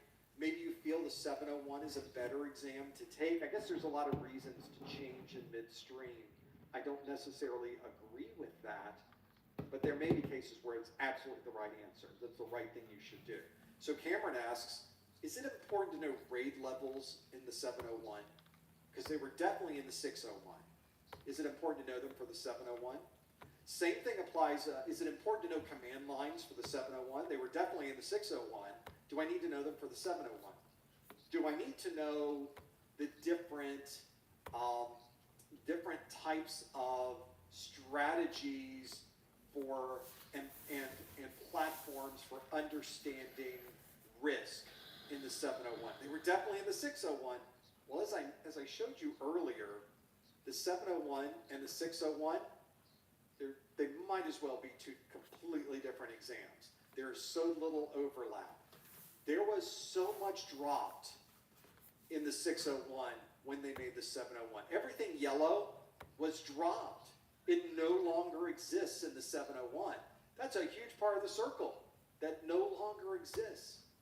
So again, the important part is for us to go back to the exam objectives. Let's bring it up. Somebody was asking, where do you get the objectives from? From the CompTIA website, or go to professormesser.com/objectives and click on the link and we'll take you over there.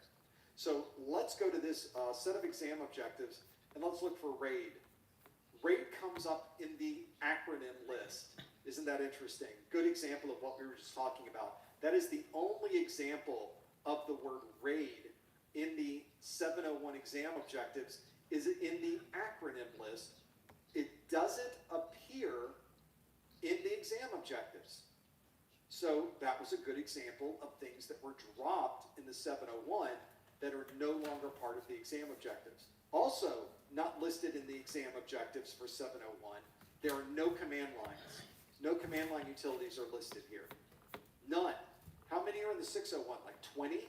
There's tons of command line utilities and other security utilities in 601. How many are in the 701? Donut. Zero. Nada. Nothing. So that's a really good example of how the dramatic change that was made between the 601 and the 701 exam. Is it easier? I don't know. Maybe it is, because so much was dropped. As I mentioned, it's a smaller set of objectives to learn. Does that make it easier? Kind of, sort of might, right? I find that the security details are pretty interesting. So that's a really good example of how things are very, very, very different. So that is exactly why when you start getting into this, you need to understand the objectives. You need to have a focus on that, and you need to make sure you stick to the objectives. So important in this group of things. Let's go back to Oh, Capital One? My team's transformer-based AI model built using contextual data helps personalize your. Other questions you have, since we're in overtime here, I'm going to go through a couple of others that we have. You guys have sent such great questions, and thank you for doing that, by the way. So other topics we have here. A lot of people, oh, this is a pretty good question, actually. I know this one's kind of specific to what we're doing here from our product perspective, from our training materials. The question asks, if we purchase the Success Bundle for the 701, will we have access to the practice exams when it's released?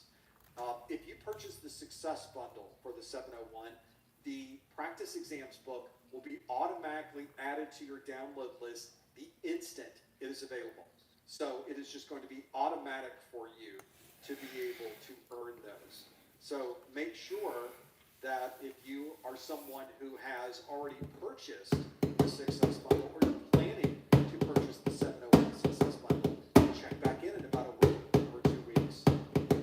Maybe 3, I think 1 or 2 weeks. Check back in a couple of weeks.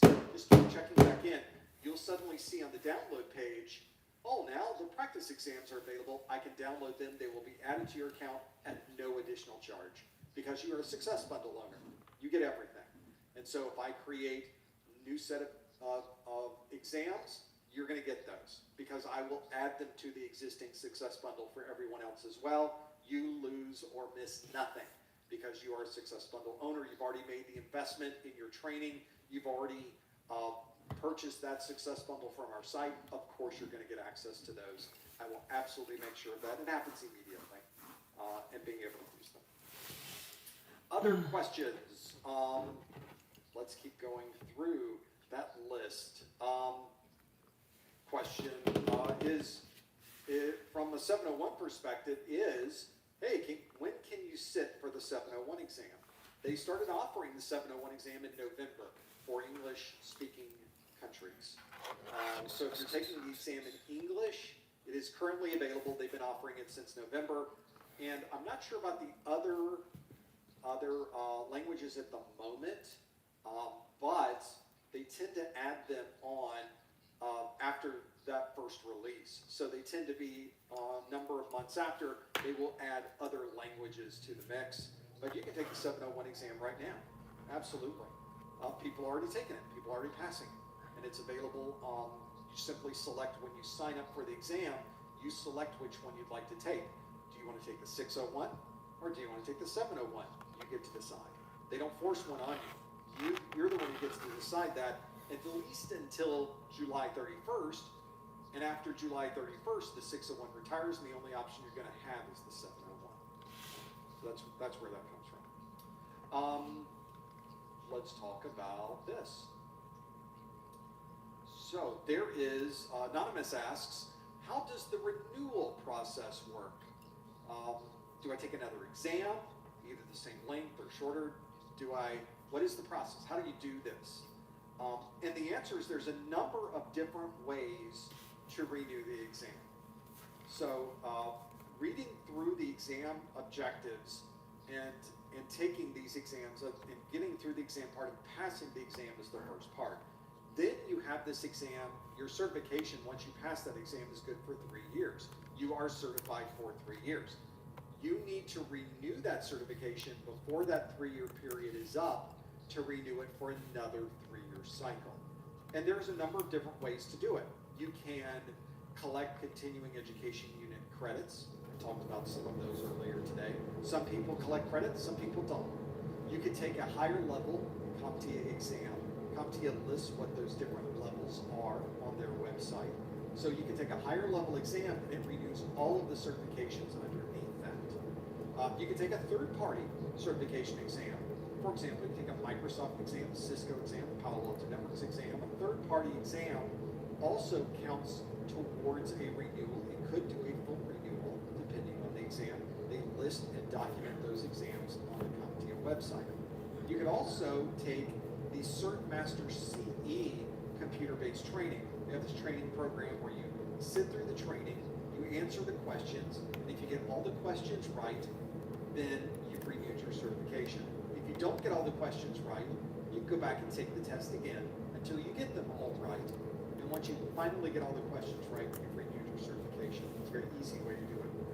I have a video that's in the YouTube video description of this video, how to renew your certification in just a few hours.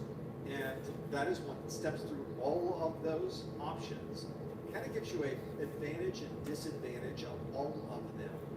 And then it talks a lot about the CertMaster CE, because I just find that an easy, quick way to renew your cert. And we've had people come to our site before, they've come into our Discord and they've said, I'm in a bind. I just realized my certification expires tomorrow and I need to renew immediately. How can I collect enough CEUs to renew immediately? It's very difficult to collect CEUs in such a short period of time. So what I recommended to this person was you need to go buy the CertMaster CE.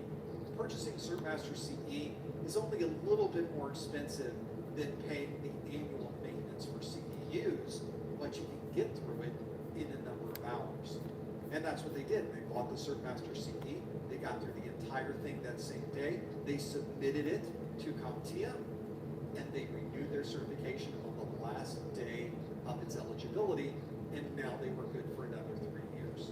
So it just depends on your specific requirements. There's different ways to renew. You need to find the one that works best for you. But CompTIA gives you a lot of ways to do that. What you don't want to do, spending time with the ones you love is priceless. That's why Kroger Delivery, proudly serving King Soopers, makes grocery shopping effortless. Get $20 off your first order. We'll deliver your groceries in our refrigerated trucks and bring them to your door. King Soopers, fresh for everyone.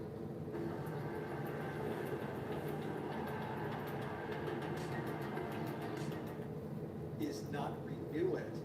And then after the expiration date, you go back to CompTIA and said, oh wait, it's expired, what do I do? And their answer almost inevitably is, you have to go take the exams again. So don't be in that position either. That is pretty important. Whenever you start worrying about those certifications, I highly recommend you put it on your calendar so that before that date shows up, you already know that you need to work on renewing all of that. Pretty important. Okay, let's get another couple questions in before my voice goes out. Since it's Friday afternoon, I thought we would just get through as many questions as we possibly could. Since I know I don't have a live stream tomorrow, which is amazing to me at this point. We had a live stream Monday, we had one Tuesday, we have one yesterday, and we have this one today. So I'm looking forward to the weekend from this perspective. Let's keep going through this list. People are talking a lot about the acronyms. I think we covered that in excruciating detail. So I'm not going to repeat that particular question, but hopefully we were able to get that answer for you. If not, you can always watch it on the replay. We'll cover in the details of that. Other question, this is a pretty good one. This one is a common one, and I think it's a worthwhile question to consider. This is from LT, who asks, how can one land an entry-level cybersecurity job with zero experience and just the Security Plus cert? I'm brand new, I'm thinking of the route consultant or pen tester, which are both good. Those are good routes. Both of those are good. Let's talk about the market for security. Let's talk about getting a job in we'll call it the cybersecurity market. I tend to call it the IT security market because I think that gives it a little more context. But you can just assume that we're talking about the same thing. And this question that comes up is about the zero experience question, the getting your first job question are all good questions. And security is such an interesting arm of information technology. Everybody wants a part of the cybersecurity because it is interesting, it is fun, and as you've probably seen, pays pretty well. Who wouldn't want to be part of that? But indeed, IT in general, when you start moving up the ranks in databases and networking and operating systems and security, all of them tend to pay pretty well. So that is sort of an across-the-board kind of thing. Cybersecurity, IT security in general, tends to be, I don't want to say over-marketed on the internet, but it is over-marketed on the internet. It absolutely is. A lot of people know that there's a demand for people who want to learn cybersecurity. And I think there are some people on the internet that would want to take advantage of that demand, even though the actual jobs don't tend to be at the same demand level. The supply level is definitely not there based on the demand. And that's because IT security positions are positions that are generally not entry level. You tend to need to know a lot about operating systems. You need to know about Windows. You need to know about Linux. It helps a lot if you know about mobile operating systems. You need to learn about networking, TCP and UDP, IP addressing, switching, routing, other technologies underneath the surface, especially with the protocols and how they operate. And then you need to layer on top of all of that knowledge of security, understanding firewalls, intrusion prevention, the VPN, both client-based VPN, site-to-site VPN, authentication mechanisms. You need to understand all of those topics that are in Security Plus. Well, that takes years to be able to accumulate that kind of knowledge and accumulate it to any significant degree so that you could then be at least at the point where you can apply to a security role. So you really have to build up to that security job to be able to get one of those positions. Now, that doesn't mean there aren't entry-level positions in security. There absolutely is. But the number of entry-level positions in security is relatively small given the total number of entry-level positions that are available in IT in general. There are a lot more help desk positions and a lot more service desk positions and a lot more entry-level technician positions than there are IT security positions. But that doesn't mean you shouldn't necessarily go after those. I've mentioned in other study groups, for example, that if you live in a very large geography, there are probably large companies there that might have their security operations center. Introducing Grammarly, like you've never seen before. Your all-in-one writing essential. Imagine a little voice on your shoulder, whispering clarity, credibility, and citations. Expert Review gives you that voice of reason. A seasoned expert in your field by offering feedback only someone in the know could give. Whether it's business, science, or something niche, Expert Review is inspired by top-tier authors, peer-reviewed sources, and seasoned pros in that field. It can help you strengthen your arguments, draw direct quotes, frame your thoughts, and give your paper that experts touch to make it truly shine. You can even select from experts based on a series of categories. With Grammarly's Expert Review, you're not just writing with confidence, you're writing with world-class expertise right by your side. I got this old thing and the bill from the store where I got it. Figured you could beat it with a better deal than one of these big boys. It doesn't work that way. Guess you're not as cool as Verizon. Bring in your AT&T or T-Mobile bill today for a better deal. You don't know that? In one of their buildings. That's a SOC, Security Operations Center.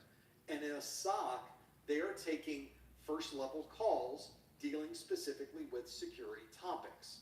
Well, for that, they need people to triage. They need effectively help desk level people for the SOC. Okay, well that's a good entry-level position. That makes sense. We might want to try to get one of those positions. But those aren't everywhere. And they are certainly less available than a lot of the other entry-level positions in IT. And that's why I tell people that you might want to have a different strategy when it comes to IT security. You might want to start by learning as much as you can about Windows, learning as much as you can about Linux, maybe managing mobile devices with a mobile device manager, an MDM. Maybe you want to get into the world of networking and understand how networks operate. How do switches communicate to each other? How do these routers work? How do these routing information updates and routing protocols operate? How do you connect routers across the internet? How do you manage routing tables? That is an important foundational skill as well. And then once you've done those things, maybe then is your strategy to move into IT security. So there are different ways to get to that end game, and it's not on a rail. There's a lot of different paths that an individual can take to get from point A to point B. And everybody has a different path that they're going to take. And it usually involves the opportunities that are in your particular area.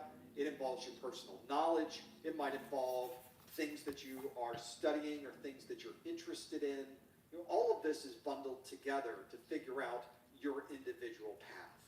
So I would, to answer LT's question, how can one land an entry-level cybersecurity job with zero experience and just the Security Plus cert?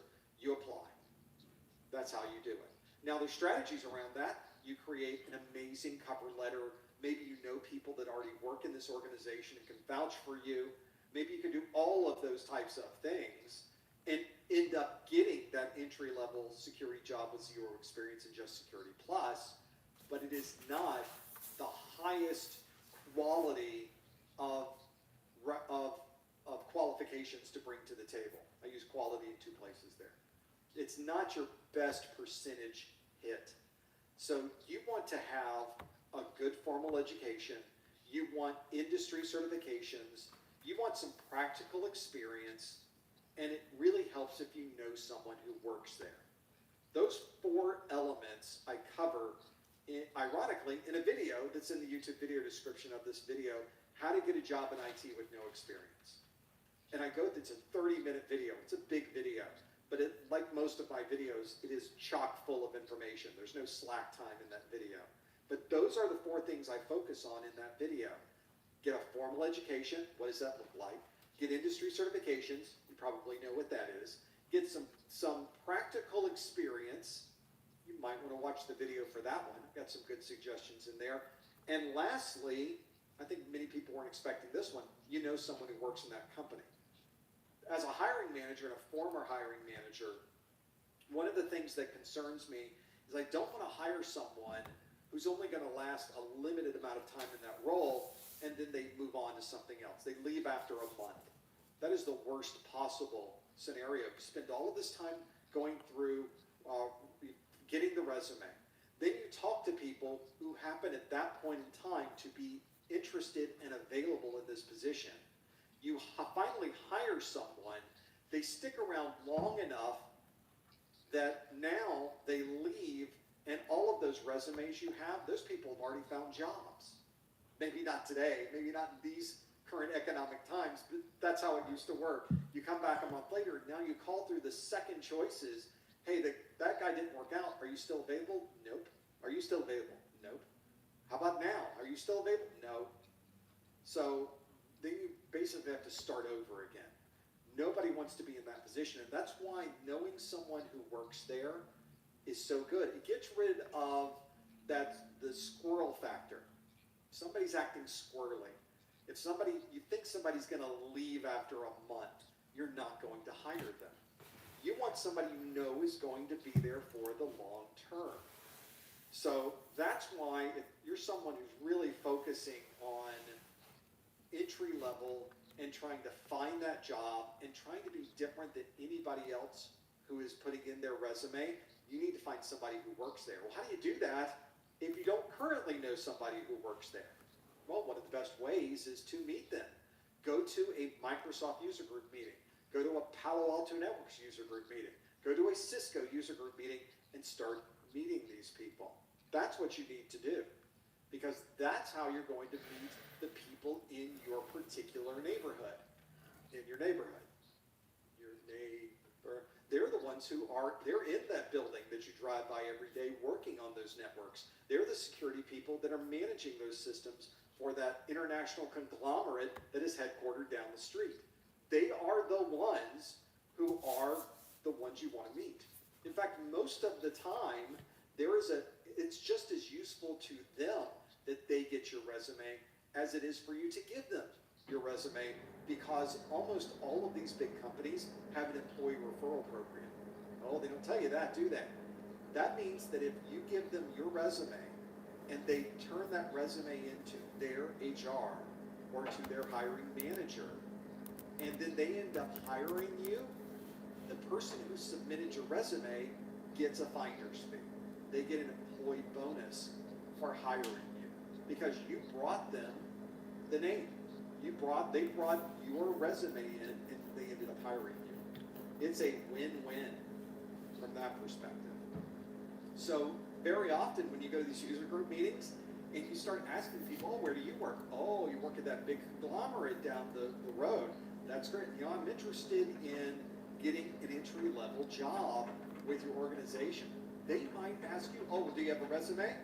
It's almost automatic. I work with some people that they spend all of their time gathering resumes. It's almost like a second job because they were able to get so many bonus dollars from submitting all of these potential employees to the organization. So absolutely take advantage of that. That is one thing that I think meeting the people that are there not only helps you understand the job roles in your area, but ultimately it can get you that job because now the person hiring you, oh, you know Bob, you met him at the user group meeting? Oh, okay. So now my squirrel factor for you drops dramatically. Oh, you already know us. You've worked with us for a while. You've met with these guys. You've known them for months. That is an important consideration when you're hiring somebody. So I think that's an important consideration. You could you land an entry-level job with zero experience and just the cert? You could.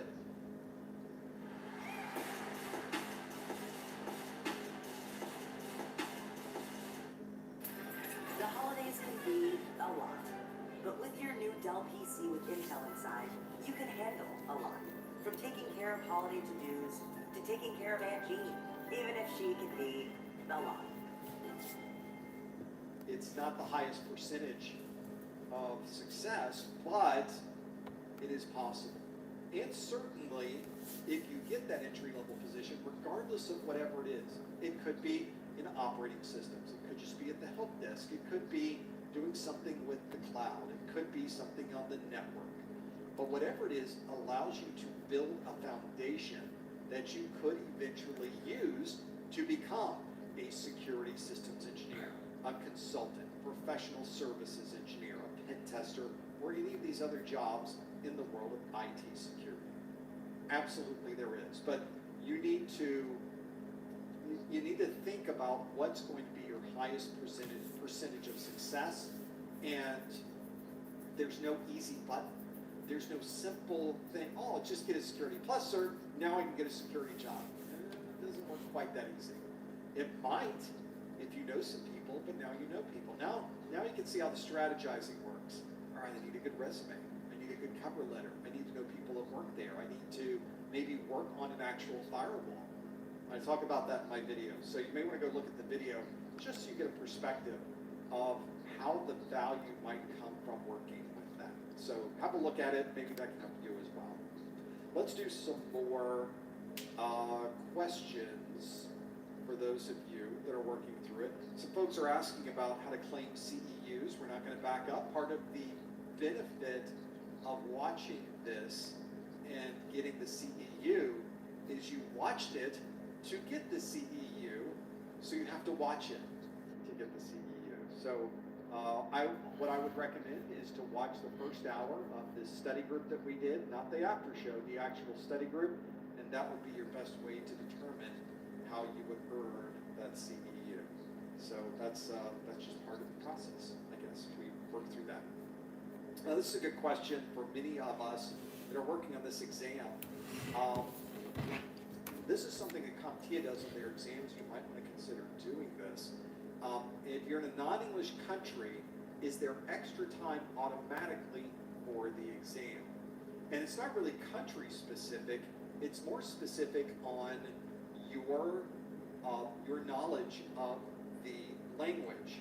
So let's look for CompTIA exam accommodations for language. And let's see what options we can get. Language. I have to spell. Language is difficult to spell.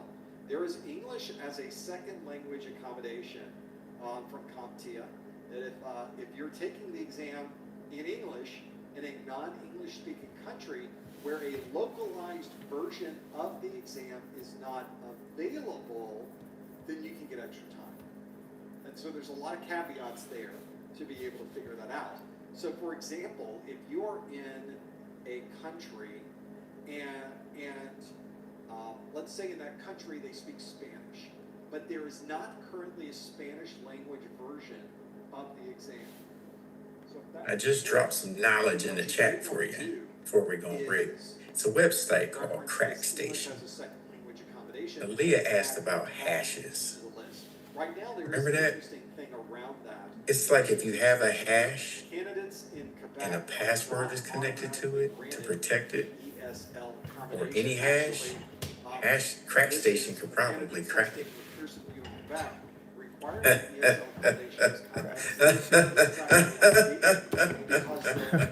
Laws in that particular province That's my nefarious laugh. recently changed.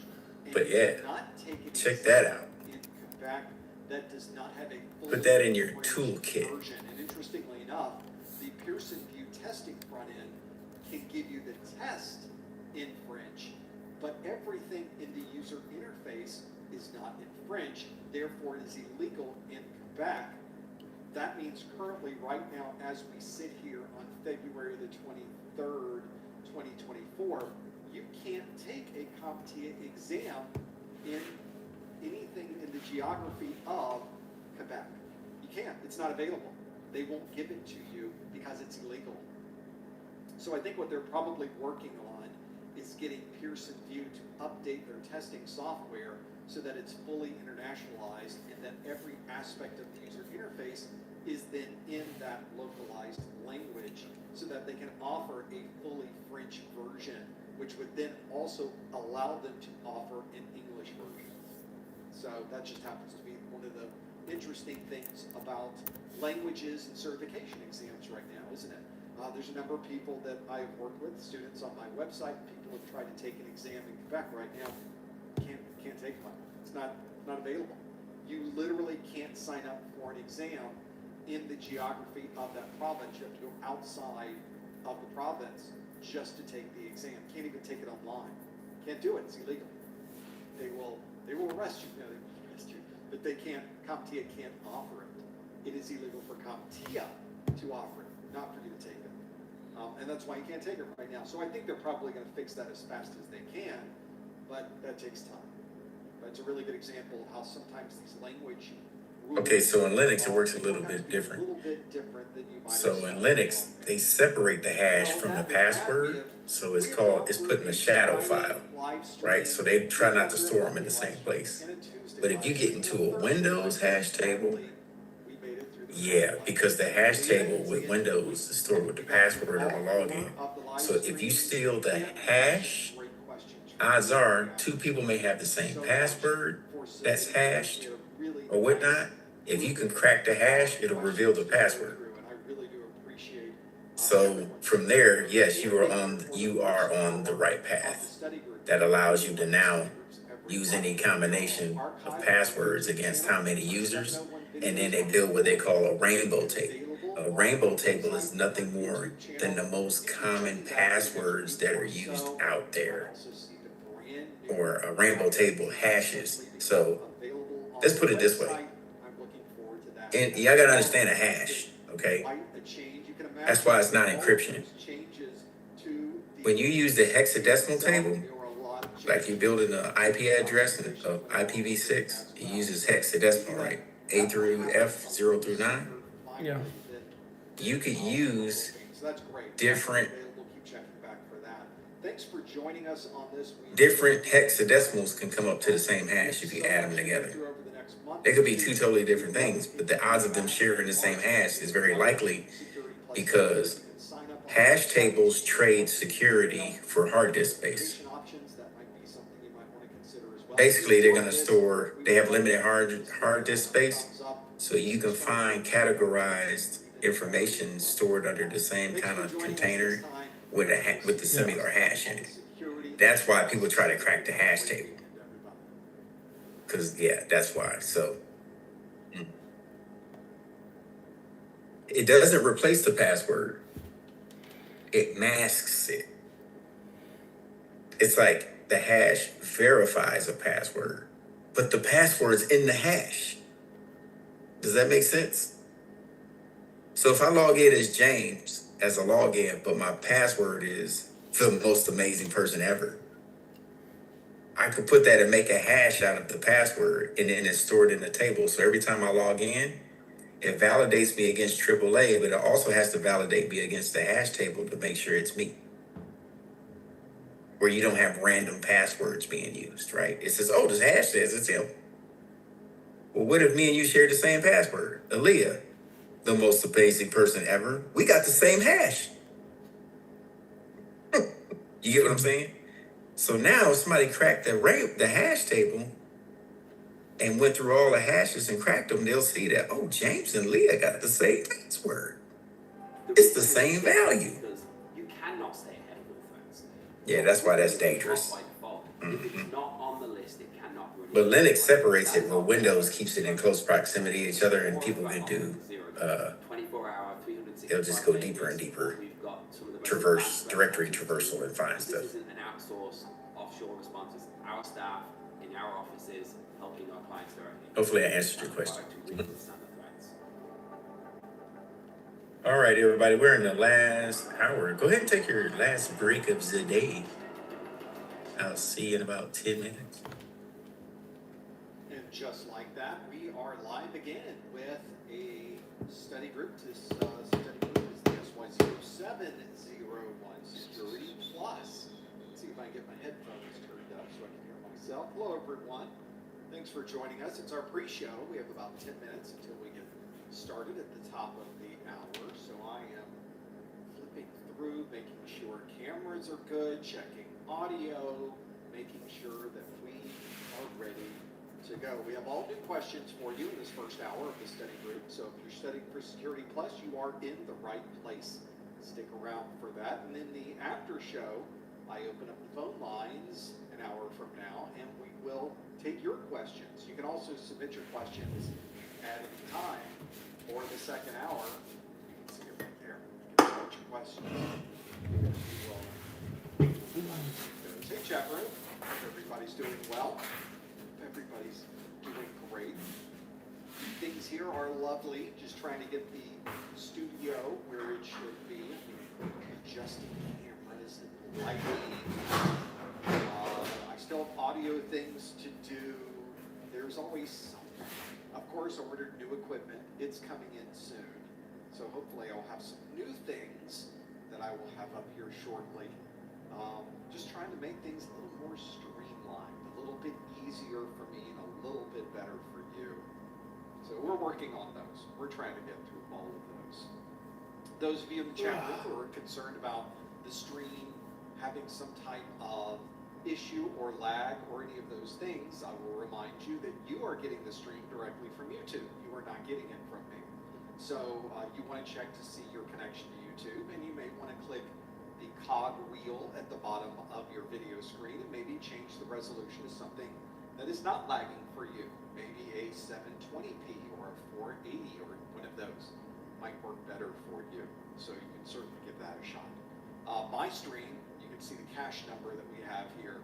3% is what we want. If that number starts going up, I'm in trouble, which does occasionally happen. But right now we're in good shape. Right now I have a great upstream amount of bandwidth. I have huge numbers of bandwidth going upstream, which is what I'm sending to you. So we're good from a bandwidth perspective. It's always funny when we work through this and there's always a delay, some type of outage, maybe a little bit of additional congestion. That can sometimes happen, but right now we're in pretty good shape. Right now we've got a good connection going on, which is what I like to see. I usually will have this up and running quite a bit of time before we go live, just to make sure and doing it. So so far so good. So far so good. So if you're running into issues, if you see that stream is lagging or you're not happy with it, just hit the cog wheel. Try changing that resolution a bit, and I think that will solve all your problems. In the chat room, some folks are asking a question about this live stream. This is an SY0701 with the 7, lucky 701. If you are studying for the 601, some of this content that we do today will apply to you, but not all of it. This has all been written with the 701 in mind. Now, the good part is that we have 3 years of 601 study groups that you can go through. Maybe you've already gone through them, which first, thank you so much. Secondly, that will give you a ton of information. And if you've already gone through them, this isn't going to hurt to have some of this here. In fact, I haven't looked through the questions to see are they 71 or are they 601, but maybe we'll try to do some of that as we go.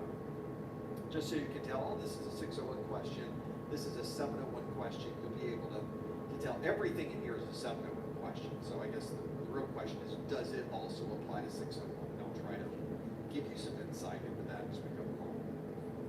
So everybody get comfortable. We've got a few minutes before we get started. It's only 6 minutes, 5.5 minutes till the top of the hour. Get things going. We've got, I guess I should turn on the map, right? We'll do that, like right here. So you can put in where you happen to be in this virtual map. You can stick your virtual pin into the map where you happen to be. And we'll see how many people show up in the middle of the Atlantic again. There were a number of those on the last stream. I don't know how they're streaming it, but somehow they're able to make it happen. So they're floating along just in the middle of nowhere, doing that, I guess. I'm assuming, if that's where they really are. So folks are starting to plug in their location right now, which is kind of fun. It's kind of fun to see where everybody is checking in from, whether it's where you're really checking in from or not. This is clearly not scientific. So we do not validate your location. We're not really, yeah, maybe it was the Navy. Maybe it was someone who, they're on a ship, they're on a cargo container ship, and they're going, oh, I guess it would be good if I put up the link there so you can plug in your connection up to the map. That's the link for answering any of the questions today, professormesser.com/QA. Thank you for asking, because obviously I didn't mention it. So this is where we go. We're trying to figure it out, aren't we? We're trying to get things going. There's so much that we've got going on right now. Oh, if you only knew. There's just a lot of it's well-defined work. It's not chaos. But it's just busy. It's just super busy. So I get that in. So there you go.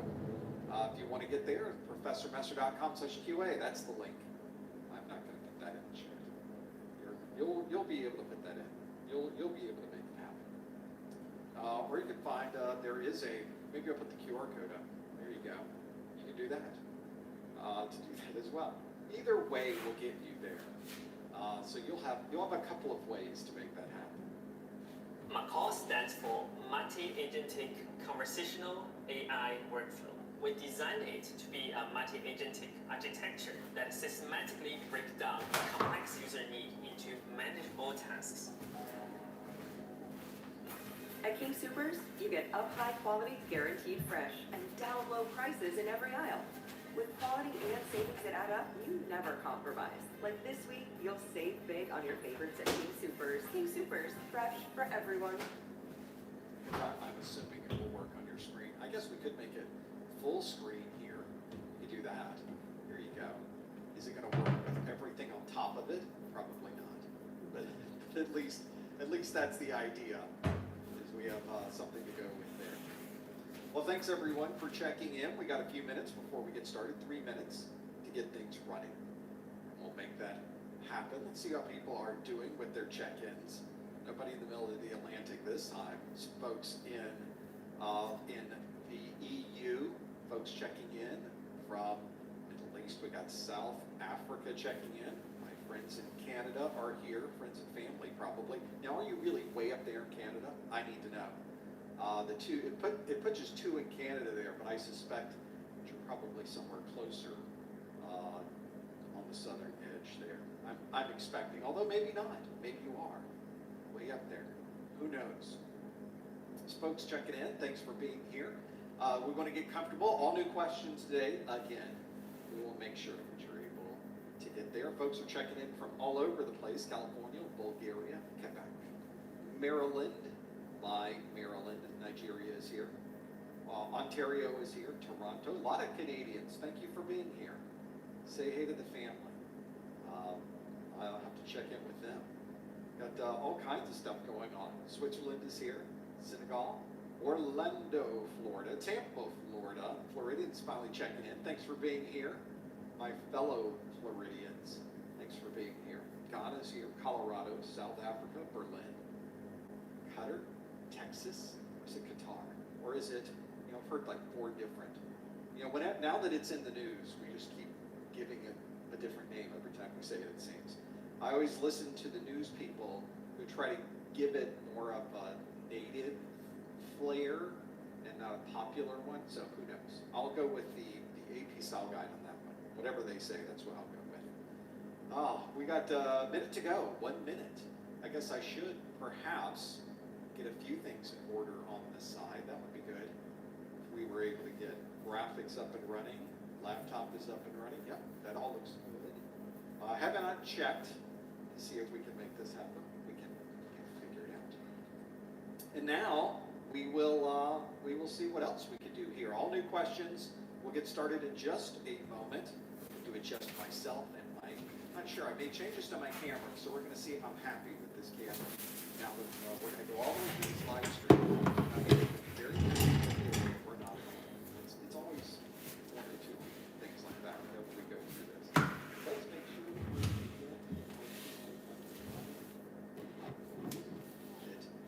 green lights. Very nice. So I think with that, we just wait for this to turn into a 12 over here. You can see the clock. You can't see my mic stand, but I'm watching the clock. It does not have a second line, but there you go. Now we're in good shape. It's top of the hour. We've got everything ready to go. Let's confirm recordings are going. We're in good shape. Let's do a live stream, everybody. Hello, everyone. Welcome to the March 2024 Professor Messer SY0701 Security Plus Study Group. This is our monthly study group where I ask you questions that come directly from the CompTIA exam objectives, and you online are able to answer them live and in real time thanks to the magic of the internet. Well, we are so glad that you're able here to join us, even if you are not watching this live. If you're watching this on a replay, you can still follow along and answer questions as we go. In fact, I have a question waiting for you. The way that you can answer this question and participate with us is by visiting the URL that is on your screen. That is professormesser.com/QA.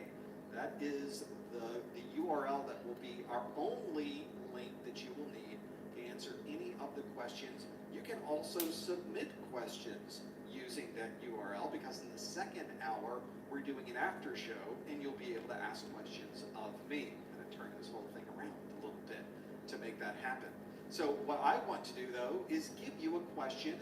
Try this out with that URL, professormesser.com/QA. So pop open a new browser window, type in professormesser.com. I dropped a command for you, Lee, if you want to find the hash tables in There will Windows. be a question waiting for you, and this question asks, a company is assigning Using PowerShell. administrator rights to IT technicians on a temporary basis. Which of the following would describe this system?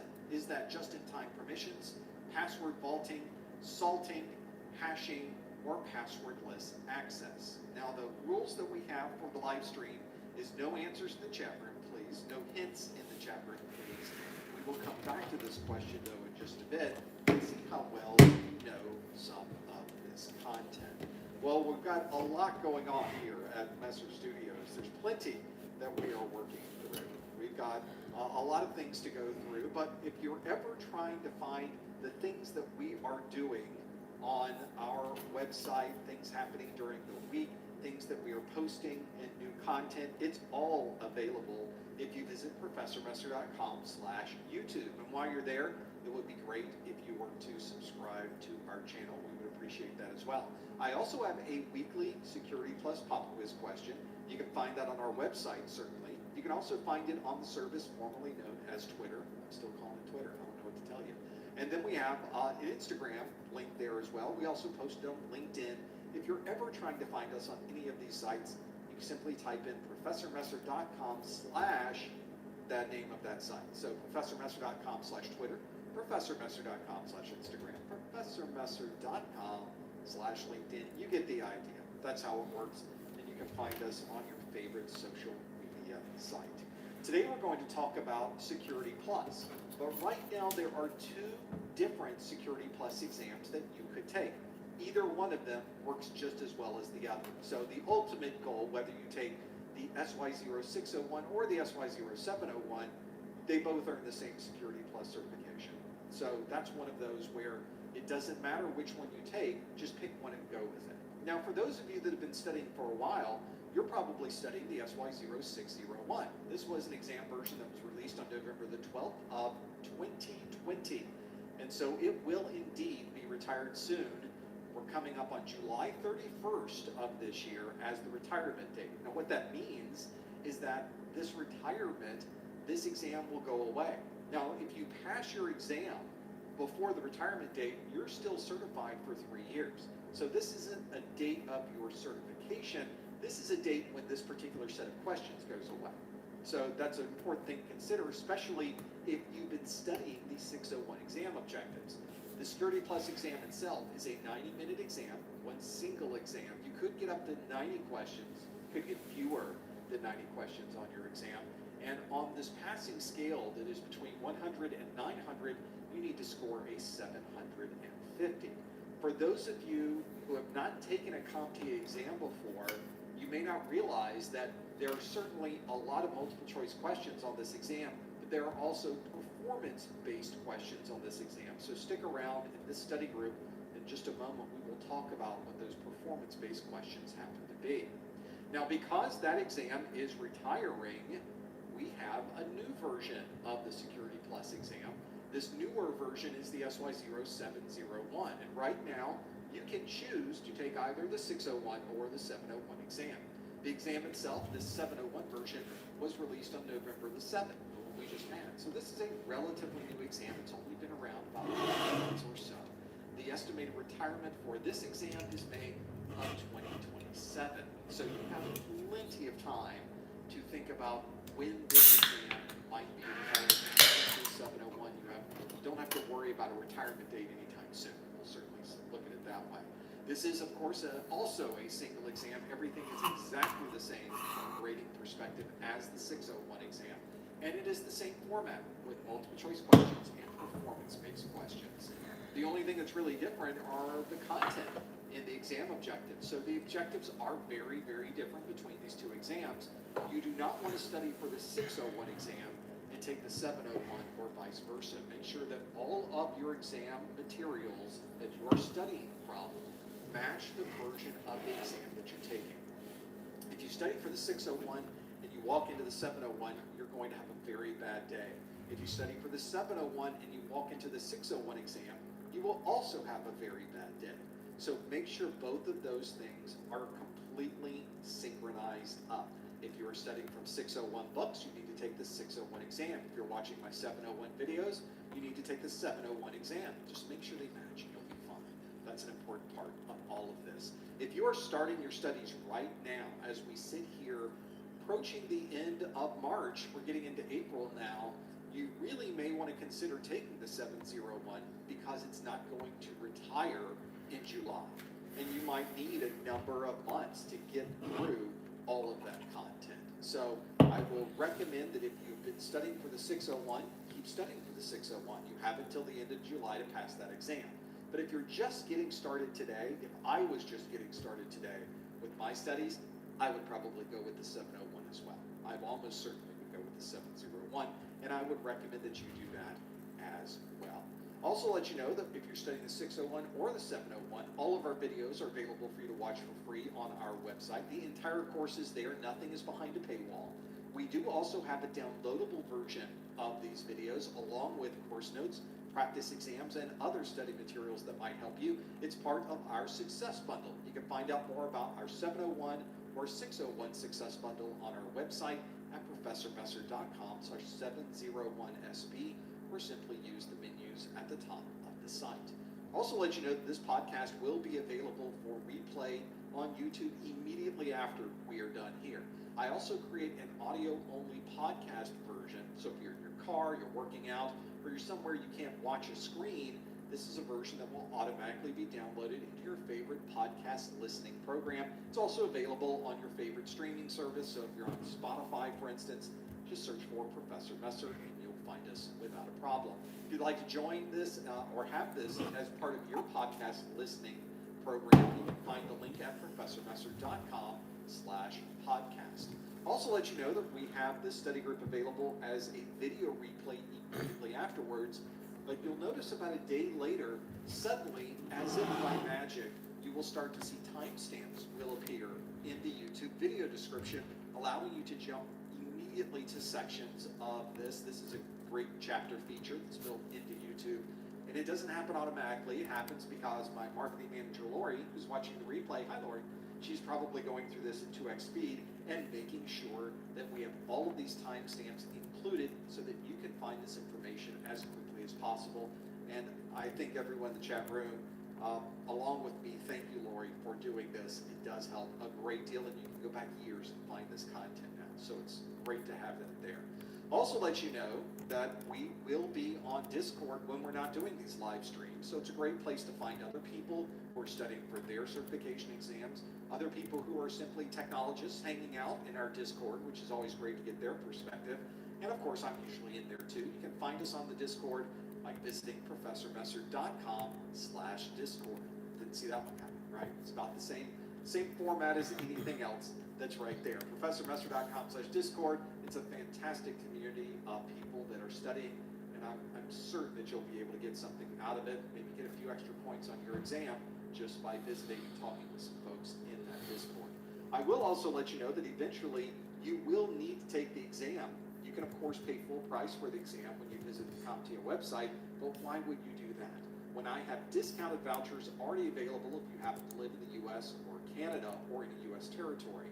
Those are available at professormesser.com/vouchers, and if you buy them from my site, you also get a free copy of my Exam Hacks ebook. This is a book of tips and tricks that I put together.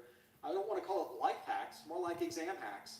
So tips and tricks that I've accumulated through the years, not only for my study process, but during the exam itself. That's true. You can do things during the exam that could possibly get you some additional points at the end of the exam. Those are documented in my Exam Hacks ebook. That's included free if you purchase your discounted voucher on my site at professormesser.com/vouchers.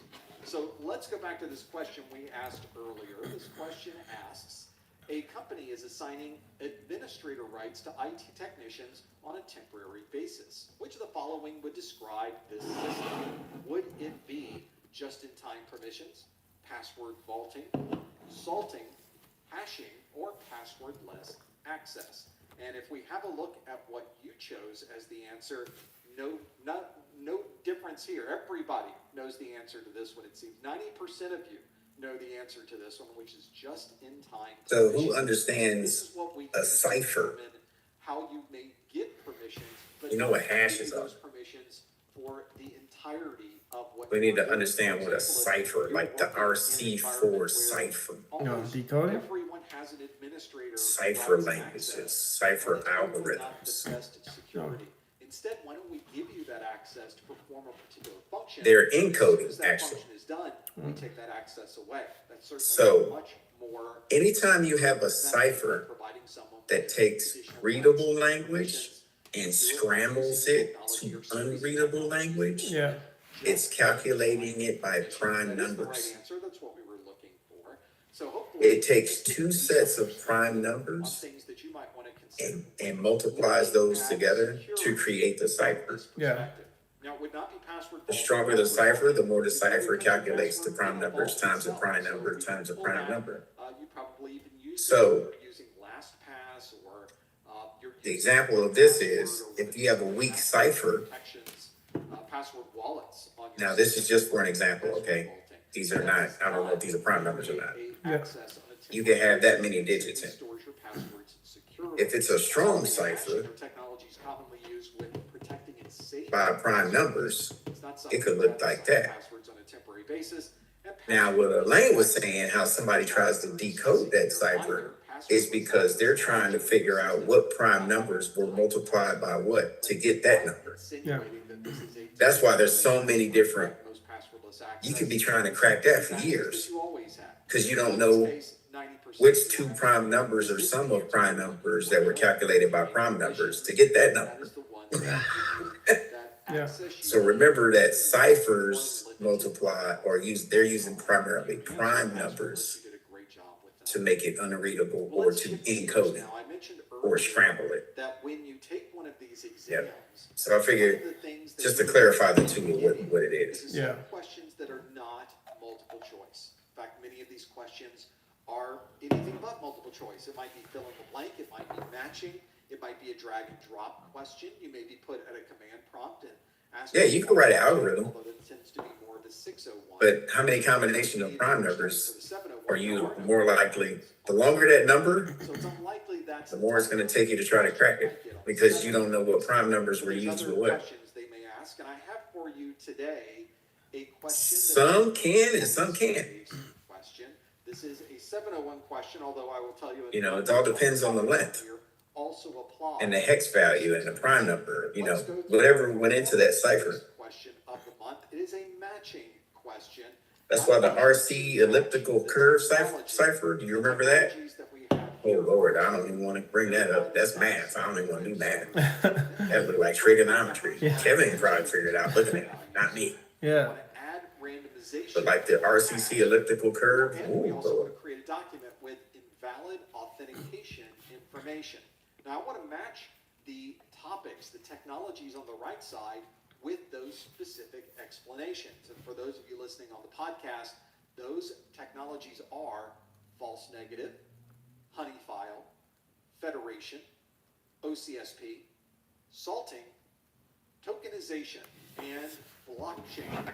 Those are the 7 different technologies to match to these 4 different descriptions. And if you're doing the math here, there will be 3 of these left over at the end that we don't use. So this is not that you might get 1 of these right, you might get 2 of these right, but you may get all of them right. But with 7 different options to choose from, this is something we commonly see on the exam. You could get only 1 of these correct.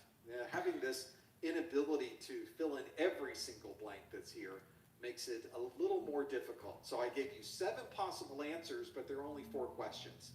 3 of these are going to be. That's important to know about hashes and If you windows. would like to answer this, Yeah. again, you go to that same URL, pop open a new browser window, follow the link at the bottom of your There's a screen. program in Linux called Hashcat that you can use to crack that too. Crack hashes. See if you know what these are. For those Kali of you Linux. listening in again, let's go through these 4 different descriptions again. They are verifying the status of a web server certificate.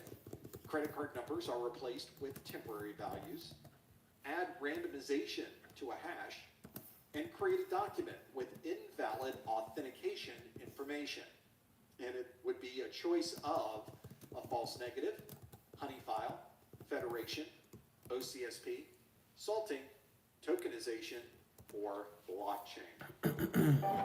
With the new Diamond Weave texture, Charmin Ultra Strong cleans better so you can use less. I just customized and saved with Liberty Mutual. What a great day. Let me show you a perfect example of 2 passwords having the same hash and the algorithm didn't do its job right. See this right here? You simply put 1A, 2B, 3C, 4D. It's not a lot of typing involved here. You don't have to type the whole thing out. You just need to put those in. As always, of course, no answers in the chat room. Please no hints in the chat room. We want to address these questions by inputting the answers on the link. Two different ones. PFAS, WordPress, MD5, Joomla. Here's the passphrase or the hash name. Yeah. This might be a good 2 different ones, but they share the same hash. kind of figure out where these If somebody were to crack your table and figure that out, they would probably use that hash against a lot of other things. Here. We obviously use a lot of acronyms. Flex room closes probably closes earlier tonight. You can try to get in there and see, but there's no flexing on the weekends for you. You got to flex Monday through Friday. Okay. What the different answers might be. You lock those answers in by going to professormesser.com/QA. Yep. Please no answers in the chat. Glad you noticed that. However, we're going to see how. What's the odds of the same string? This one, I know. I really do need to have a question.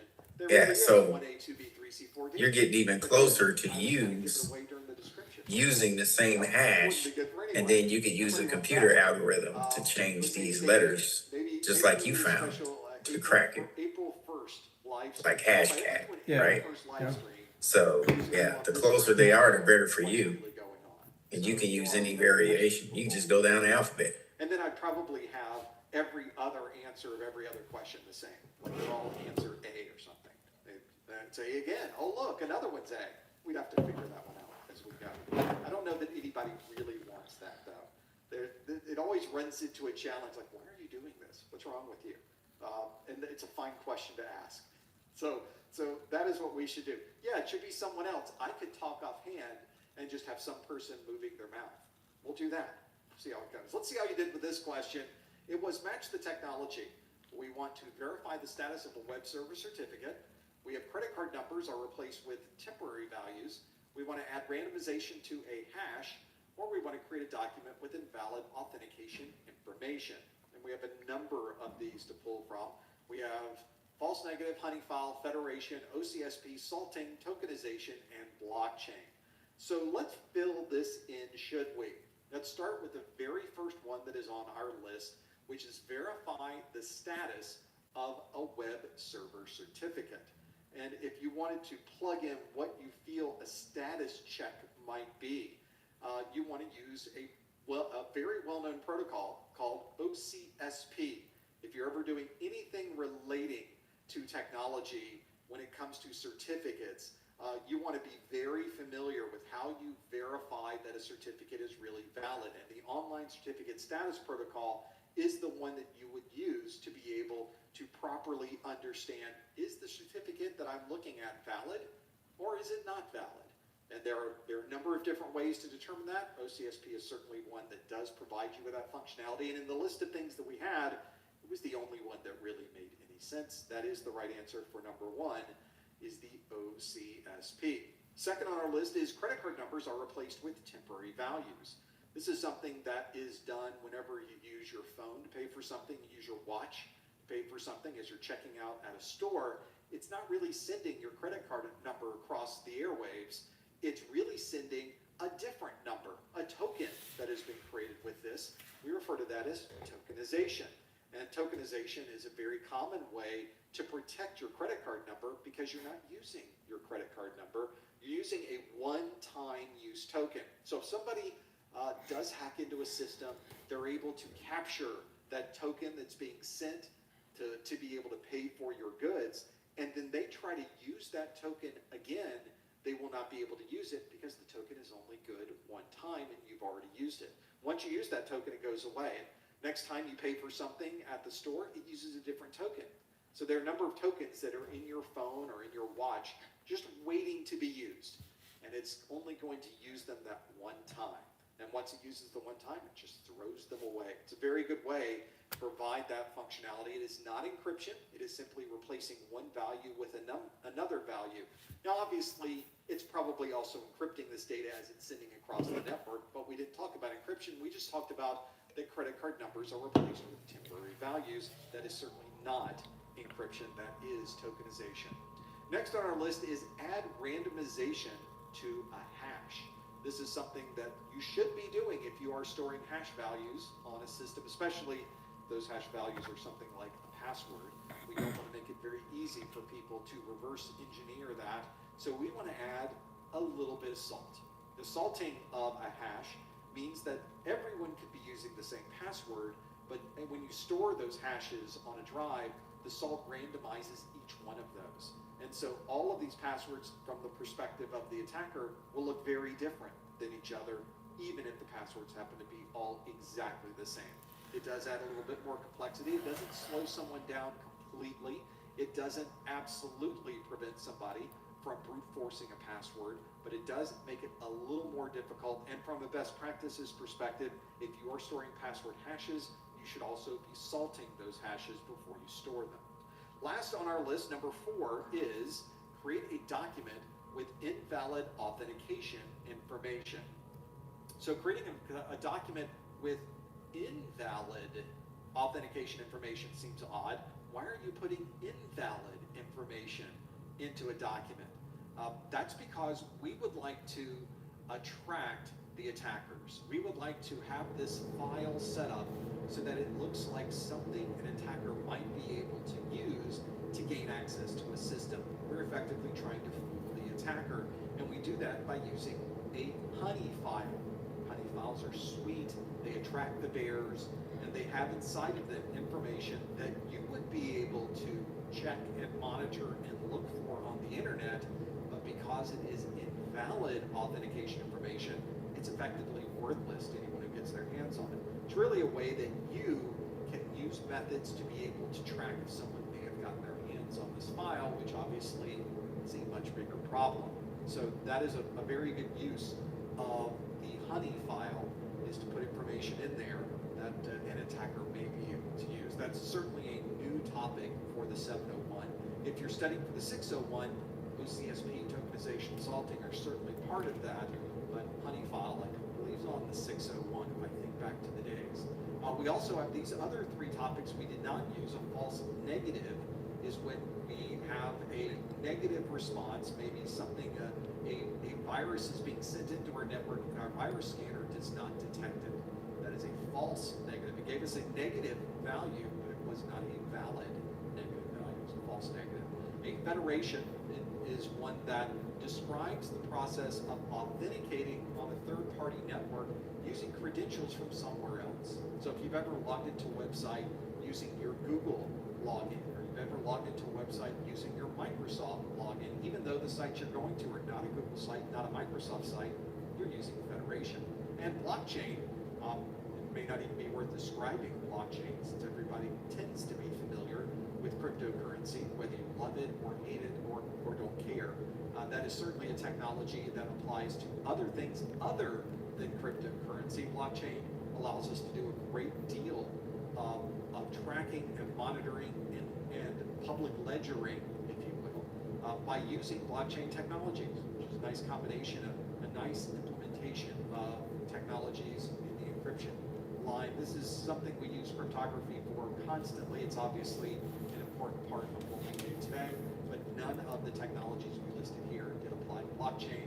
We have those four at the top. Verifying the status of a web server certificate is OCSP. Credit card numbers replaced with temporary values are tokenization. Adding randomization to a hash is salting, and creating a document with invalid authentication information is a honey file. Hopefully you did well with those. That was our performance-based question of the month. We obviously have a new performance-based question every month. If you want to get a few more tests and trials for your studies, you may want to go back to some of our replays and have a look at some of those as well.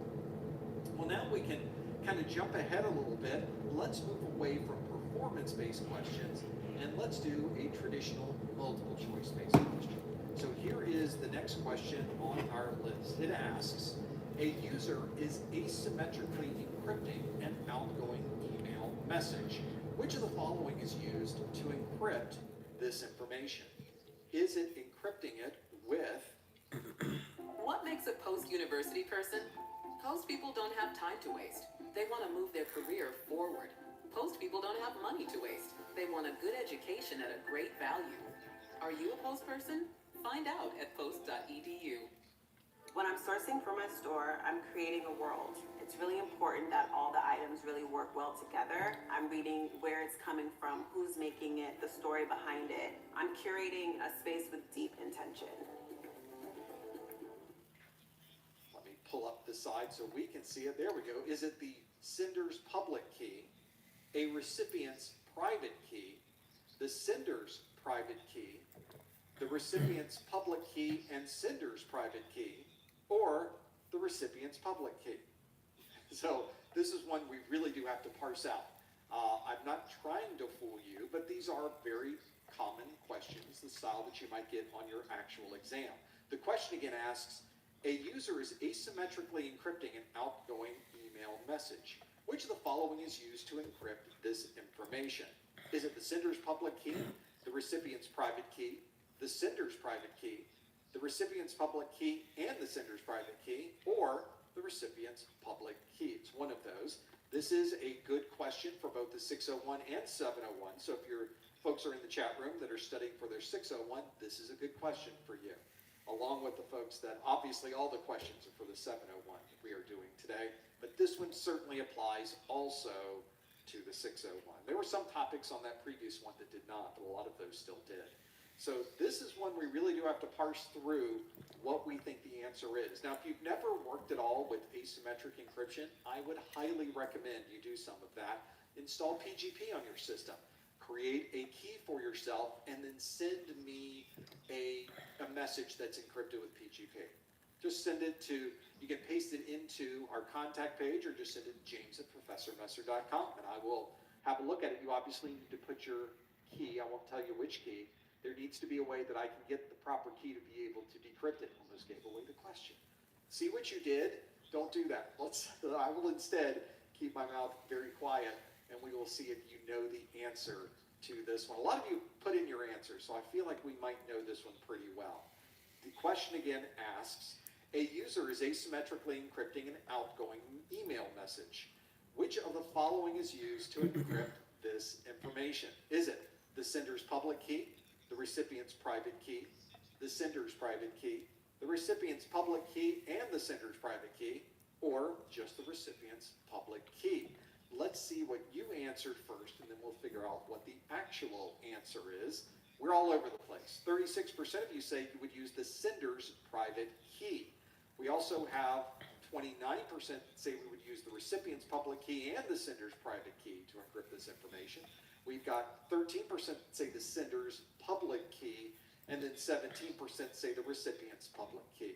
And then we have finally 3% of you say the recipient's private key. So now we've got this scenario. We want to send someone a private message. We're using asymmetric encryption, and we want to know what we are going to do to encrypt this data. What do we use to make sure that who we're sending this message to is able to read it, but it's still protecting all of the data that's behind the scenes as it's being sent across the network? So let's look at a scenario where we have encryption. Let's say that we are Bob and we are sending a message to Alice. And on Bob's machine, we're creating a message and we're typing in, "Hello, Alice." That's the message that we're sending to Alice. Doesn't seem like it's really necessary to encrypt that, but Bob is a very private person and he wants to be sure he encrypts this message. To be able to encrypt it, we need something that everyone would have access to, but the decryption can only be done by the recipient. Well, something that everyone would have access to would be something like a public key. Now, which public key would we use? We would use the public key of the person receiving this message. And that's because once we encrypt it with Alice's public key, the only way you would be able to decrypt this is with the other part of Alice's key. And that's the important part, because Alice has a private key. She's the only one that has her private key. Obviously, it's a private key. Nobody else gets access to that key but Alice. And when we encrypt with her public key, which everyone has, it's a public key. The name implies that everybody has access to it. Once we encrypt with this, no one is able to see what's inside of it. Even the people that also have the public key. It seems odd that you would be able to encrypt with a public key, and if you had that key, you wouldn't be able to decrypt it, but that's exactly the magic of asymmetric encryption. That's why it is asymmetric, because we use a different key to encrypt than decrypt. We use something different on both sides. The inclusion, when we put those together, both the plain text and the public key, we come up with what we call the ciphertext. This is the information that no one would be able to read. We can send this out to the internet. We can even post it publicly. No one will be able to read this except for Alice, because Alice is the only person who has her private key. If somebody else had Alice's private key, we would be in trouble. This whole process would fall apart completely. In fact, Alice would probably revoke that key and get a new pair because somebody else had access to her private key. But we're assuming here that in this particular case, we've done a very good job of making sure that Alice is the only person who has access to this. So that is where we would go with this one. The scenario here is that Alice would take that ciphertext, plug her private key into the ciphertext, and when you combine those two, you end up with the plain text again, what we started with, "Hello, Alice." So if you are a user who is asymmetrically encrypting an outgoing email message, just like Bob did, we would need to use the recipient's public key. That is the key that is listed right here. Alice's public key. Alice is the recipient. We would need the recipient's public key. And if we look at our list, 17% of us said the recipient's public key. We use three main components to guide our AI agents. Those three components are rule-based face validation, sandbox simulation, and large language model-driven analysis. Horsemen, return the stolen Butterfingers and we'll return your lost head. Never. Got it. One last bite? You? No one lays a finger on your Butterfinger, ever. Try you, Marshmallow Butterfinger. So that is the answer. Interestingly enough, it is kind of right in the middle of what everyone chose. It would not be a Cinder's private key. If you encrypted with a private key, anyone who had the public key would be able to decrypt it. Doesn't sound like that's what we want. Everybody has the public key. If you encrypt something with your private key, everybody would be able to see and read whatever and decrypt everything that was in there. So you never want to do that. Obviously, the sender's private key has the same problem. You're never encrypting with a private key if you're trying to keep information safe and make it so that no one can gain access to that encrypted data. We would not use a sender's public key. We would have to have the sender in this case would be Bob. You would have to have Bob's private key to be able to decrypt it. If we sent that to Alice, Alice wouldn't be able to decrypt it. She doesn't have Bob's private key. Nobody has Bob's private key except for Bob. And then we've got, lastly, public and private key combined, using both of those to encrypt the information. That's not what we're doing either. We don't use both of those to encrypt. We only use one of them to encrypt. In fact, if we did a recipient's public key, which is obviously what we would choose, and then we also encrypted with the sender's private key, anyone who had the sender's public key might be able to gain access to this, depending on the type of asymmetric encryption that you are using. In this case, the only answer that makes any sense, the one that we would use to encrypt this information, is the recipient's public key. If you chose that option, 17% of you got that one absolutely correct. This is one where understanding the process of encrypting and decrypting with asymmetric can be a little bit difficult to follow because there are differences when you're encrypting versus when you are digitally signing. So make sure you know the two differences between those and when the different keys are used for those different scenarios. They are a little bit different when you're working through them. So make sure you're familiar with those. This might be a good one to work on and be a little bit more familiar with as we step through whether it's 601 studies or 701 studies. It applies to both of those. Well, we're not done. We can jump back to a different question. We can see how we do with the next one on our list. So let's see if we're able to do a little bit better with this one. This question asks, which of the following external threat actors commonly has limited resources and relatively low attack sophistication? Would this be unskilled, shadow IT, organized crime, nation state, or hacktivist? These are all real things. I'm not making these up. Which of the following external threat actors commonly has limited resources and relatively low attack sophistication? Would this be unskilled, shadow IT, organized crime, nation state, or hacktivist? If you think you know the answer, please know answers in the chat room. You want to go to professormesser.com/QA. A lot of folks in the chat room talking about asymmetric encryption. That question was only about encrypting and decrypting data. That question wasn't talking about digital signatures. It wasn't talking about non-repudiation. It wasn't talking about anything except what we were dealing with from an encryption perspective. So make sure you're familiar with those. This is where we want to be.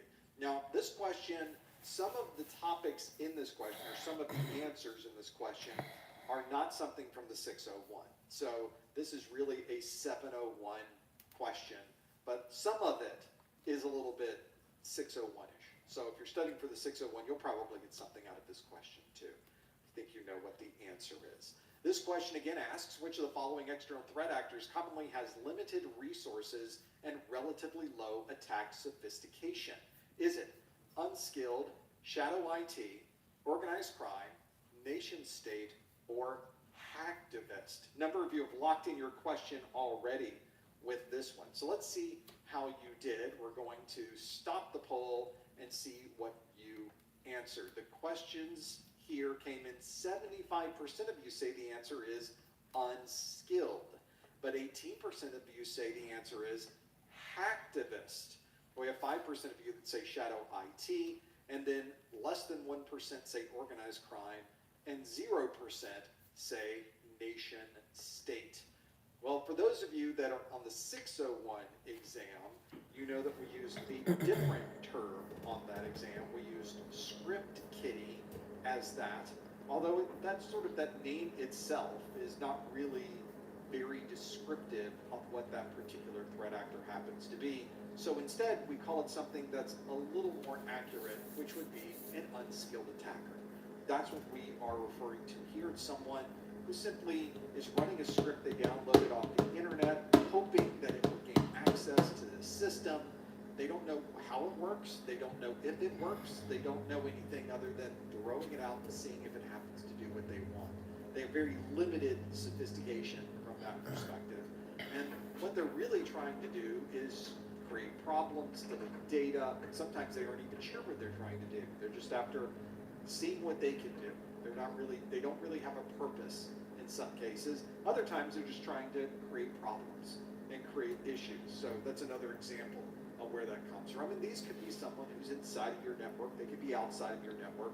It's effectively someone who's just enough to be dangerous and really nothing more beyond that. An unskilled attacker is the answer that we were looking for here. And of course, 75% of you chose that answer. A hacktivist, in this particular case, the hacktivist that you would use, saying it has limited resources and relatively low attack sophistication, is not necessarily the case. Hacktivists very often have a goal, they have a purpose, and they, in many cases, have the skills required to be able to fill out and have that particular effort be successful. So they are not coming into this with a non-sophisticated perspective. They're usually relatively sophisticated because they have taken the skills that they've acquired in sort of the black hat side of things and being able to attack a network, and they've changed that around to force their way into systems where they are not really wanted. So whenever we get into the idea about hacktivists, they might have limited resources, but they probably don't have a low attack sophistication. Certainly on this list, the one that fits both of those by far is indeed the unskilled attacker. Shadow IT is someone who has a lot of resources because they are on your IT or they're in your company acting as their own IT. And they have, in many cases, they're able to build out their own infrastructure. They probably have a pretty good sophistication to what they're doing. So I wouldn't say that would be the right answer, and only 5% of you or so chose that answer. Organized crime has plenty of resources and is very sophisticated. It's effectively a business, and so would not choose organized crime for that either. And nation state probably has more resources than anybody to be able to do this, and they can afford to hire anyone they'd like with the sophistication that they need to be able to perform the attacks they want to perform. In this case, the answer that makes any sense is the one at the top, the unskilled attacker, someone who can really create problems for a network, especially because they really have no idea what they're doing when they start looking at the network and trying to figure out how to attack it and get into those systems. Well, obviously, if you look at the 701 exam, there's a lot of information to pull from. I have 601 course notes, I have 701 course notes. These are available both on my website. In fact, I want to show you the 701 course notes.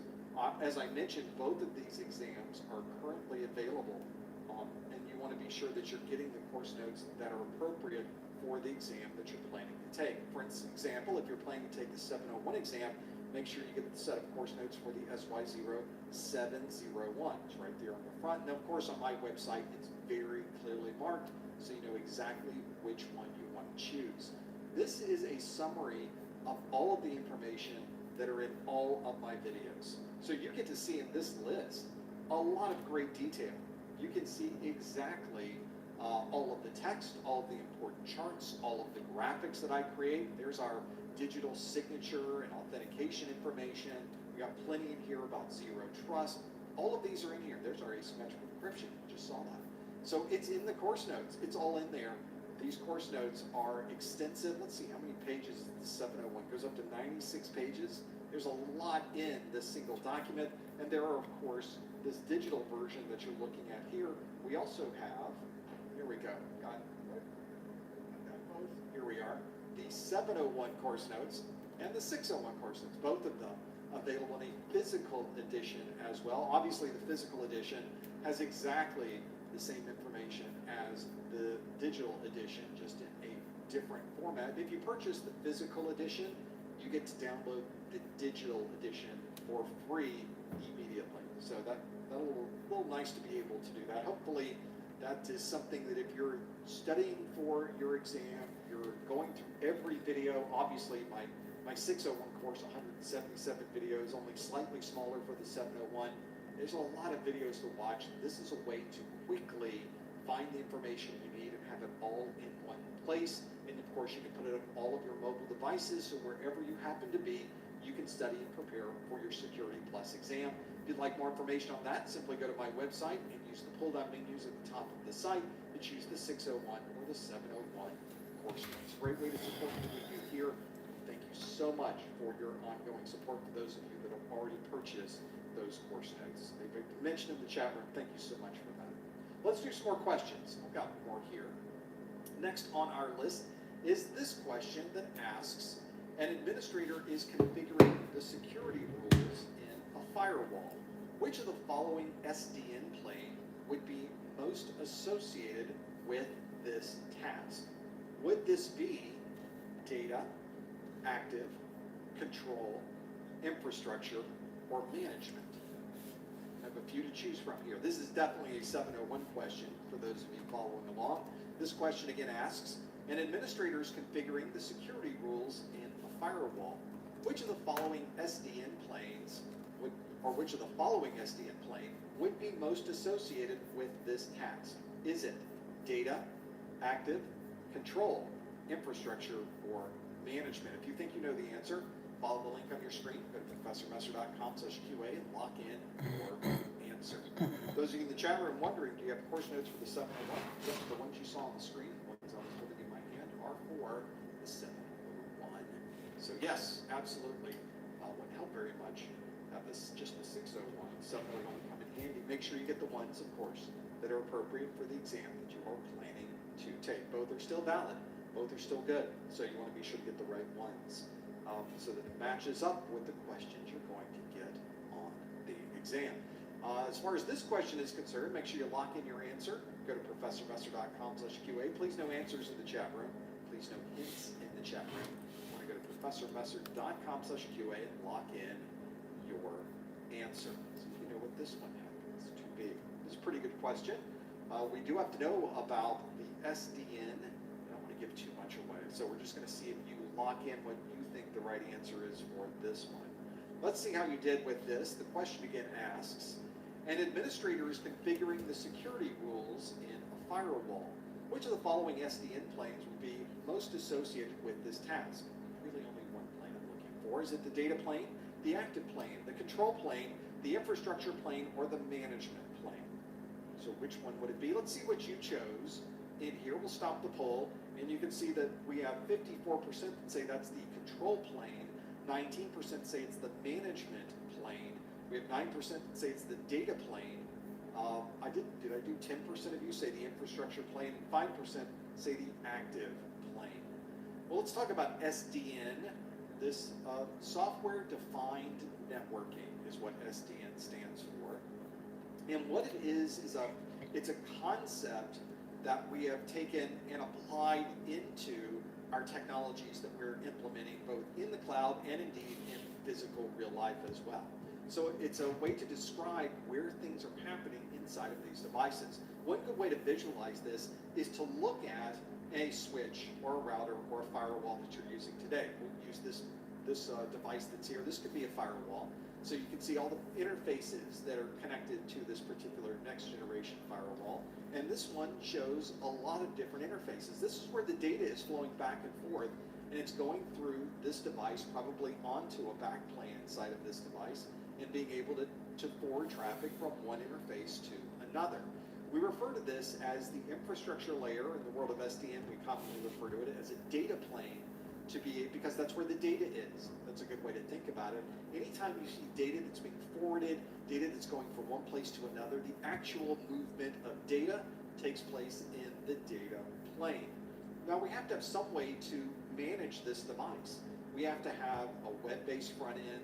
We need to SSH into this device. We need to have some method of configuring this firewall. And one easy way to do this is to use that front end or that SSH through the use of the control plane. Some people refer to this as the control layer of the software-defined network. Now we also have a separate line, separate plane that's associated with SDN, very often integrated into the control layer and the infrastructure layer. It's the application layer or the management plane where we can actually make those changes into the SDN. Control plane, the results of our changes would go into the control plane. The data runs over the data plane, and then when we actually make the changes, we would do it as part of the management plane. This is probably a better way to look at it through this particular set of descriptions here. So you can see the network traffic down here in the data plane. You've got the control plane where we have to decide where this data is coming from and where this data is going to. Things like routing tables, forwarding tables, MAC address tables, those happen at the control layer or the control plane. And then the management plane itself is where we're doing the management. That's where we're physically making changes to this system. So I think this is where, if you're looking at how you could take a device like a firewall and separate it out into its fundamental pieces so that we can even then maybe virtualize those pieces and start to see where this is going in a cloud-based environment, that's where we get this software-defined networking model. And this is one that applies now to practically any of these devices, components, and things that we would add to a cloud-based network is these SDN data flows. So if we are someone who is configuring, you're in the system and you're configuring your security rules, you're in the firewall and you're deciding there's traffic on this network, and if any traffic on this network goes to a different network, we want to allow that traffic. If there's information that is in the that a user is using to get into a web server, we want to allow that traffic to go through. We need to create policies for that inside of our firewall, and we do that from the management plane. The plane that's at the very top is the one that's allowing us to manage the device, usually by using a web-based front end, SSH, SNMP, or talking directly to the application programming interface of this device. All happens at that application layer or the management plane of that particular service. So that's what we were hoping to find, was the management plane to be able to do that. 19% of you chose management plane. Control plane's right in the middle. So control plane is where you've already implemented the changes, and all of those rules, the forwarding, the routing tables, the forwarding tables, those exist at the control plane. We have the data plane where all the data is flowing, and then I kind of made up the active plane and the infrastructure plane, but those don't really exist. So the ones we are focusing on are the data plane, the control plane, and the management plane. Since we are managing the device, we are in the management plane, and 19, almost 20% got that one absolutely right. SDN is one of those concepts that the more you use it, the more it becomes familiar. So don't worry if you didn't get that one right. You will find the more we get into SDN, the more you start looking at all of those newer technologies, virtualization, containerization, anything in the cloud, working with software-based technologies for your firewalls, your routers, your switches.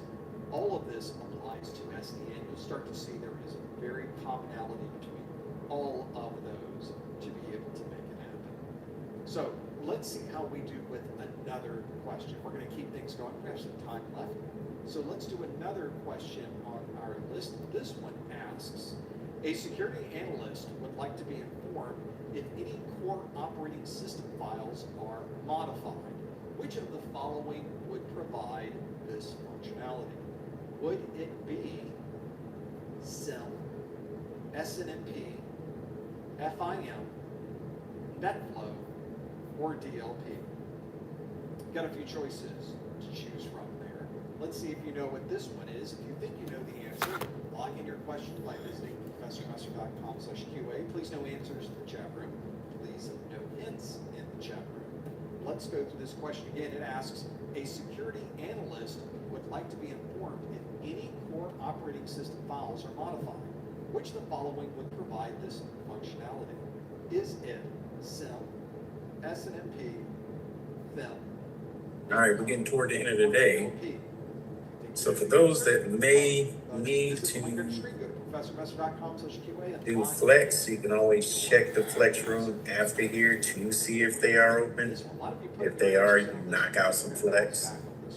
Flex isn't for Saturdays or that's more so for boot camps and things like that. Monday through Friday is when you're gonna get your flex time in. All right, either in the morning or the evening. So go ahead and check in there, and they may still be there, may not. But that's always an option. Monday, we'll wrap up with day 7 and get into a little bit more JavaScript. Michael says, I put my JavaScript lines in my name. Put your. I'm sitting here trying to crack hashes and stuff, doing hack the box. I'm trying to get ready for this pen test exam. I had to move it because they couldn't do it on base when I scheduled it. So they had to push it 2 weeks. So I'm glad I'm able to get into this stuff and try hack me. This stuff's good. It's worth it. It's worth it. It prepares you. Threat vectors and stuff, I'm telling you. But that's down the line when y'all ready. This is what I'm learning. When you were doing it, that's what those scammers be doing. When they be like, "Hey, I sent you too much money." They just go to you when you see your account. I sent you too much money. Send me the money back. And it's really your money that you sending back. Yeah. So I always wonder how, and now I know. Mm-hmm. Yep. That's one of the ways they do it. So, but it's real cool. If you have anything, is there anybody testing tomorrow? It's the 25th. No? I thought Jesus might be testing tomorrow on the 25th. Is when there is a full update to the operating system. Maybe check and see. I had my what's it called, screen blocker on the entire time I'm over here, like raising my hand, like yo, like yeah, I have a. I saw the background. Yeah, I have one. Yeah, I like your background, by the way. So yeah, tomorrow you're going in at 1400. So let's send some good shout outs to Jesus. For him, he's taking Sec Plus tomorrow. So just hit me up on the text. Let me know if you don't hear back from me. We'll take care of it on Monday, but I would love to hear tomorrow, see what the results were. I'll make sure I'll check it during the day. But good luck to you. Did you need anything from me? I'm sorry, I didn't even ask today. Are you good? I know we did a couple of breakouts, but yeah, no, I've just been kind of in the zone, going over flashcards, going over, Okay. Yeah. But if you need something, let me know. Reach out to me. I apologize, I did not ask that today. Oh, no worries, sir, no worries. Right. So, man, we're here at 6 o'clock. Man, you're going to crush that exam tomorrow. Positive. Appreciate it, sir. Appreciate it. God willing. Let's see. We'll see. All right, everybody, have a great night and carry out the order of the day and giddy dip. If you're doing anything in IT security, Windows has one. It's not a real-time explanation or real-time alerting system to tell you when something changes, but you can run SFC. This is the System File Checker ad hoc, and it will tell you if all of your operating system files really are up to date or if any of them have been modified. If it identifies a core operating system file that has been modified, it will correct that file. It will put in the original file and correct things for you to do this. If you are on a different operating system like Linux or Mac OS, there's a number of different technologies out there. I've used Tripwire for a very, very long time. That's another great file integrity monitoring system, one that runs great on the Linux side. So you can monitor those core OS files or really any file that happens to be in the file system. It doesn't have to be your core operating